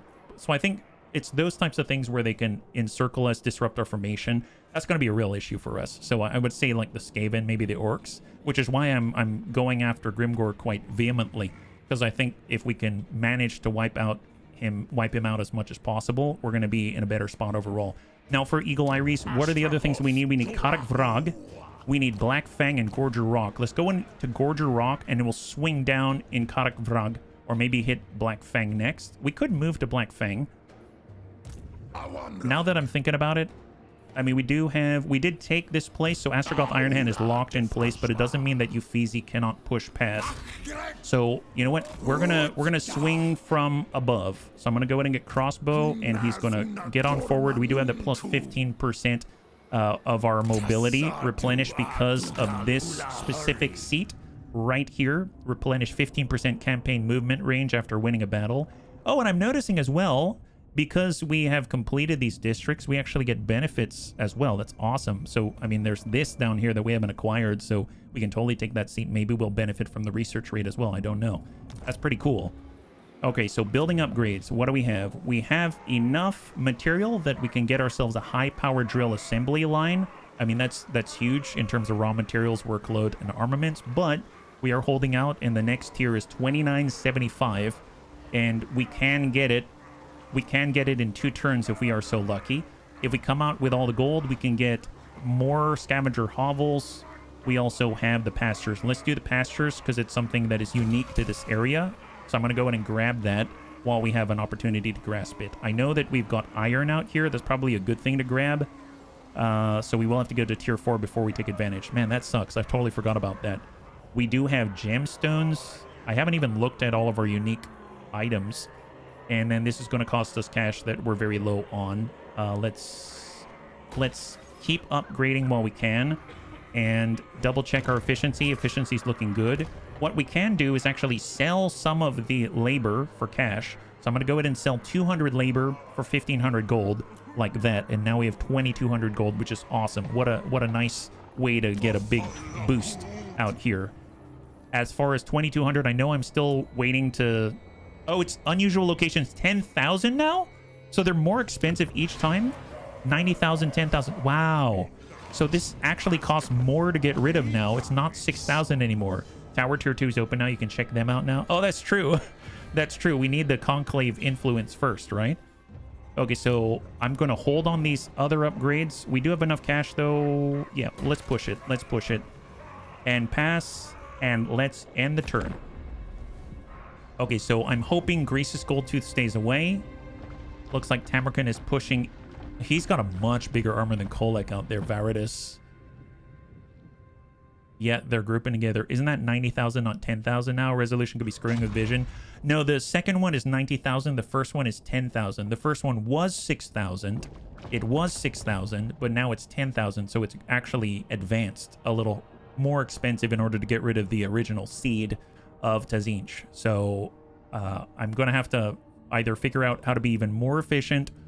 I know if we transferred all of our Hobgoblin troops over to Gorda's Backstabber and Uffizi, we're going to get an upkeep boost and a tick. We're going to be able to get enough cash quickly.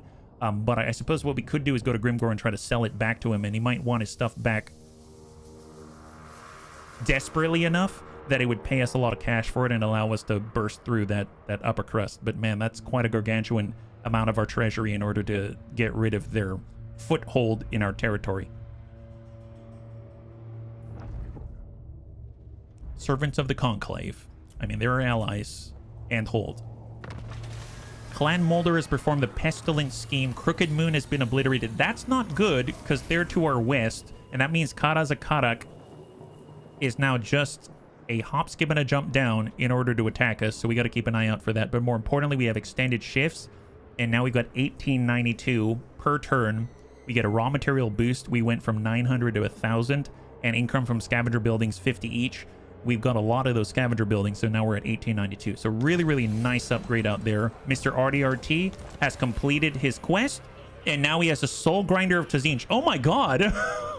After Mr. RDRT's journey through the eastern steppes, his trading convoys have finally returned, greeted by the smoke and noxious fumes of Jarnagrunt. They bring with them the offerings of the Valari, including one specific relic that was declared to be quite the rarity, the ever-changing blade. One moment it is a fine sword made from steel folded to thousands of times. The next it is a small pen for signing away one's soul or sanity. Melee attack plus 10, armor piercing weapon damage plus 15, enables magical attacks. I mean, that's pretty powerful for sure. More expansion, always good. Yeah, we got to go out there. Well, let's take a look. Merchant guilds, wartime economy, advanced military building construction time reduction. We got siege supplies. I mean, that's all useful. Sorcery, I guess. Finest leaders, lord recruitment rank, hero recruitment rank, diplomatic relations with the Chaos Dwarfs, casualties captured post battle plus 10%, control plus 2, wins a magic cost for spirit leech. I do notice that when I'm looking at these, depending on which lores you're moving through, it could be more beneficial to one or the other. We got military. I think we should actually boost here. We're going to use our armaments, and that's going to allow us to get a higher recruitment rank, more unit experience gains, but more importantly, ambush success chance plus 10%, campaign movement range, and reinforcement range and battle reinforcement time.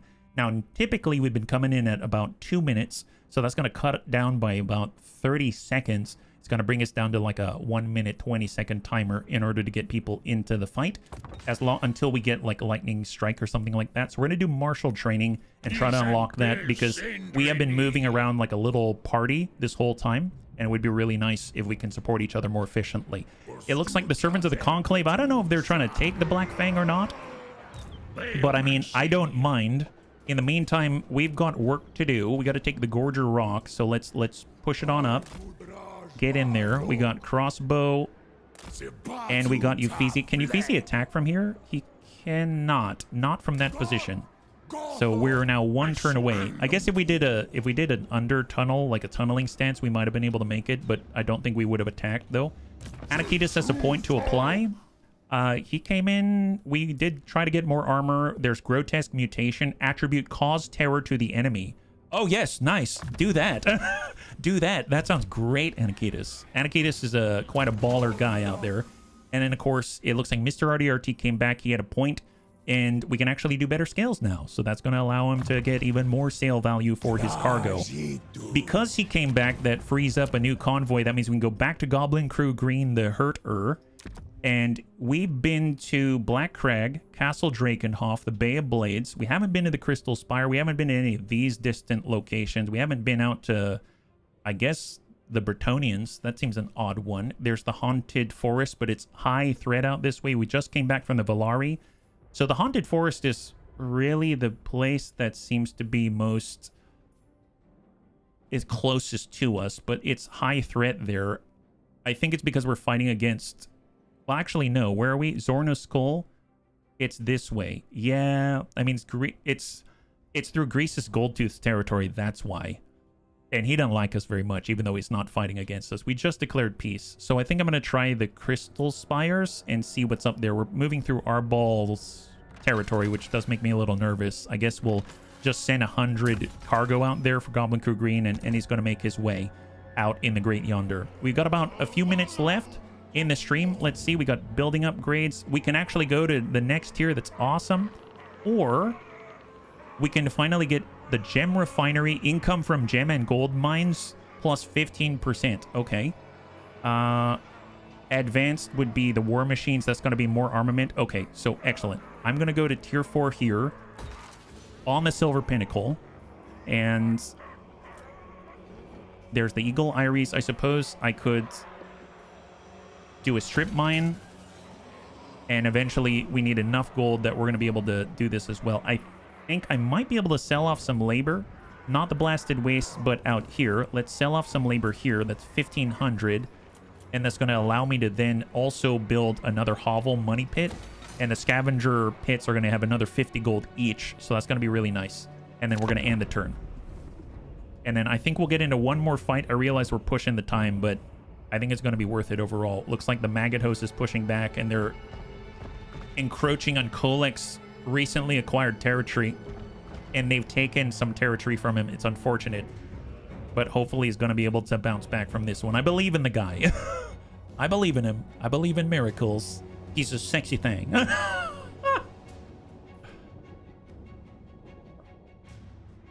Where's Grimgor? I know we're fighting against him. He must be really busy with his wog out there. Grimgor, we don't even see his forces right now. He's completely unprotected. So let's just zip through the rest of it, and we're going to go.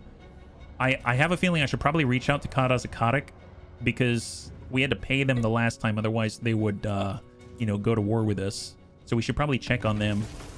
Recruitment rank raised for all of our units. Unit experience gain plus 10%, and that's going to allow us to dive over. Ambush success chance is helpful now. Campaign movement range, that's going to be helpful right the heck now. Reinforcement range, battle reinforcement time. You know what? I'm going to do that instead, because if Grimgor comes back, that's what I'm going to need over everything else, right? So let's take one more place from them, and then we'll wrap up for today. They seem to be relatively unprotected, which is a real joy to me. And let's go Astragoth. Get these guys. High five. All right, last fight of the night. I realize we're running a little long, so I apologize, but thank you so much for your patience, and thanks so much for joining me today. They got, oh, it's an actual settlement battle. Look at that. Amazeballs. They got a lot of black orcs. I mean, we don't have a ton of long-range capabilities, but we do have bolt throwers, so it's not unheard of. They don't really have a ton of walls, so we can, like, shoot through choke points and stuff like that. That's a plus, but they could have towers, so that's something that we got to watch out for, but hopefully we can lure them out with explosions and other items of persuasion. I still don't see where they'd put a tower, but I don't have to worry about that too much. Let's just take the whole formation. I'm going to bum it up this way, and we're going to square off right at the top. Seems like... Let's get our Wolf Raiders on 4. We're going to have our Bull Centaur Renders on 5. And then we're going to get our shotguns and blunderbusses up front. Let's go ahead and stack our warriors right to the side. I'll go ahead and scale out this way. And then we're just going to have ye old line of burning death right there. And then we'll have the hobgoblin bolt throwers right behind. At least they're starting in a place where they've got range on the very edges of the enemy's deployment. We got 1, we've got 2, we've got 3. Just make sure everyone's off guard mode. And I think this isn't bad. I'm just going to get Christy Marie and have her where she can actually shoot somebody if she gets so lucky, right? Excellent. So, Gorda's Backstabber, Anakitas in the trees, Astragoth to the right side. We've got the Bull Centaur Renders where they can respond. And then we've got our Goblin Wolf Riders. Although I suppose we're going to come in from this side. I'd actually prefer it if you came in from here. That's going to be 4 minutes, 38 seconds, and 1 minute 50. Let's go ahead and start. Do they have the ability to engage us? I don't see it right off the bat. I see archers here. I do see archers here, but that's it. I don't see any towers or any places for them to build towers, so we kind of have the complete range advantage. So this is great. So let's just grab all of this, and we're just going to bump this forward so that we can just absolutely abuse that range. So up we go. Get into place. Hang tight. Bolt throwers. And they should be engaging already. Excellent. All right, they're already shooting. Perfect. Astragoth can toss out a boom plate. I don't know if he's too far out here. Okay, in that case, let's bump it up again. Just bump up the whole formation once again. Just get in there. Yeah, tower going up on the right side. Oh, where is it?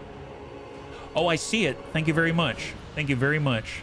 Good eye. Good eye. Are we going to be able to hit that thing in time? 57 seconds, huh? I mean, I could guess I could get our Wolf Raiders right there, and we can get the bolt throwers.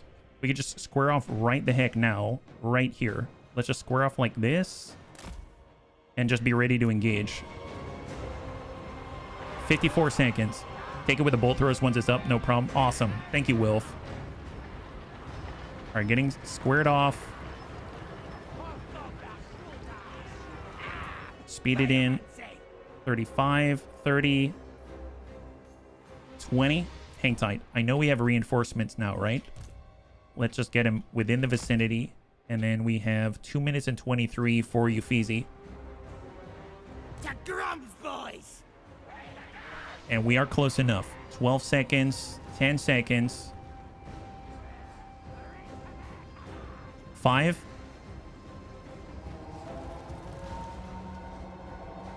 There it is. Engage.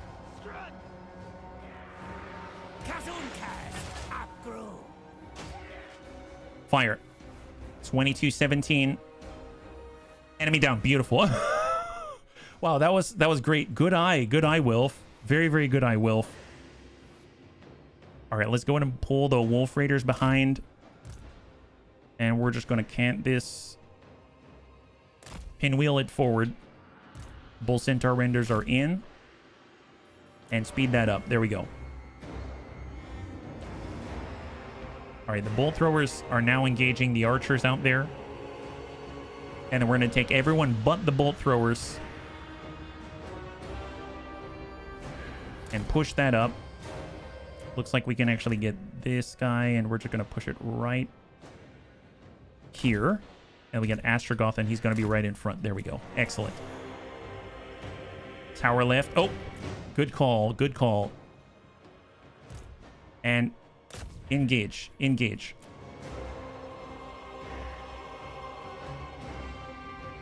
That thing's at 4560, 2580. Wow, now all of a sudden I'm glad to have the bolt throwers. And they got 60 left. Beautiful. And tower is down. Fantastic. Let's grab all our reinforcements. Bring them in. That includes another blunderbuss unit, another bull centaur render unit, which is nuts. And just get stacked in. Beautiful. Okay, well, bolt throwers, how you doing? Let's get set up. Pushed up. Wolf Raiders. Start to filter in. And we can probably place a nice explosive fireball right on top of these archers. Nice. Send another one. Loose. Excellent. Okay, they don't want to stay there anymore. Fantastic. There is the potential. There are archers on top of this static location. We're just going to put this right there. Wonderful. Hey, at least we know exactly where they're going to be. This is excellent. Well, since we know you're going to be right there, why don't you eat this? The giant hammer. Excellent. Oh my god. Wow, that's that sucks. Sucks when you're trying to defend your home and you can't even get away from a giant hammer. My goodness. Here, why don't we burn these guys? Yeah, we're gonna use as much magic as we got. Yeah, just toasty. There it is. Here, why don't you have some of this? Big ol' hammer never waits for anybody. Jeez, that's terrifying. Here, have a big ol' flame plate right in the middle of your home. Have one of these. Yep, there it is. You know what I think you guys need? I think you guys need a hammer. Excellent, excellent. Oh, are they shooting at us? They're shooting at us. It's fine. Don't worry about it. We've got a barrier for a reason. Here, have one of those fireballs. There we go. Back off, back off. Wonderful. Okay, well, our barrier's going to come back. They do have 20% extra range there. That's fine. Did we arrive? All right, we are here. Beautiful. So we're actually here now. So group 5, those are bull centaur renders, get squared off. We've got our blunderbusses. That's going to join the force right here. That's going to be up at the front. That's excellent, yeah. Bolt throwers not firing at the moment. Oh, they're not? They're out of range, it seems. All right, let's bump that up. And then we've got our big giant cow. We have our heroes. We're going to get them to the front.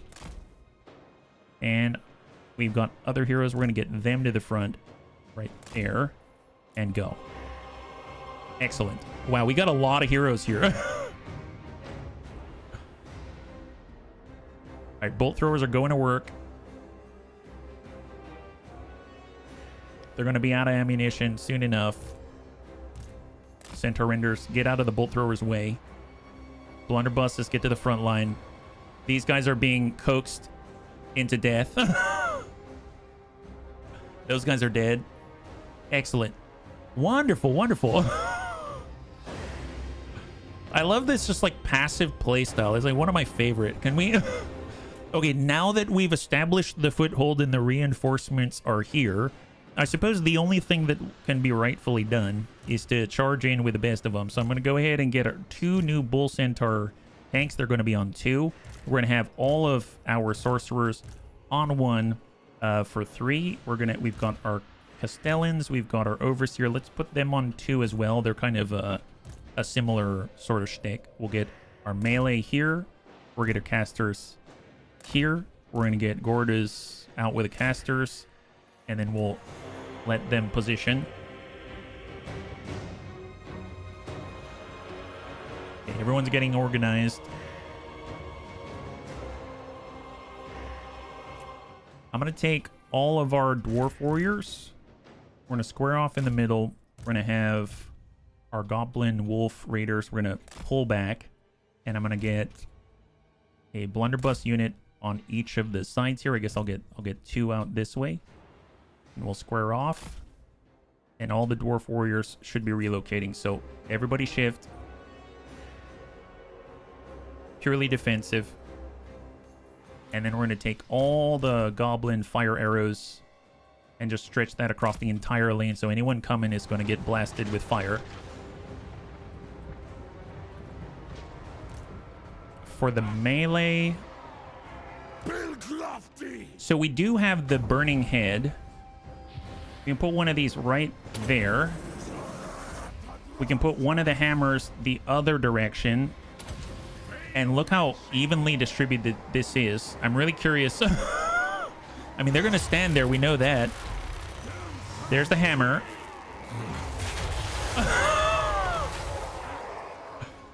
Oh boy, it looks like someone's charging us. Oh, very dangerous. What is this? Okay, they're not charging us anymore. Wow, I didn't even see that guy. My bad. I should be more careful next time. Glad that they came to greet us. Okay, well, let's just push up and let's go in and take some victory points out here. So we're just going to get right into the thick of things. We're going to put a Burning Wrath here.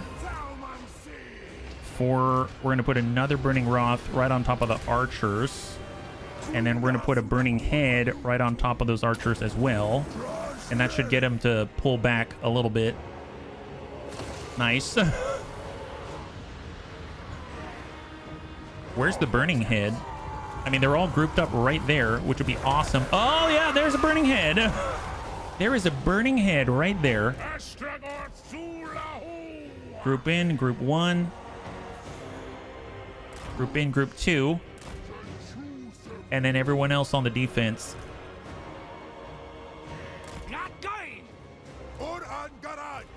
This is Castellan. And we're going to get our other Castellan right there so that they're plugging both the holes. Excellent. So group 3.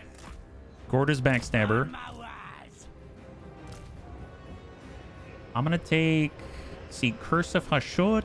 Let's do an Ash Storm right here. We're going to slow them down, make them vulnerable to flame. And then we're going to cast a Burning Wrath right on top of them. Excellent.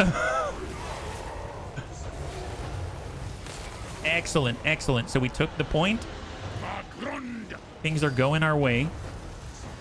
Who actually can cast right now? I think I've depleted all of our Winds of Magic, unfortunately. Let's get group 2. We're coming around, and then we're going to crash into these orc boys.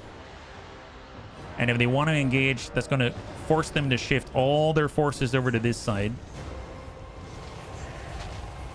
Anyone got the Forbidden Rod? Yes, we do have the Forbidden Rod, but I thought it hurts us. Oh, you mean for the regen? Yeah, I suppose. Yeah, no, we can regen. For sure we can regen.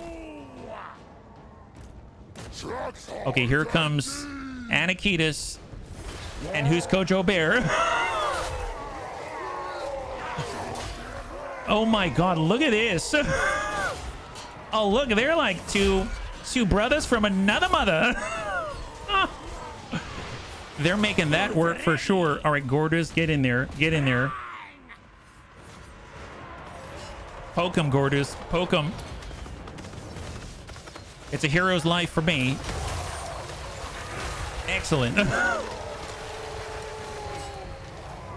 Wonderful, wonderful. All right, get in the mix. Get in the mix, boys. Can you make a doom stack of beasties? Chat is the thing that's done. I don't have this DLC. I think you can. I mean, I don't see why you cannot. You can. There's no limit to how many heroes you have outside of your capacity, so you probably could. I mean, we did a good thing like that with the dwarven heroes for sure. Well, we have Black Hammer of Hashut. Let's put it right there. This is a cast from the actual weapon that Astragoth Ironhand has. I know we also have the Fire Breath that we can place, like right there. And then we also have Crossbow out here. Yeah. Is this dice thing new? Oh, that's from Gorda's Backstabber. He has crooked dice, which allow him to get more resistances and stuff like that. Yeah. All right, let's keep pushing in. Push in, guys. Push in. Get in the mix.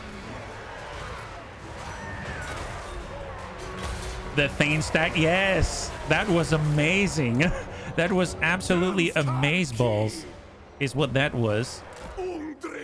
Okay, well, we can probably push up now.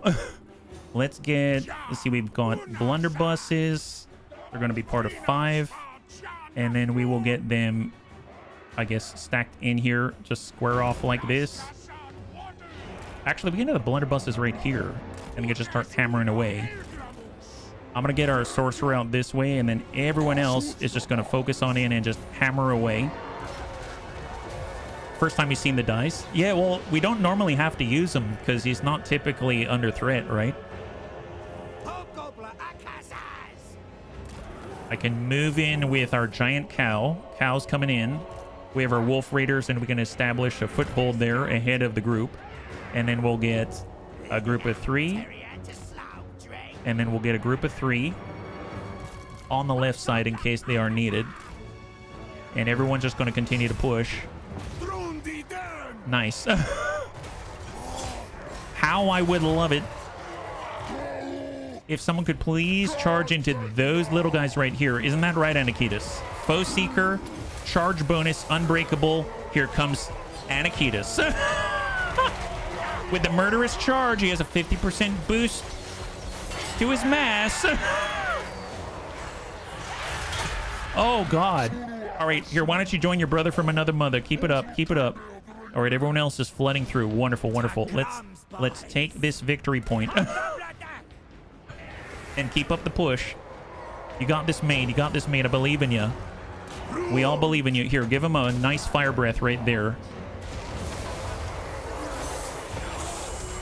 Excellent. That one is for free. That one's for free. Anyone want a Black Hammer of Hashut? How about you guys? Oh, wow. Oh, wow.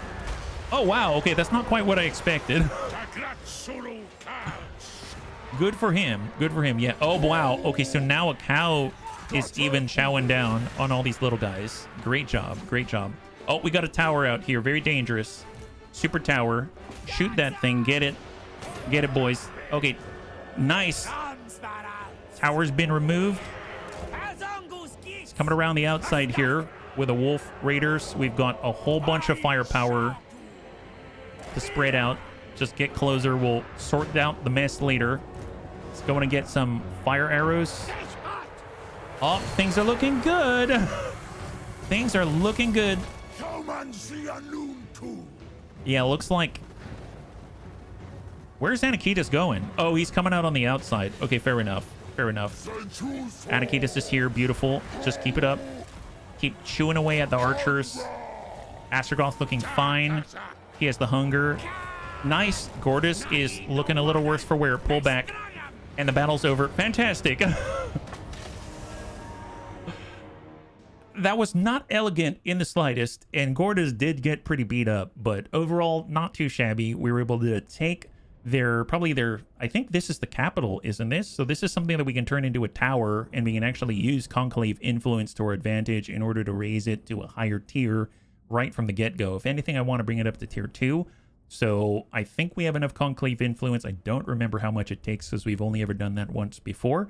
But this could be really, really nice place to form a nice, strong foothold and be closer to Kolek, our ally, and help him drive off Tamerkan as long as Grimgor is willing to stay far away. So decisive victory. We clear the garrison. And in fact, this is not a tower. I stand corrected. So I suppose let's make another outpost.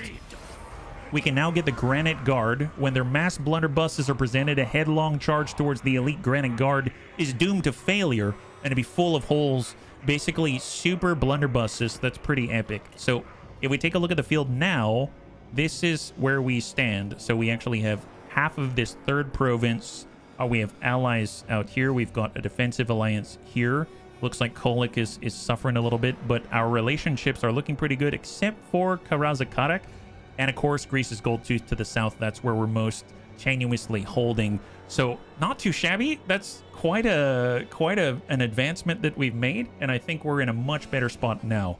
So bunnies, thanks so much for hanging out with me today. Welcome to all of the new bunnies. The next time we'll be streaming is at tomorrow at 12 p.m. Pacific Standard Time, same bun time, same bun channel. We'll be back again with Total War Warhammer 3. And we're going to be picking up right where we leave off right here. And hopefully be able to assume control of a third province and keep Grimgor back, because it looks like a clash is coming. It's looking pretty inevitable. He was strength 1. He's now strength 2. So he's probably not very happy about that.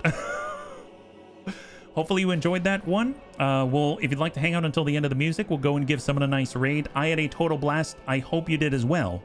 And I can't wait to get into the next one with you. Have a wonderful, wonderful night.